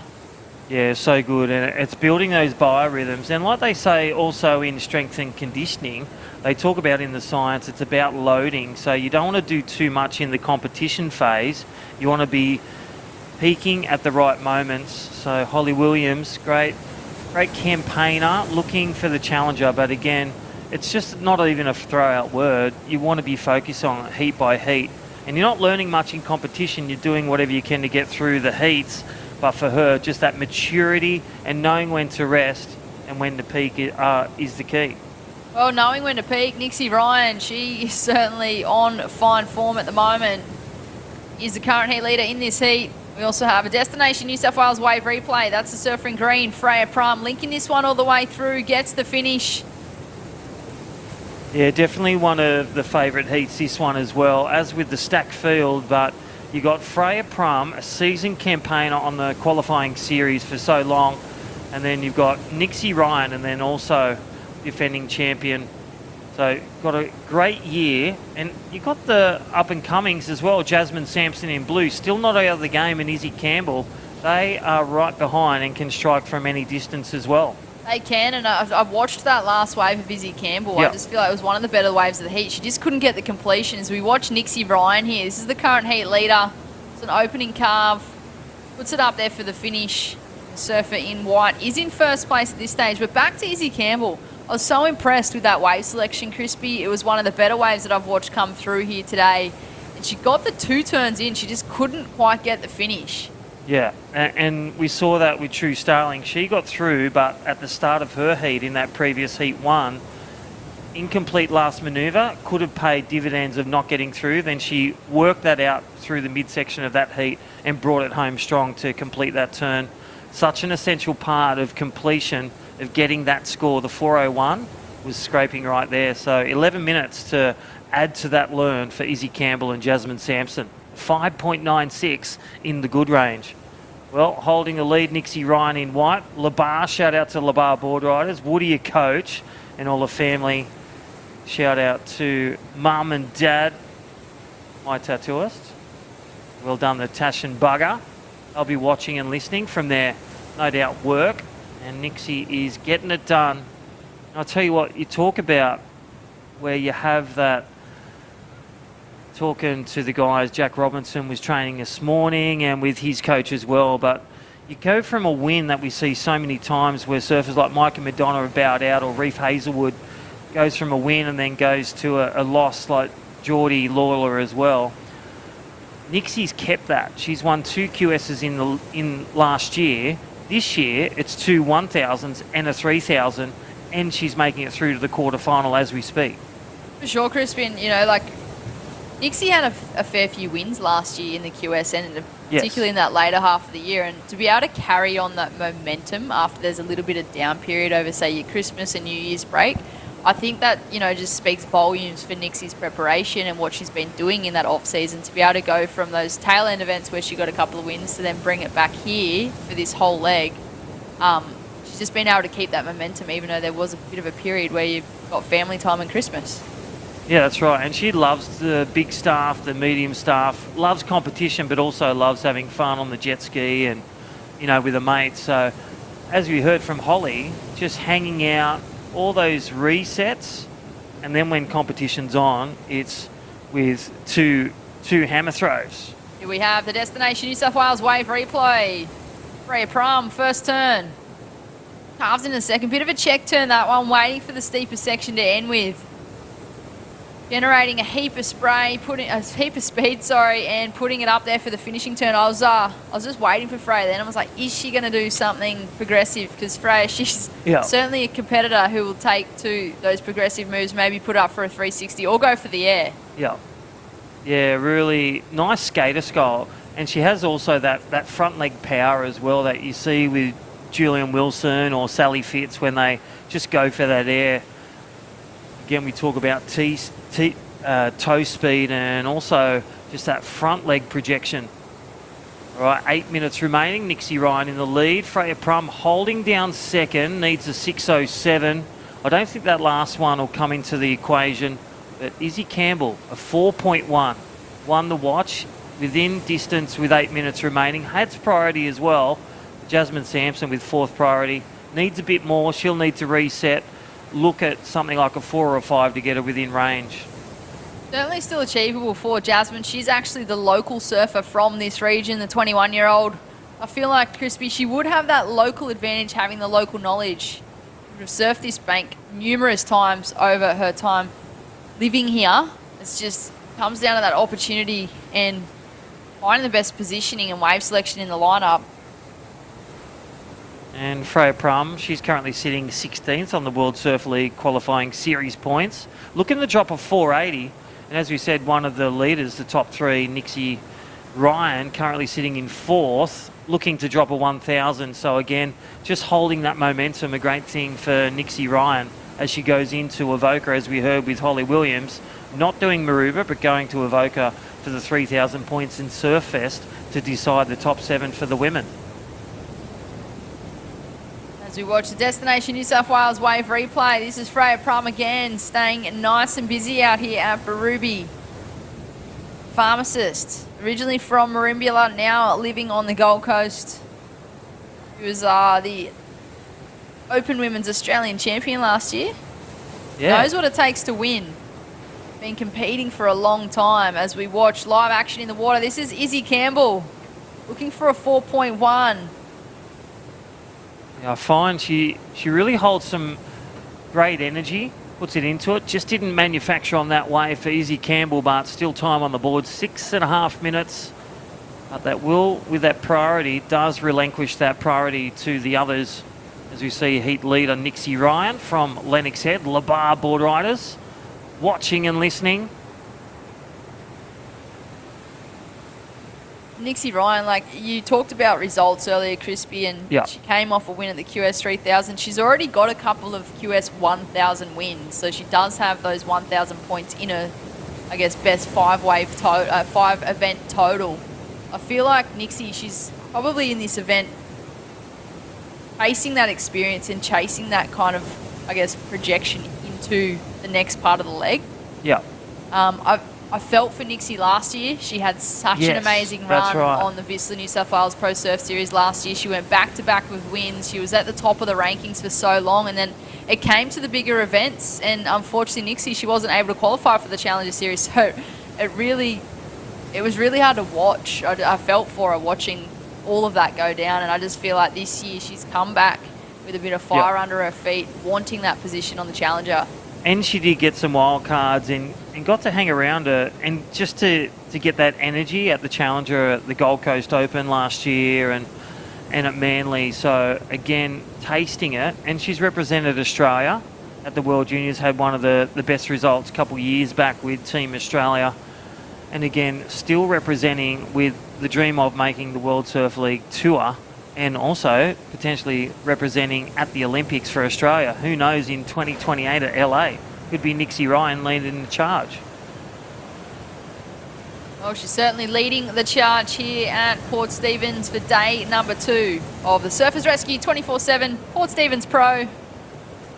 Second stop of the VISSLA New South Wales Pro Surf Series for 2023. Moving into finals day tomorrow. And then we've also got the Mad Max Maroubra Pro this weekend. So we're going back-to-back with events here as we watch Izzy Campbell putting it up there, getting progressive. Well, so looking for that average score, a 4.1 out of 10. And I'll tell you what, going the back of the scale of these past 4 heats, and that's what the judges, the World Surf League judges, will be critiquing. They threw down some 4.5s, 5s for something similar like that from Mena Dos Santos and True Starling before. So really good speed. Look at that drift. They're going to watch the replay. Controlled drifting innovation. Bang, bang, bang. There it is.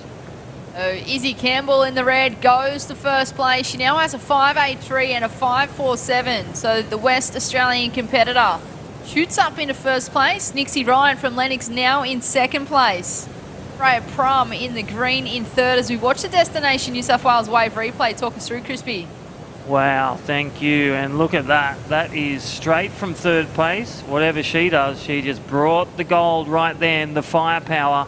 Izzy Campbell putting WA on the map. And that is a statement right there, letting her surfing do the talking. 3 minutes to go. Freya Prum, the stalwart, needs a 6.07. The Marimbula born now at the Gold Coast. And 8.04 for Jasmine. Excellent score required. A good score for Green. And Nixie Ryan looking to drop a 5.5. So anything can happen, and we've seen that in the past. 3 minutes to go there, Brett. There could be a flip of the switch, but will time allow it with just under 3 minutes remaining? Looks as though this is Nixie Ryan from Lennox using priority on this one. Racing down the line, looking for a section. Great first turn, drifts the tail, and just the one turn there from Nixie. Wait for that score to drop. She's looking to replace a 5.5. Make the requirement harder for third and fourth. But at the moment, it is Izzy Campbell in the red, holding first place and also holding first priority. So she is in a good position. Was in the Irakanji's team last year, Yep. the juniors. He won the under-18 WA state championships, second in the 16s. And just watching the turn earlier of Izzy, that one turn, she put it up there. She blew the fins, drifted the tail. Yeah, progressive. I was watching her at the HPC the other week. They had an all-in camp and she was here for it. She's a really good skateboarder, and I feel like that shows in her surfing, Crispy. Yeah, definitely. Let's look at the replay. You never get sick of this one. Low profile, extended, kept the momentum moving forward, sent it over the board. You know, biomechanics, gold right there. You want to do that turn, kids, watch Izzy and do it like she. Taking it to the top, a 5.83, one turn. Again, judges rewarding the risk, rewarding the power, rewarding the controlled finish. Again, VISSLA, our New South Wales Pro Surf Series partners. Stop number 2 of 4, Maroubra, Madmex, Maroubra number 3, and then Avoca, the 3,000, Surfest, the 5,000. It's an exciting few months. I go from 20 events last year and we've already done 6 this year, and it's only February. It's only been Valentine's Day. We watch Nixie Ryan. One turn there, hits the eject button as we hit the Mad Mex minute. Plenty of action here at Birubi, and there it is, the burritos spinning around the clock. Grab your burritos, thanks to Mad Mex. They are proud to partner with Surfing New South Wales again across the entire VISSLA New South Wales Pro Surf Series. Yes, scan that code right now. All those online, you're watching live. Mad Mex 2-for-1 burritos. Scan it now on screen. We are down to the Mad Mex minute. 30 seconds remaining. Jasmine Sampson looks like that score is just above what she can do out there at the moment. And Freya Prum looking for something good, or she'll be eliminated in the round of 16, take her equal ninth. And that concludes women's heat number 4 of the round of 16. We're moving straight into the men's round of 16 after a short commercial break. Stay tuned.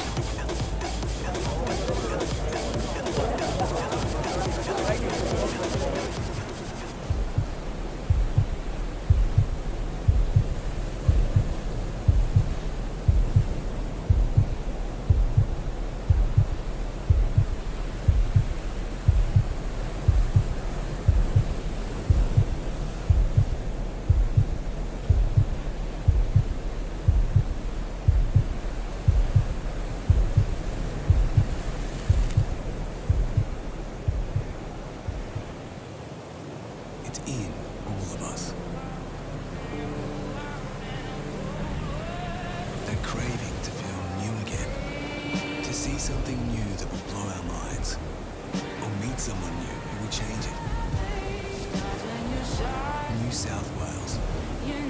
A place to feel free. To feel alive. And most of all, to feel new again.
Well, welcome back. Day 2, live action. We've just had the 4 round of 16s of the women. We jump into Heat 1, the men. My name's Crispy. Welcome back. Adam Hennessy, Dimmy. Yeah, mate, excited to be here for the round of 16. Some big heats too. Look at that first one. Timmy Bain, Coda Killorn, Matty Job and Shane Holmes. As we've got the winner of the last heat down there. Izzy Campbell. Izzy Campbell, Wow. how do you feel? Oh, I feel pretty good. I was just stoked to get one, honestly. I was like in a bit of trouble for a while there, but yeah, got one in the end. Yeah, and talk us about that. Like that one turn when you went from 3rd to 1st. You're on screen live now. How do you feel? Oh, I feel pretty good. I knew I needed a score, and Freya had prio over me, and I was like, oh, there's a little one, but I might get a section. So I just went it and just like hit it as hard as I could, I guess. Well, you lock that one in the memory bank and bring that one out every heat, because that one was a Titanic score. Talk to us about training for this. So, you know, what have you been doing? Oh, I've been on the East Coast for a little while now, so I've been doing a bit of training, like in the HPC and at the gym there, and I've just been surfing a lot. Just, yeah, since I've been over here, just surfing every day as much as I can. Well, well done. And who are some of your supporters from home you could say hello to? Oh, my mum, dad, my sisters, my grandma, you know, just my whole family. They're always there, like calling and messaging me. So yeah, it's really good. And what about your goals? What have you set yourself as a goal for 2023?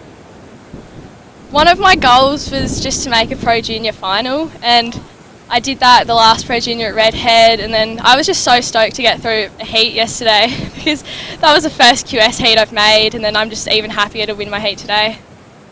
Well, keep the ball rolling. We wish you all the best in the two surfer format tomorrow. Quarterfinals. Has a nice ring to it, doesn't it? Yeah, it does. Hopefully semis. Congratulations. Great performance. Have a good afternoon. You too. Thanks. Wow, yeah, stoked. Set herself a goal, Crispy, and got that goal done as we see the surf in red. They look like Coda Killhorn on the back end. That is a VISSLA team rider up and into it. It was the Destination New South Wales wave replay. This is a surfer in blue, just getting to work. Yeah, that is... Matty Job? Yeah, Matty Job. All the way from Queensland. surfer. Yeah, he is, and he's such a power puncher. And Coda Killhorn from Maroubra up and riding, and that is a replay. Thank you, Destination New South Wales. VISSLA team rider, and Coda Killhorn, him and Fun his brother. facts. Yep, really strong MSA board rider, and again, really working on his vertical attack in the competition in the rash shirt, and it's really proven the goods on the Pro Junior, and also jumping to the qualifying series.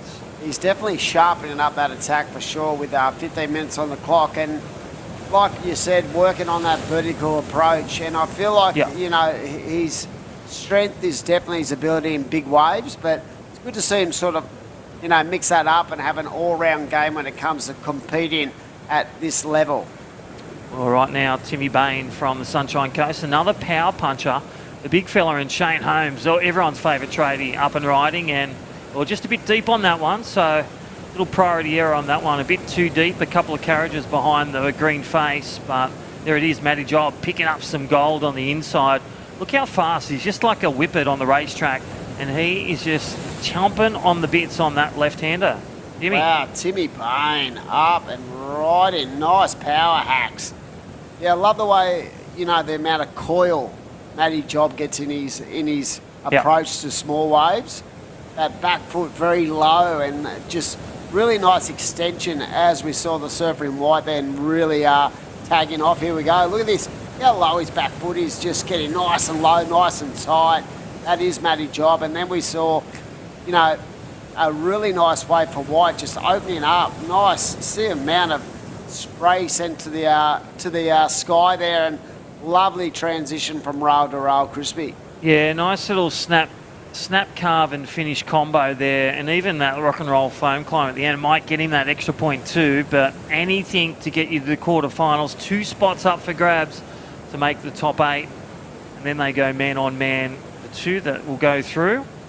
We have some killer heats to come to the remainder of today. This is heat number 1, round of 16.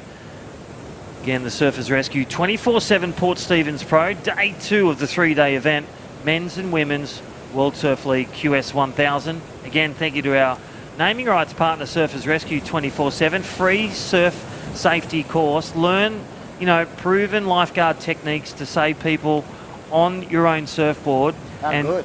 Check them out, surfingnewsouthwales.com.au, or check it out. Also, send a message through Instagram, Surfers Rescue 24/7, and saving lives from dawn to dusk. We go Timmy Bain up and riding once more. He has a 4.77, 3.33.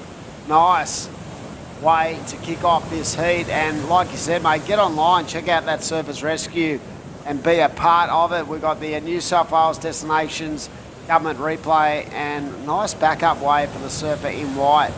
Love the extension through the backhand, Crispy. When you're coaching your surfers, you want to see that, Yeah. you know, that Coil release. fundamental Yeah. coil relief of each and every surfer. Well, think This about a is one. slinky, or think about a slinky going down the stairs. You know the old slinky? Yeah, Brett. It rolls, bends, extends. Rolls, bends, extends. Or That think would- about a yo-yo. Up and down, up and down. Got to have compression to Yes. be a good surfer, and I think that, you know, Phil Courtney. coming through, you know, as You a ain't coach. got a big turn until you do a big bottom turn. That's right.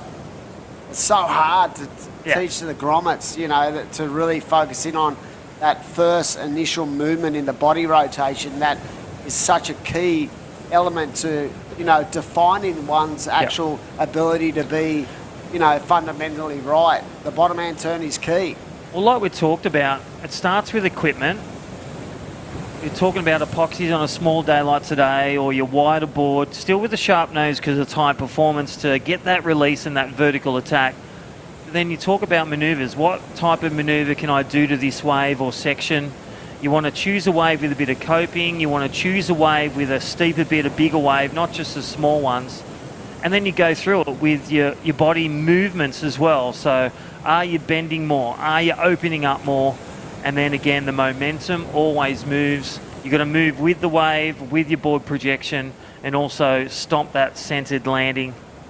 And they're all the things that make surfing so hard yet so rewarding, all in a nutshell. 100%, mate, and it's about, you know, getting those habits, forming those good habits early in a surfer's career, and when they get to this level, they're basically into that situation where they've got it nailed. Because if they haven't got it nailed, they're not there, as we see Holmesy. Holmesy just needs to open the toolbox. You know what? It's like he's got a lock on the toolbox, and he just needs to bring out the Sid Chromes. He should have been in one of those undies ads. Yeah. Exactly, you know, with that. Yeah, I know. Who was that fruit Tradies. cake? Yeah. Who was the fruit Yeah, cake? the curly head dude. We know him, but we've forgotten about him. Because Oh. Holmesy, you are the man. And he currently needs a 663. I love when he just stands up on the board and he gets the wave, and he will turn nothing into gold. Oh, he's got game, Holmesy. He can seriously.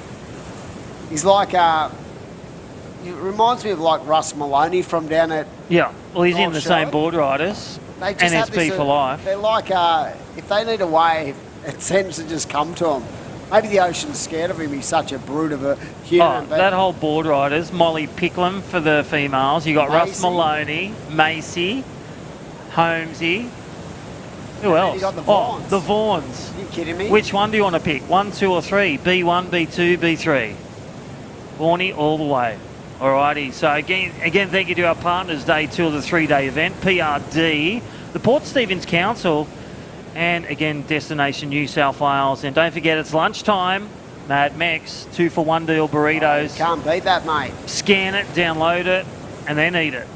100%. So, yeah, we are into day number 2 of a 3-day event. The Oh, there it is. QS1000, Scan it now. there it is. It's lunch. It's lunchtime, and they Thank you, are Mad so Max. tasty, fresh ingredients, great for you, Yep. and just to have such a unique kind of partnership with such a great company, Mad Max. As we see, current heat leader, mate, up and riding. He's got a 4.77 and a 4.63.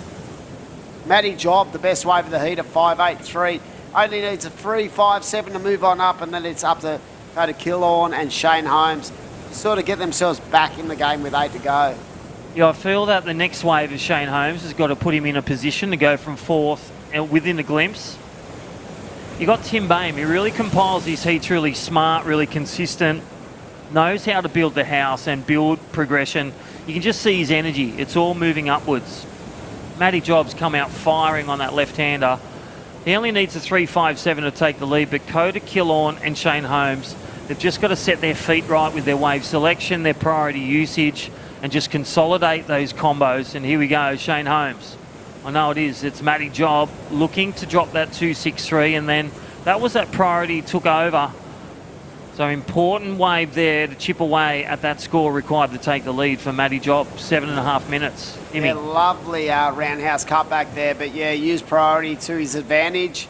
Like you said, it's not going to take Coda or Shane Holmes much to get himself back in the game. great to have VISSLA as the series naming rights partner, of course. 80% of their VISSLA products are made of environmentally better materials.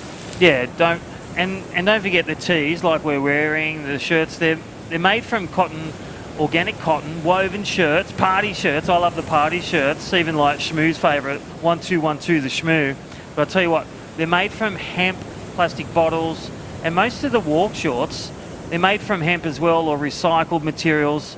And all the wetsuits, they're made a bunch of environmentally better materials and processes. And that's what VISSLA is all about. Innovators, creators, giving back, and the sustenance and the sustainability, second to none. And check them out, VISSLA.com or sisterrevolution.com. They are the leading partners. Wow, interesting wave here for the surfer in red with 6.5 to go. Some really nice manoeuvres from Coda Killorn. And deep on the peak comes Shane Holmes. Look at that, just power hack to start. Good looking wave. And that was better. And what about the extension? A 3 for 1 there. And we said it before, if this guy finds his groove and his rhythm, he's going to tag some big numbers. And I love that little transition there. Watch this one from Coda. Lovely setup. Get into work, and it's this move right here. Nice and vertical in the pocket. And then watch Shane Holmes go to town on this thing. And that's what we talked about, wave selection tick. There's the first turn. Look at him just stay in the moment, gets a vertical turn rhythm, blows the tail on the last one. So I'm saying for Coda, that one will go sit round the 4-5 range. And then for Shane Holmes, there it is. It's a Boeing 717. You could fly that home every day of the week. ImpulseAirlines.com. Holmesy has definitely set the cat among the pigeons with that last one. 1.89 required now. So, and I feel like the bulk of that score was just through the nature of those second and third turn, the way he was able to coil. And in fact, on that last manoeuvre, came out of that second turn with so much speed, he was able to really generate a lot of, depth in the way he went about that third turn, and I love the fact that he was able to drift the turn as well.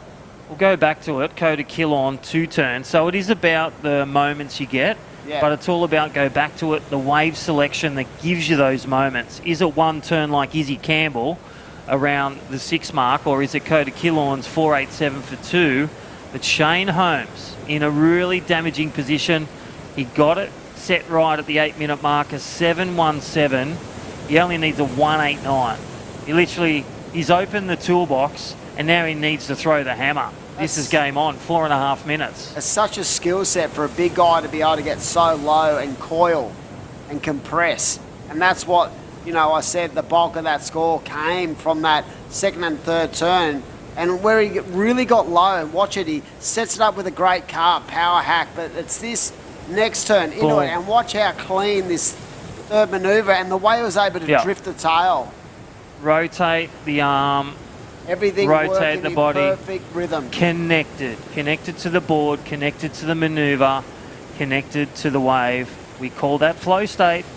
Yeah, definitely, I love it. Here we go, Holmesy up and riding once more. Oh my gosh. Wow. How is the banana split? Stereo surfing, one goes left, one goes right, and it's just creating surfing music. Tim Bain in the lead, matey job. That second position will be on notice. Stand by for Shane Holmes. Last wave, 3.5 minutes. Oh, he's definitely going to go into the lead. Let's go, destination replay. Here we go. This is Matty. So Matty up and riding, just a 2-turner, but I'll be interested to see what Holmesy did on that right, but I guarantee off the base of that first turn, he's going to get the score to go to first. There it is. There it is. 4.5. So look how tight second, third and fourth is. Coda Killorn only needs a 4.53 to go from fourth to second. Matty Job needs a 3.57. Timmy Bain with those 2 mid-range 4s, Crispy, that is not going to, hold him in good stead towards the back end of the heat, because his fellow competitors actually have better one waves. You know where Shane Holmes has had this experience? His 8-minute heats. When he's on a lunch break and he needs to put down the tools and he does a 10-minute surf. That's eventuating right now. Well, here we go for Coda Killorn. So this one has flipped. You've had Green go from fourth to first, climbing the ladder on the back of that 717 3-turner. and then getting that nice right-hander just then. 4.5, so Timmy Bain, Sunshine Coast, holding second, holding priority one. Matty Job from Queensland needing a 3.57, and Maroubra's Coda Killon, he needs a 4.53. Yeah, still in the match. VISSLA Surfer needs to move 2 minutes to get it done. Yeah, I love thinking back to that 7.17 and the way that when Shane took off from that wave, you could have easily really opened up the wingspan to get that carve to start with, but I felt like he generated enough speed to really set the tone of that wave, and perfect execution into the second and third turn. Here we go, Matty Job. Wow, look at the throw. Ooh. Wave just didn't offer it again. Had the right intentions, had the right speed, chose the manoeuvre, but the wave let him down. Yep, 100%. It was more about 90 seconds. The wave than the execution, and he needs that 3.57. So he was eyeing off an opportunity to do an air. Oh, look at this. Look at White on the screen. He is going to protect his spot. He just darted over there like there was a 3-for-1 burrito deal for Mad Max. And that's what you do. When you hold first priority, sometimes it's more about what you don't take than what you do take, and how you can use that priority system to work in your own advantage, especially with 1 minute remaining. And there he is. He's going to take this one. Matty Job, let go. Only needs a 3.57. Is that the one that he should have jumped on for Timmy Bain? We'll leave that one as the Mad Max minute rolls in. 2-for-1 deals, burritos. We are crunch time. So much can happen in this last Mad minute. We've seen Australian titles won. Qualifying series even last week, the 3,000, Mikey Madonna got it done in the last 10 seconds. 100%. Will we see a change? Well, that's interesting because now Matty Job has moved well away from the surfing white. So has that wave given a bit of a separation? We don't know. We'll see what the judges think. What an exciting battle. We're going to throw off to a break. Be back very shortly for another exciting heat. Don't go anywhere.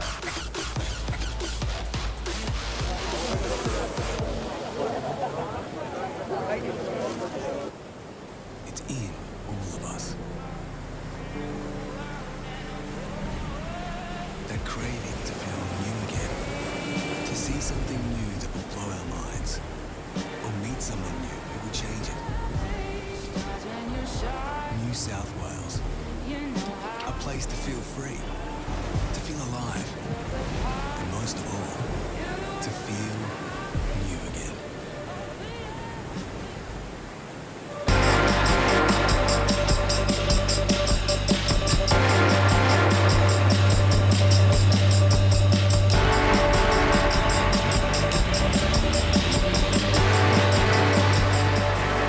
This is the motivation.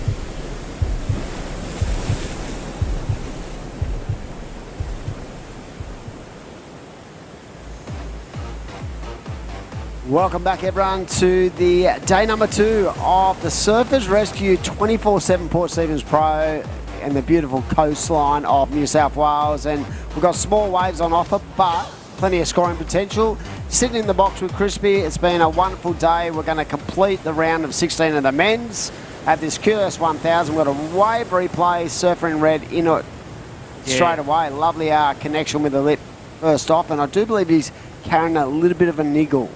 He's got a bit of a niggle both in the throat and also on the knee. That is Josh Stretton. Shout out to Jarrett, the strength and conditioning trainer. He's been priming it at the High Performance Centre, Surfing Australia. In the training brief for that man, Josh Stretton in red, the local surfer from Port Stephens, His good mate, Mikey Clayton-Brown, was knocked out before, but still one of the locals in it in red. And he's taken on some of the Titans. Solly Bailey from Byron Bay, a 3-5 good start. 3 for Josh Stretton. And it looks like it's the game of Jays. It's, well, the man, Jared Thomas, in blue, in green, and Ollie Hines in blue. This is game on for the man-on-man. They make the quarterfinals finals day. That is like the goal. And then from there, you want to make the final. Yeah, Ollie up and right in. He was impressive this morning. So, like I said, I felt like he found those little rippable corners as we see the surfer in green extending. Jared Thomas looking very spiced up and ready to go in this round of 16. So this is round of 16, heat number 2. Solly Bailey, of course, one of the stars of the Australian surf scene, and great to have him back, you know, competing again. Spoke to him this morning and really excited to get on the Rashi. Of course, had that really amazing run at the ABB with his Byron Bay side. Yes. Himself and Dakota Waters, Danny Wills, and their junior and woman surfer. Yeah. Just absolutely lit that thing up to take the title. But right now, that first wave of green of substance, 6.5, and that was just due to the nature of that wave, just attacking with plenty of flair, and this guy's got some game. Yeah, Jack Thomas, so yeah, we'll hear more about him, but he's currently in the lead, a 6.5 and a 0.83. Solly Bailey in second with one wave, a 3.5, only needs a 3.84. Josh Stratton, the local surfer, a 0.51 to move into second. As you see, Green, just a quick one on the left, the current heat leader. Right. Looks fun out there. It does. It's that mid-tide. It's just starting to change things, and you know, still light winds there. So bringing in from the east coast, it faces south, but it also gets a swell from the east and the northeast. It's offshore. It's a nice little hidey hole as we see this left-hander for Jack Thomas. Wow. Nice little replay. That second term was money, and that's where the bulk of that score came from. Just that really aggressive nature into the lip, and a 6.5 and a 5.27. So, wow, Surfing Green has decided to pull the trigger, and he's on a roll. And it's like in those first, we saw that done before by the man JT, Jamie Thompson. Those first couple of minutes getting a really good combo, but a 6.5 and a 5.27, a great one to have. 15 minutes to improve on that. Josh Stretton now in second, looking for an 8.77 to grab the lead. And Solly Bailey, it's literally a hands leave the rail, a 0.1, and Ollie Hines, a 1.34 to grab second momentarily.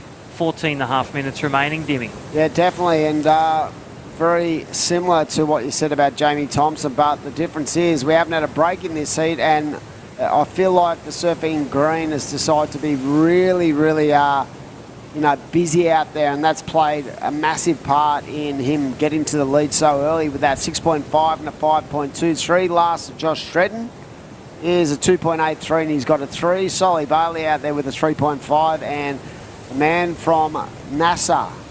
Yeah, Ollie Hines. Ollie Hines, impressive young bloke, and he's got a 2.27. Here we go. Looks like Solly up and riding. Look at this thing.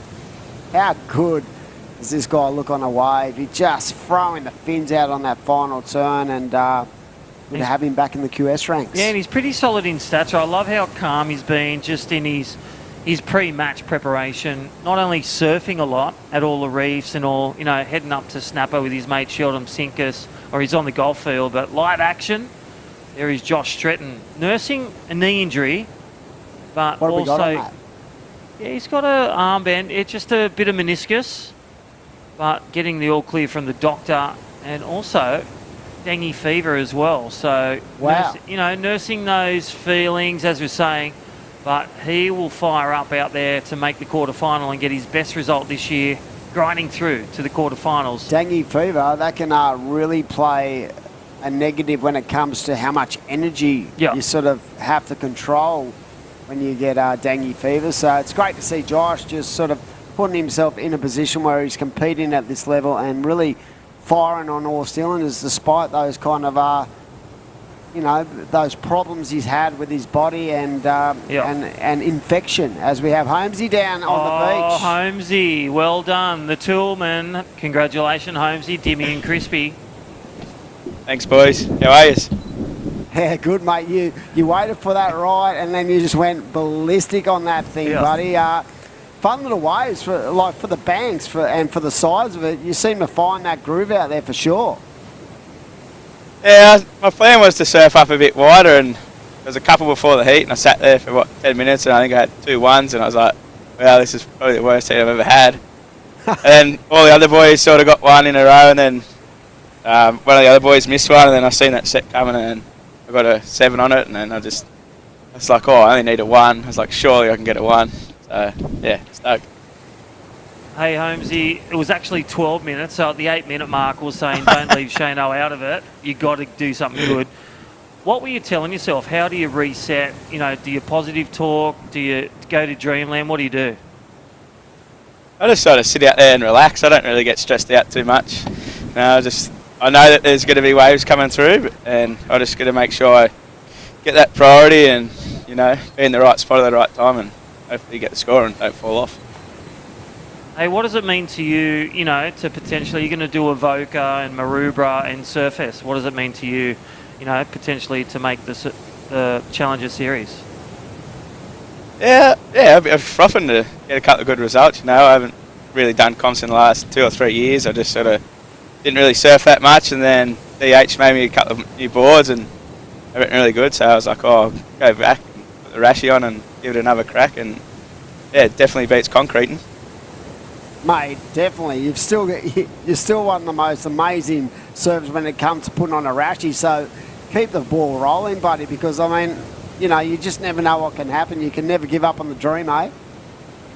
Yeah, for sure. It's a goal. Make the tour, but it's a long road ahead, but, anything can happen.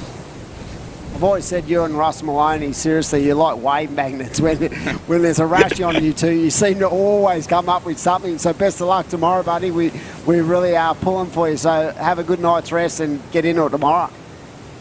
Too easy. Thanks, boys. Take it easy. There you go, Holmesy. Make it rain, because there's no concreting tomorrow. Yeah, no, he's definitely got, it's good to see him. He said he had a few years off.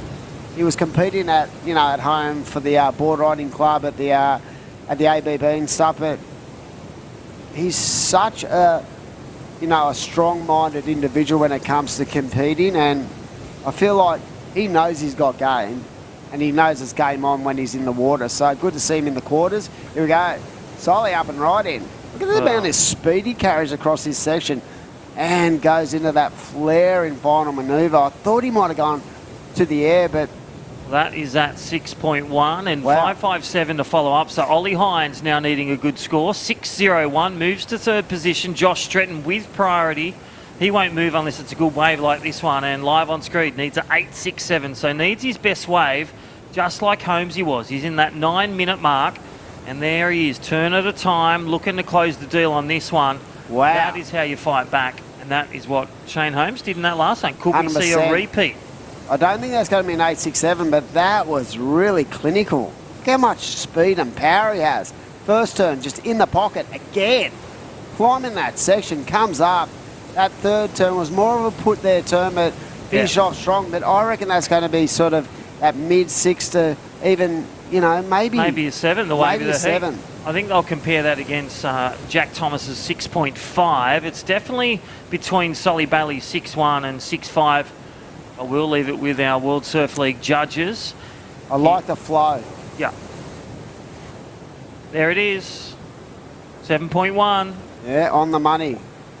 Good and look at wave. this thing. Look, boom. And this second one just waited for it, strikes a blow. This third one just places it up there. This is where the money is, right there. Strong finish, consolidated, and boom. Josh Stretton back from fourth, moves into position. Now needs a 4.57. And Ollie Hines, he's got a 5.67, needs a 6.01. So everyone's slicing, their orange is different.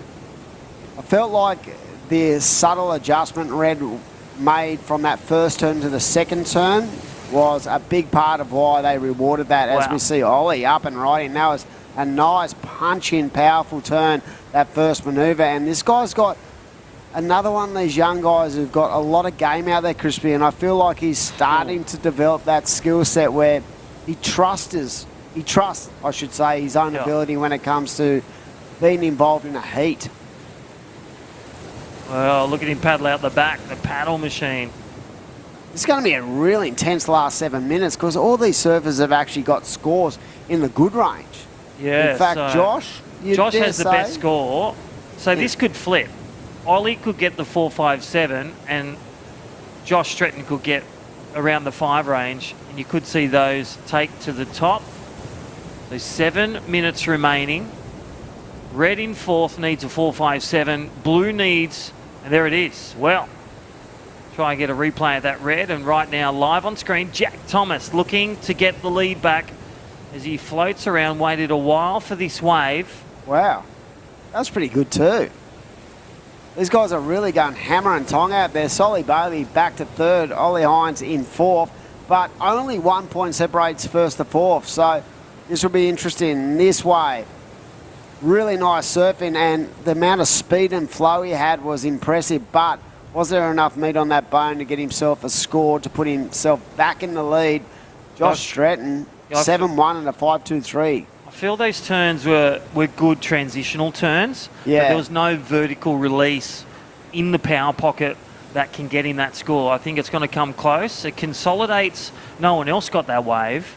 But Solly Bailey needing a 5.68 and a 6.11 for Ollie Hines. He's already posted a 5.67.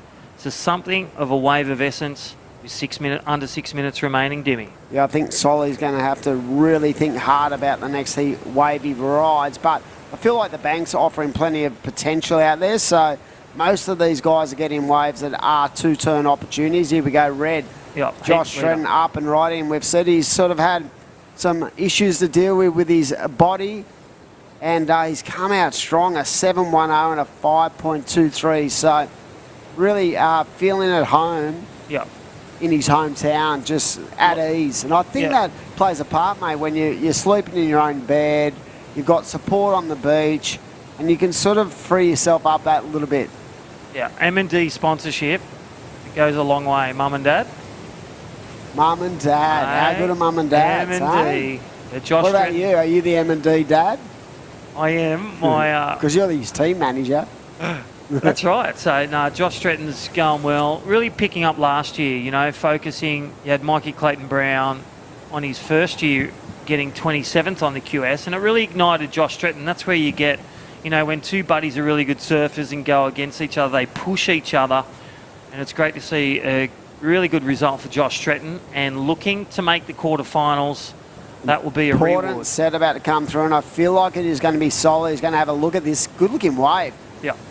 Up and riding, slicing that first manoeuvre, flying down the line. Nice second turn, and he needs to finish strong if he's going to get that score, and he does, a 4-turner. So, Solly Bailey needs a 5.68, and I'm not a judge, but I feel that could be the score.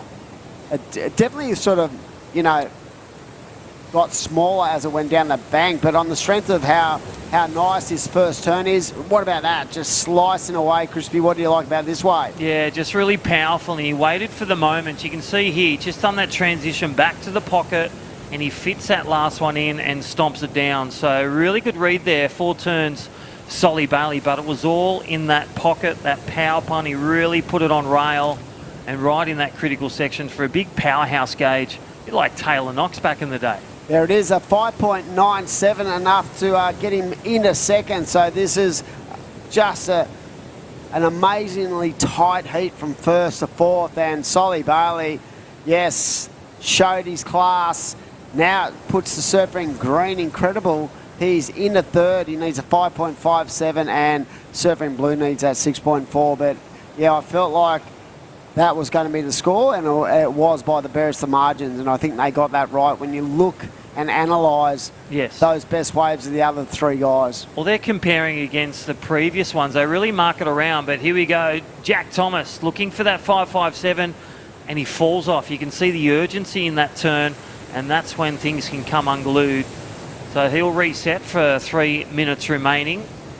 So Ollie Hines with priority 1 requires a score of 6.4 on the range of 10.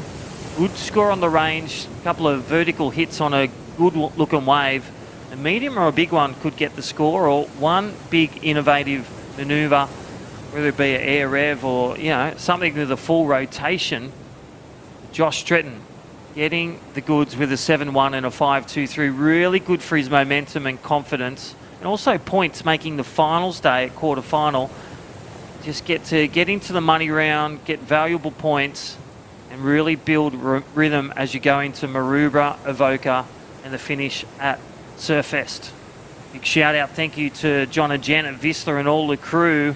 VISSLA New South Wales Pro Surf Series 2023, stop number 2. And it looks like a victory lap here for Josh Stretton as he winds up on the backhand. And again, that leg is moving really good, and the energy looks like he's had I reckon he's had a little Lucozade before this. Maybe a Red Bull or something. Something to keep himself energised. He's definitely Mum's milkshake. Mum's milkshake. The old banana and the egg flip. The egg, the vanilla essence. Thanks, Mum. He's definitely bought his A game because he knows he has to. Look at those scores. A 6.5 for green and a 5.67. I feel this is one of the best heats I've seen all day. Here we go. It looks like surfer up and right in, and that is Ollie Hines. He needs something more on that one. Oh, back down to the Mad Max minute, just about to roll in. Oh, how good, Mad Max. Ooh, Josh Stretton in the lead. Solly Bailey from Byron Bay, a 6.24 to grab the lead for him. Looking to drop a 5.97 to fly on through to quarterfinal day tomorrow. Jack Thomas, it's his last-ditch effort, 5.57 required. Ollie Hines, you just can't set a foot wrong now, 6.4, both within the capabilities, but they need priority 1 to green, priority 3 to blue. They need to manufacture a combo on a wave with class. 30 seconds. Will opportunity arise? I feel like there's been plenty of waves. And, yeah, definitely. This has been one of the strongest heats we've seen all day, as you expect, as these surfers start to really wind their way through the draw, as we see the surfer in green trying to manufacture a 5.57. That's definitely not going to do it, and we're going to be rounding this heat out. As I said, what a performance, all 4 surfers in the loop. And it's a shame to see 2 surfers bow out, but we're going to throw up to a break. Be back very shortly. Don't go away.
The motivation.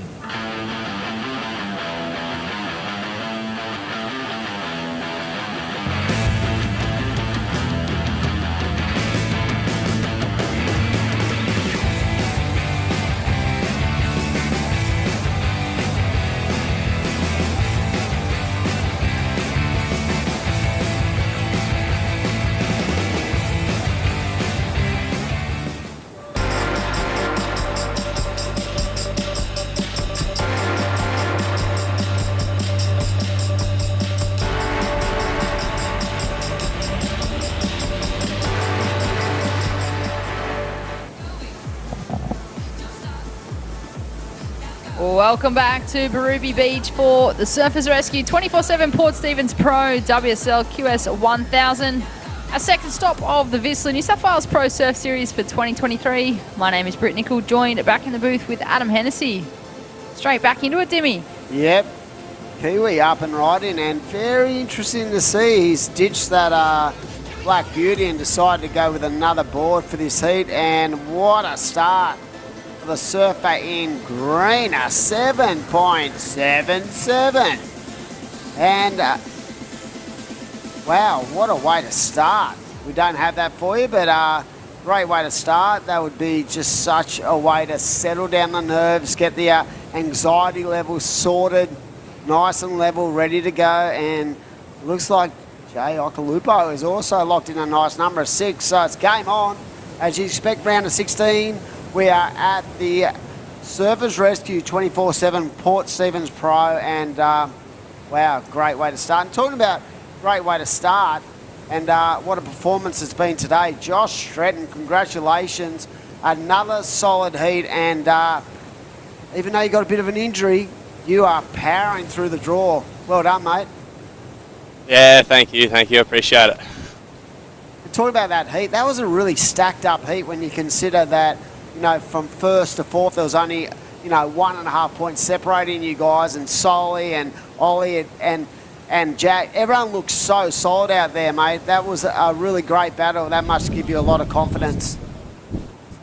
It was a really fun heat. I didn't really get the start I wanted, but I just tried to control what I could control, and I managed to get that good one. But everyone was surfing so good, and it was actually really fun. We had 3 O'Neill guys in that heat, so it was good to have a bit of a battle with all those boys. So yeah, it was sick. Bit of banter out there. Yeah, always. How's it feel being at home and just having that sort of relaxed environment where you're very familiar with these beaches? How was it?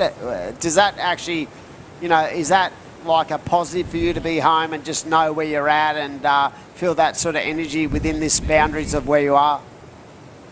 Yeah, it's been really good. Like, I feel like I'm a lot more relaxed back here, and because I live up at the Gold Coast now, I don't really get to see my family as much, so it's been sort of nice having them come down and, you know, all my friends and family around. So it's a good place to reset and hopefully, yeah, keep going through some heats. You've been working with Jared, and you are, as you said, living on the Goldie. How has that been, that transition? Do you feel like it gives you another sort of insight into what you got to do to go to that next level? Yeah. I mean, I've been working heaps with Jared and Crispy up at the Gold Coast, and I feel like it's sort of opened up my mind to sort of the more professional side of surfing and managing injuries and making sure your body's well and you're fit, and it's been really positive for my mindset as well. So I think it's all sort of starting to work together now, so I'm stoked. And man on man tomorrow, mate, quarterfinals. It's a good result. I know that you're not looking at that, it's just heat to heat, but how do you transition into that man on man format? You're looking forward to that as well? I'm excited. I'm actually really excited. It's yeah, for me it's just one heat at a time, and yeah, like I said, just controlling everything I can control and not worrying about the other person too much. So just doing my best surfing, hopefully, and hopefully I can make a couple more. Well, get some rest overnight, mate. We wish you all the best, and that was another stellar performance in what was a really stacked up heat. So congratulations. We'll see you tomorrow, and best of luck. Perfect. Thanks heaps, guys. Thank you. Yeah, really big heat, that one, for all those 4 guys. And as you said, Josh, with a bit of an injury and stuff like that, he put that aside and really picked the eyes out of that last heat with an impressive performance. He did, Dimmy, and I just feel like, you know, although he's made the transition up to the Gold Coast, just having that local experience here, he has grown up around the area. He's surfed here pretty much all his life. So I just feel like for Josh Stretton, it'd feel good to just get a decent result in your hometown. Sleep in your own bed, as we see Beldam Sinkers up and riding on the forehand. Yeah, you know, there's definitely an energy and a confidence that, you know, a surfer will take when they're at home. But on the flip side too, it can have an adverse effect. It can be, you could sort of feel it because everyone wants you to win. But I feel with Josh, you can hear it in his post-heat interviews, he's very level, he's very calm, and I think that the thought processes he goes through keeps him in good stead, as we see the surfer in white. A little bit fell away on that first turn, but then he got to work. But yeah, I feel like for him, being at home, it's going to play a part, and he is going to take a lot of confidence out of what's been, as he said earlier, a little bit of a disappointing start to to this year. But, you know, a win here could turn it all around, you know. Winning breeds winning, as they say. And you talk about those thought processes there, Dimia, like, you know, with him being so familiar with this area, you know, he's still got family that he can stay with. He surfs here a lot as he's grown up, and they're things that go into that thought process equation, and they're the things that he doesn't really have to think about. This is home for him. He's used to this lineup. He's used to the break. He's got his family in his corner. I just feel like he does have that, I guess, comfortability of being here for the Port Stephens Pros. We watched the end of that wave. That was Takeukihu Butler from New Zealand, sitting in 4th place at this point with just under 12 and a half minutes remaining. This is a massive matchup between these 4 surfers. How good was that? 3 turns. Unfortunately come unstuck, but just watching the body rotation and the biomechanics of Sheldon Sinkus and the way he goes about destroying every section, quite incredible to watch. And it's great to see Jay also locking in that 6-point ride. He only needs a 4-2-3, Jay Okalupo, who has matured a lot, I feel, in the last 12 to 18 months in just the way he goes about it. His work as a competition surfer. We've spoken about the fact he comes from, you know, one of the most iconic names when it comes to surfing around the world. His dad, Ock, but he's definitely his own beast. And I feel like that maturity is starting to really, you know, you can see it in the way he goes about his surfing now. It's great to watch. In the next year or so, I hope he continues on the QS because he's got some game, and his all-round ability to use the rail and go to the air is pretty impressive. It is impressive, and I feel like for some competitors or, you know, some athletes in general, not just in surfing, that have come from, I guess, the generational of professional sport, I feel like sometimes it feels like they have to live up to that family name, and, you know, sometimes they might not feel like it's about them, it's about their parents. And I just feel like for someone like Jay Okalupo, he's really putting a stamp on the fact that, no, I'm Jay, like I'm Oki's son, but I'm Jay Okalupo, like I'm here to show you what I've got. It's definitely his own man. Look at that. That was such a sick combo, but had he landed that turn for the surfing water, I feel like that was going to be the best way of the heat. But right now it is the surfer in green holding first priority. And what information do you know about the surfer in green? Because he has been ultra impressive. I know that he has come through the Surfing New South Wales system as a junior, had a lot to do with the New South Wales League, and exceptional surfer. I know that he's from the Newcastle region, so it's the Frenchman's Board Riders, so just down the road we are at Port Stephens, and phenomenal young surfer. At this point in time, I feel like he'd be the underdog in this heat, but he's out on top at the moment. But, you know, there's a positive to that too. Sometimes that can free an individual up where everyone is sort of looking at, you know, the surfer in red and the surfer in white as the two, you know, when you consider ratings and stuff, both Takeukihu Butler and Sheldon Sinkus, really, there's some big names, but those two young guns, both Jay and Geordie, they got nothing to fear, and they will back themselves 100%. And you only have to look at how he opened up, Geordie Lakeman, with that 7.77. That shows you that his ability to get excellent scores is right on the money. Here we go. White releasing the tail, carving back around. So Sheldon looking on the inside, just keeping the board flowing with plenty of flair as well. So he's got a 5.73, looking to offload that 4.60. Needs a 6.05 to go to the lead, and we'll see what the judges think of that. But yeah, I feel like, you know, there's nothing for these guys to fear. They're always, you know, capable of those huge scores. Here we go. Powerhouse up and right in, just not connecting with those waves that are offering up 2 or 3 turns at this stage. Still 9 minutes on the clock, plenty of time. And it looks like the current heat leader in and out.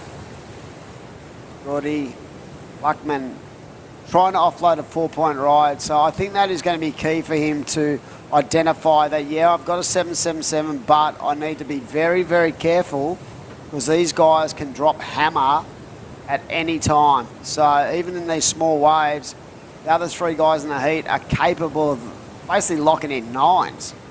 He'd know what he's up against too, so I feel like just coming out of the gates with that 7.77, he knows he's in a good position to move on through this round, but he certainly would not be feeling safe knowing that he's up against Sheldon, Jay and Kehu. So there's really not much separating first to fourth, but if you look at second, third and fourth, only small requirements for Jay Okalupo and Kehu Butler, just a mid-range 4 to move them on through to the next round.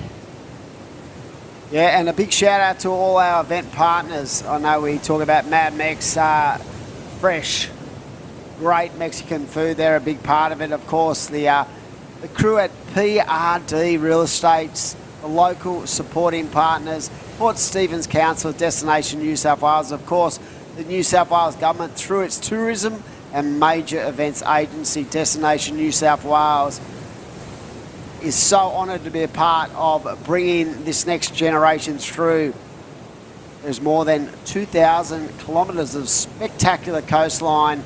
New South Wales home to some of the best beaches, most beautiful landscape and premier surfing destinations. It's a perfect time to hit the road and get yourself an surf-inspired holiday. So check it out. Head to visit newsouthwales.com and plan your next trip. But yeah, without the government support and their partnerships with these events and the New South Wales Pro Surf Series, we just wouldn't be here. So it's great to have them on. And also a big thanks to one of our supporting partners, Port Stephens Council, and thanks for hosting us here at the beautiful Birubi Beach for day number 2 of the Surfers Rescue 24/7 Port Stephens Pro. This is, of course, our second stop of the VISSLA New South Wales Pro Surf Series. We were at the Great Lakes last week. We're in Birubi today, Maroubra on the weekend, and then Avoca in a couple of weeks. Wow. And think about it. Unleaded fuel, $2.07 I paid per litre. So we're racking up the miles. And like we said, you know, this series of events is such, you know, a big part as we see the surfer in blue flying down the line, showing that innovation. I love that. You could see it, and he just stands up tall. He likes it, and he only needs a 4.73, and on the just the cleanness of this air, and I love the fact he landed in the flats there. You could see it, and he stood up. That felt good under his feet for Jay. So I have a feeling he could have turned the switch. See what the judges think. But yeah, to have such a variety of venues in a short space of time and have such an amazing series of events that lead into the Challenger, I feel like we're in such a strong place in Australia. And talking about airs and how easy that was, are you kidding? Geordie Lackman just making it look easy. What about the speed and the pop he got out of that thing? Just, he had so much speed throughout the whole rotation. As we watch the Destination New South Wales wave replay, talk us through it, Dimmy. Wow, great elevation into that area, and I love how, you know, the pace of that rotation. Judges have got their hands full. I reckon that last wave of the surfer in blue was a 6.33, puts him in the lead, and he only needs a 4.56 green to retake the lead. So when you think about, you know, on paper, who would you be looking at in this heat to get through? The two young guns are actually bringing their A game with that new age, you know, formula of innovation, creative nature and execution is exceptional from both Jay and Geordie. But you can't go past this guy, the power. But waiting on last of green to lock in. And there it is, 6.67. Wow.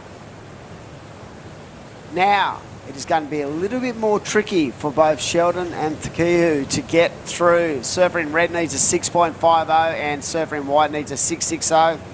You've got to love, you know, that risk or reward for the last of both Jay Okalupo and Geordie Lackman. Wow, great surfing. It was great surfing from those two competitors, just going wave for wave, air for air. Geordie Lackman got the nod ever so slightly, a 6.67. Took him back into first place. Jay Okalupo locked in a 6.33 on that last one. So he's now looking for an excellent ride of an 8.11 for first. Sheldon Simkus in third, chasing a 6.6, and Kihu Butler chasing a 6.5. Like you said, Dimmy, you can't rule those two guys out. They are so experienced, and I'd love to see Sheldon answer back with another big air. Let's go back to that error he made on that final turn on that 5.73, I think it was, where he did two amazing turns and just fell at the end. That could be a game changer when it comes to if he gets through this heat, as we see Jay engaging the rail. Look at this, nice depth and just releasing. This guy's got such a unique way to surf, and he loves that. And going back to those two airs, I feel like Jay's air was in a more prominent part of the wave, but the execution of Geordie's air and the quickness and sharpness of it gave him that little bit of an edge. But look at this. Wow. How much control did he have on that thing as well?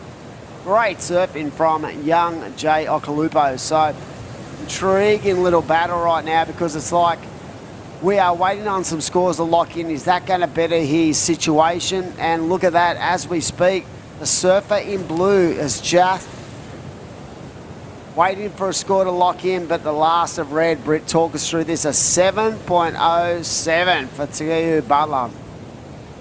The judges ate that one up for Kihu Butler in the red, a 7.07. Took him straight into second place. So Jay Okalupo in the blue, now chasing a 6.58. We're still waiting for scores of that last wave.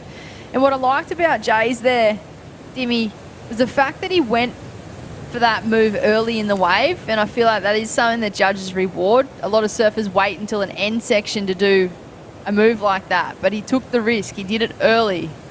We'll just wait and see where that number drops in. Jay Okalupo now in third place, chasing a number with just over 1 minute on the clock. So we didn't get to see that 7.07. I don't think we've got a replay over. So I have a feeling he just tagged away on a couple of nice turns. But are we still waiting on a score for the last of blue to lock in? Because there was some real creative energy to that wave, and he felt like he really liked it. Here we go. Current heat leader again, just standing up tall, waiting for this to line up on the bank. Nice little check turn, and goes back to what's been working for him, and that is the airs. How's the transition to complete that one there, Dimmy? He is looking solid. That's Geordie Lackman in the green. Lives just south of here as we hit the Mad Max minute. This is, of course, heat number 3 of the men's round of 16. This is our second last heat of today. We do have finals day coming up tomorrow, so make sure you're tuning in tomorrow and stay tuned for our next heat, because this is going to be another cracker. Men's round of 16, heat number 4. It looks as though that might be all she wrote for that last heat. Yeah, I don't think that wave is going to improve. So it is going to be, I think, the surfer in green who just put on an absolute clinic winning the heat. We'll have to check in with the judges with that one. But yeah, I think that last wave of 5.80 not enough. We'll throw up to a break and we'll be back very shortly.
Welcome back to Birubi Beach for the Surfers Rescue 24/7 Port Stephens Pro WSL QS 1000.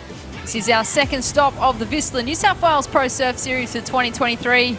My name is Britt Nicol, joined back in the booth with Michael Crisp. How are you, Crispy? Yeah, going well. Day 2 of the 3-day event, and what a showcase, day 2, Birubi Beach. Small wave Pro S. Last week we were boomerang big waves. We're in cyclone swell at the Tweed. And it shows the depth and the breadth of their all-round courage to make that quarter-final.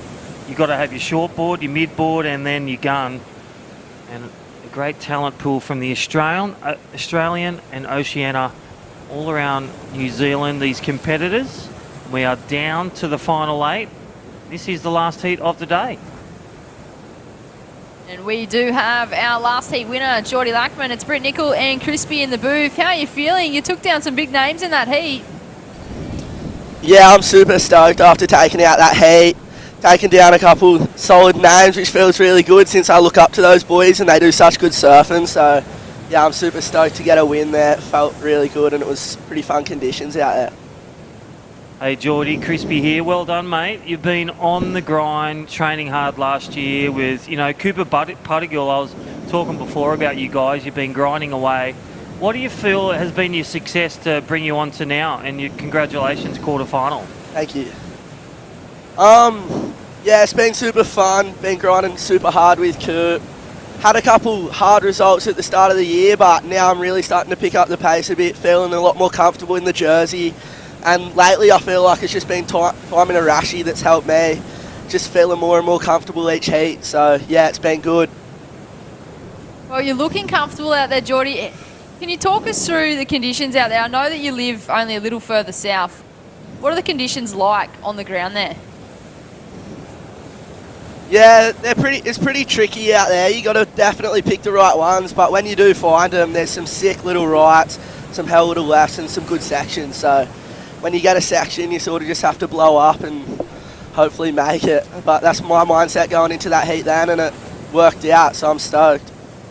Well, mate, you certainly did blow up. And like you said, Sheldon Simkus and Jay Okalupa and even Takehu Butler, he was your bridesmaid. What are you going to take with that momentum going into finals day tomorrow? Yeah, tomorrow with finals day and stuff, I'm stoked to actually make a finals day. It feels super good, and from here on in, all it is just fun.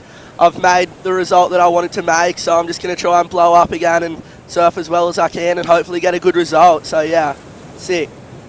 Hey, mate, who are you going to shout out to while you're here? Who you want to thank at home? Just like to thank all my sponsors, and then Coop for being such a good help at home, always doing practice heaps with him. And then I got Scott and both my parents who have helped me out heaps, so that's heaps good. Cheers. Yeah, mum and dad, that's it. Well done, Geordie. Yeah. Look forward to seeing you tomorrow. And, yeah, get a good night's sleep and drink some water and froth out tomorrow. Yeah, cheers, guys. Stoked. Thank you. Well, it gets dangerous for the competitors that come up against Geordie because, like he said, he's already achieved what he set out to achieve in this event. And I feel like moving into finals day, it feels like the pressure's off. He's just going to have a ball of fun out there, Crispy. Well, I must say, we see a lot of these athletes around, whether they're training at the HPC or, at the beaches, at the events. But I feel Josh Stretton, Geordie Lackman, have started to click in the gear. It's like the other guys are riding a BMX and they've got the cruisers. They've got the 21 gears. I love that in that post-heat interview that Geordie thanked his sparring partner as well. Yeah, Cooper Puttigill. It's a big thing, I know what I was like growing up in my local area. It always helped having someone else that you can go out surfing together, you can practice heats together, you can push each other as you move through your competitive career. I just feel like sometimes if you're out there by yourself, it is hard to push to that next level when you haven't got someone by your side just kind of edging you along the way. We see that a lot at Lennox, You got Mikey Madonna, sparring partners with Stewie and Connor. And then you got Nixie, who goes up against them as well. And then you got, former CT surfers, as we said, with Stewie and Adam. You got all this legacy. And then go to Snapper. You got Mick, Parko, Oki, all the former tour specialist Bugs. And that's what Sheldon Simkus and Macy Callahan and all the crew look forward to, and it just drives them, gives them the stories and gives them the equipment for when they need to release in their heat in that 20-minute format or whatever it is, they can unleash. Well, Tyricho, he's certainly unleashing on this one. Throwing a massive fan of sprays. He links into a third turn. Can he get the finish? He's got the speed. Cracks the last section. Nice and compressed. Rides out clean. So the surfer in blue. 12.5 minutes on the clock. He's going to lock in a decent number. He's already got a 3.93.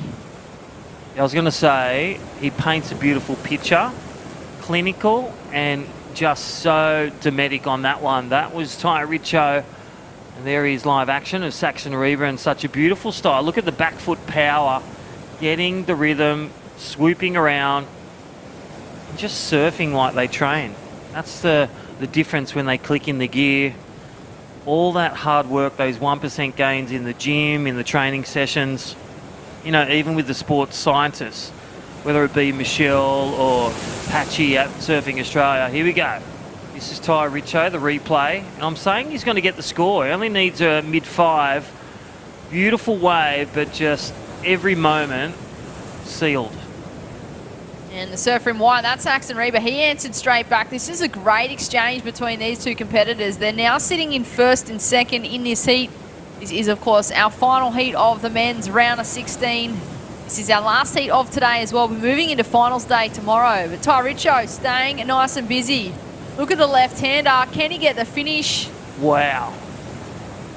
Critical turn there from Ty Richardson as he looks back at the beach. He's happy with that one. Yeah, a bit of a rockabilly landing, but still stuck it. And again, composure, that chest over knee, low centre of gravity grommets.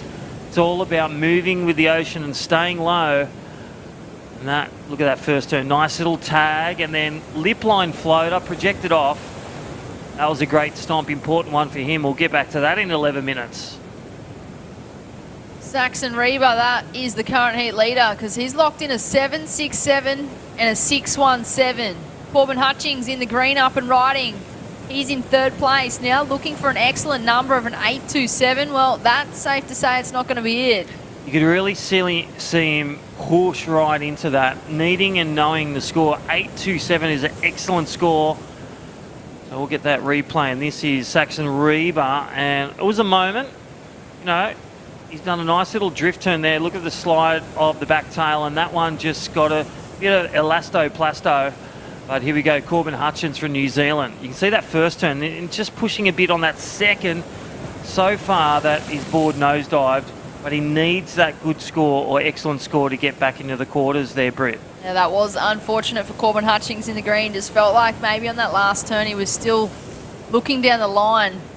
We watch live action. This is Ty Richardson. He just finished a wave and he's already up again. They're staying nice and busy. Surfing green also had a ride there too. That was Corbin Hutchings. All right, Billy Stairman not moving unless a wave of consequence comes through. Holds priority 1 is red. Priority 2, the heat leader in white. 8-0, excellent score. Destination New South, and again, stereo surfing. Tyricho goes left, and then right is the man, Corbin Hutchings from New Zealand. Shout out to Jared, his strength and conditioning coach, doing a lot of work with Mordo and the great pack of surfers. And also Corbin Hutchins in that 3, and Josh Stretton. Great results, great mentoring, great support from all areas, whether the gym, psychologists, whether M&D, mum and dad. Here we go, Billy Stairman looking for something big or a wave to 2-tack all the way into the quarterfinals. You like that one. Billy Stairman in 4th place in the red. We have 2 Kiwis up against 2 Aussies here. So Corbin Hutchings and Billy Stairman both from New Zealand. Corbin now residing on the Gold Coast. Billy Stairman in the red. He has been around the contest scene for quite a number of years, knocking on that World Tour door. He wants to qualify for that Challenger Series and make that World Tour, but first he's got to get through this field. Saxon Reba up and riding, the man from North Stain. Cracks the first turn and just goes for the dismount. How was the sparks of that turn? If that had 2 of them, he's already got a 7.67. That would have hit the high notes.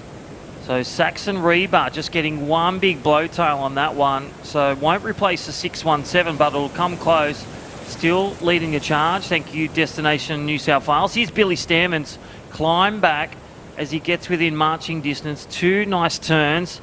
Just where this wave went here, just got a bit smaller. He managed to get that last turn in. There we go. Goes to the air is Corbin Hutchings with no landing gear on that one. So a 7.9 required out of a perfect 10 for green. And Billy Stammen, our other New Zealander, green and red in this event. 8-0. Excellent scores needed for green and red to catch the Aussies. The Australians, Saxon and Ty Richo, the grommet, in the lead. We watch the replay here from Corbin. He went big, but just not able to stick the landing. The back foot just looked like it separated there and slid straight off the back of the board. But Corbin Hutchings in the green. He is chasing a 7.9, so he knows he needs a solid number. I feel like competitors in third and fourth might have also taken note of that previous heat with Geordie. A couple of those surfers taken to the air, and they did get rewarded. Yeah, I feel Corbin Hutchings, he's probably got a couple of waves to go. If he plays his cards right, either gets that combination, a 7 and a 6 to get him back in the game. A 7.9 one wave can get him there. Or Billy Stammen, he can wait 6.5 minutes. He's got priority 3. Really to manufacture that 8. It's got to be class. It's got to be every moment. It's got to be signed, sealed and delivered. 6 minutes time, the enemy for green and red. Here we go. Ty Richo looking to drop that 6.6. Nice. Extended speed floater. And then goes to the quick air rev and can't get around that last quarter of that turn. Intention's good. Nice speed floater. Made that air rev. Potentially could have been extended some salt to the wound for the fellas from New Zealand. Ty Richardson in the blue. He's looking to replace the 6.6 as his low score to make that requirement harder for third and fourth. With just over 5.5 minutes remaining. Saxon Reba in first place. He's also holding first priority. Ty Richardson in second. Corbin Hutchings in third. Billy Stammen in fourth. This is, of course, our final heat of today and the final heat of this round, the men's round of 16. Moving into finals day tomorrow. Surfers Rescue 24/7 Port Stephens Pro. Going to be a massive day of action here tomorrow, Crispy. Yeah, that's right. Tune in, Australian Eastern Standard Time. Now tune in from 7 a.m. Don't forget, book your Surfers Rescue. surfersrescue.com.au. Check them out on Instagram and also on the website surfingnewsouthwales.com.au. Book a free course and be more comfortable in saving lives. Lifeguard proven techniques. And thank you to the New South Wales government as well. As a nice little slob air variation of turns for Ty Richo going above the lip. Innovation, progression, ticking the boxes. 4.5 to go. I like the strategy here from Ty Richo. He hasn't been able to get the completion, but like you said before, intent. I love the intent that we are seeing here from Ty Richardson on those last sections, wanting to mix things up with variety. Corbin Hutchings in the green up and riding. This is crucial. He's looking for a number. He's going to need something big on this inside section. Surfer in green chasing a 7.9 if he's wanting to move on through to quarterfinals. He's really hoping that one's above his 5.47 to chip away at the score. Let's look at the replay. First turn, nice little blowtail. Really brings that cut back right around. Nice little rebound. I just feel this wave, that end section as it doubled up, just didn't give him that opportunity to really release the tail or really blow the chunks out of that lip. Corbin Hutchins still requiring a 7.9, 3.5 minutes remaining, and Billy Stammen from New Zealand in red. Two New Zealanders looking for big scores as Ty Richo looking for a 7.08 to close the card in the next quarterfinals, and Saxon Reba, and backing it up, the consistency of Saxon Reba, wins last weekend and then looking for another finals day berth for him in white. Northern Beaches surfer, the goofy footer, Ty Richo from Queensland. And then Mark and Bianca, the parents, M&D. Shout out to them as they're watching. Surfing Services. did work with them for a number of years. I did also get coached by Richo for a number of years as well. Shout out to Richo and Bianca. I'm sure if not both of them are down the beach, one of them would be. I remember having a heat with Richo. I didn't see him all heat. Was it intense? He was on the waves. I think it was when I held the priority for 18 minutes. Oh, you didn't catch a wave. He's a very, qualified, very tactician.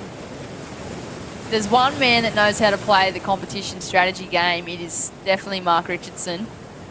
And, well, Ty Richardson's definitely following in his footsteps as we watch Corbin Hutchings on his back end.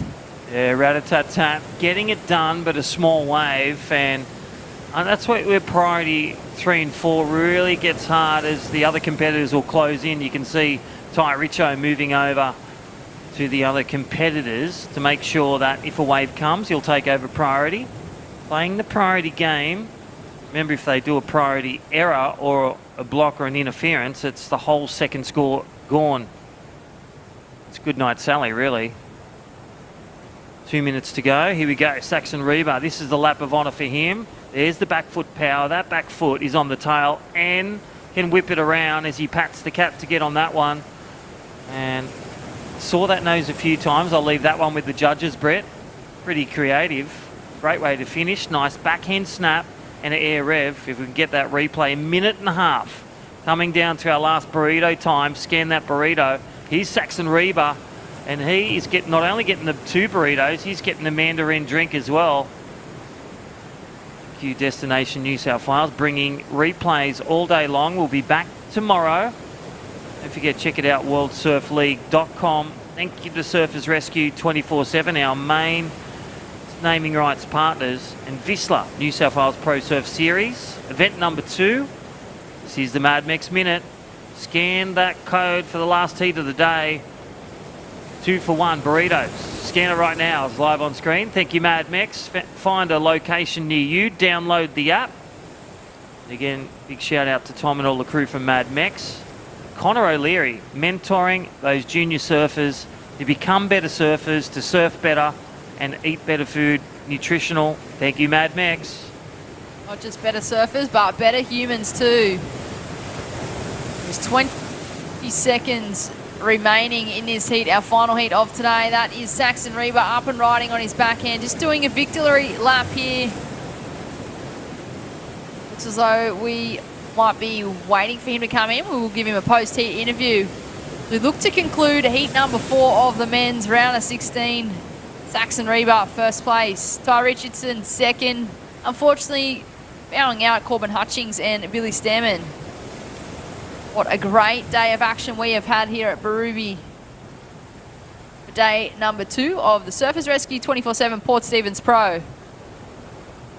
Yeah, there is your heat leader, and he's going through the quarterfinals, Saxon Reba.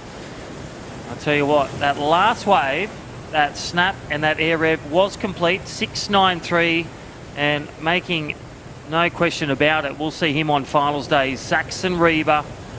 Well done to Ty Richo. The unofficial winners in second, moving through to the quarterfinals. This is day 2 of the 3-day event. Again, Surfers Rescue 24/7. Port Stephens Pro QS 1000. There is your winner on screen.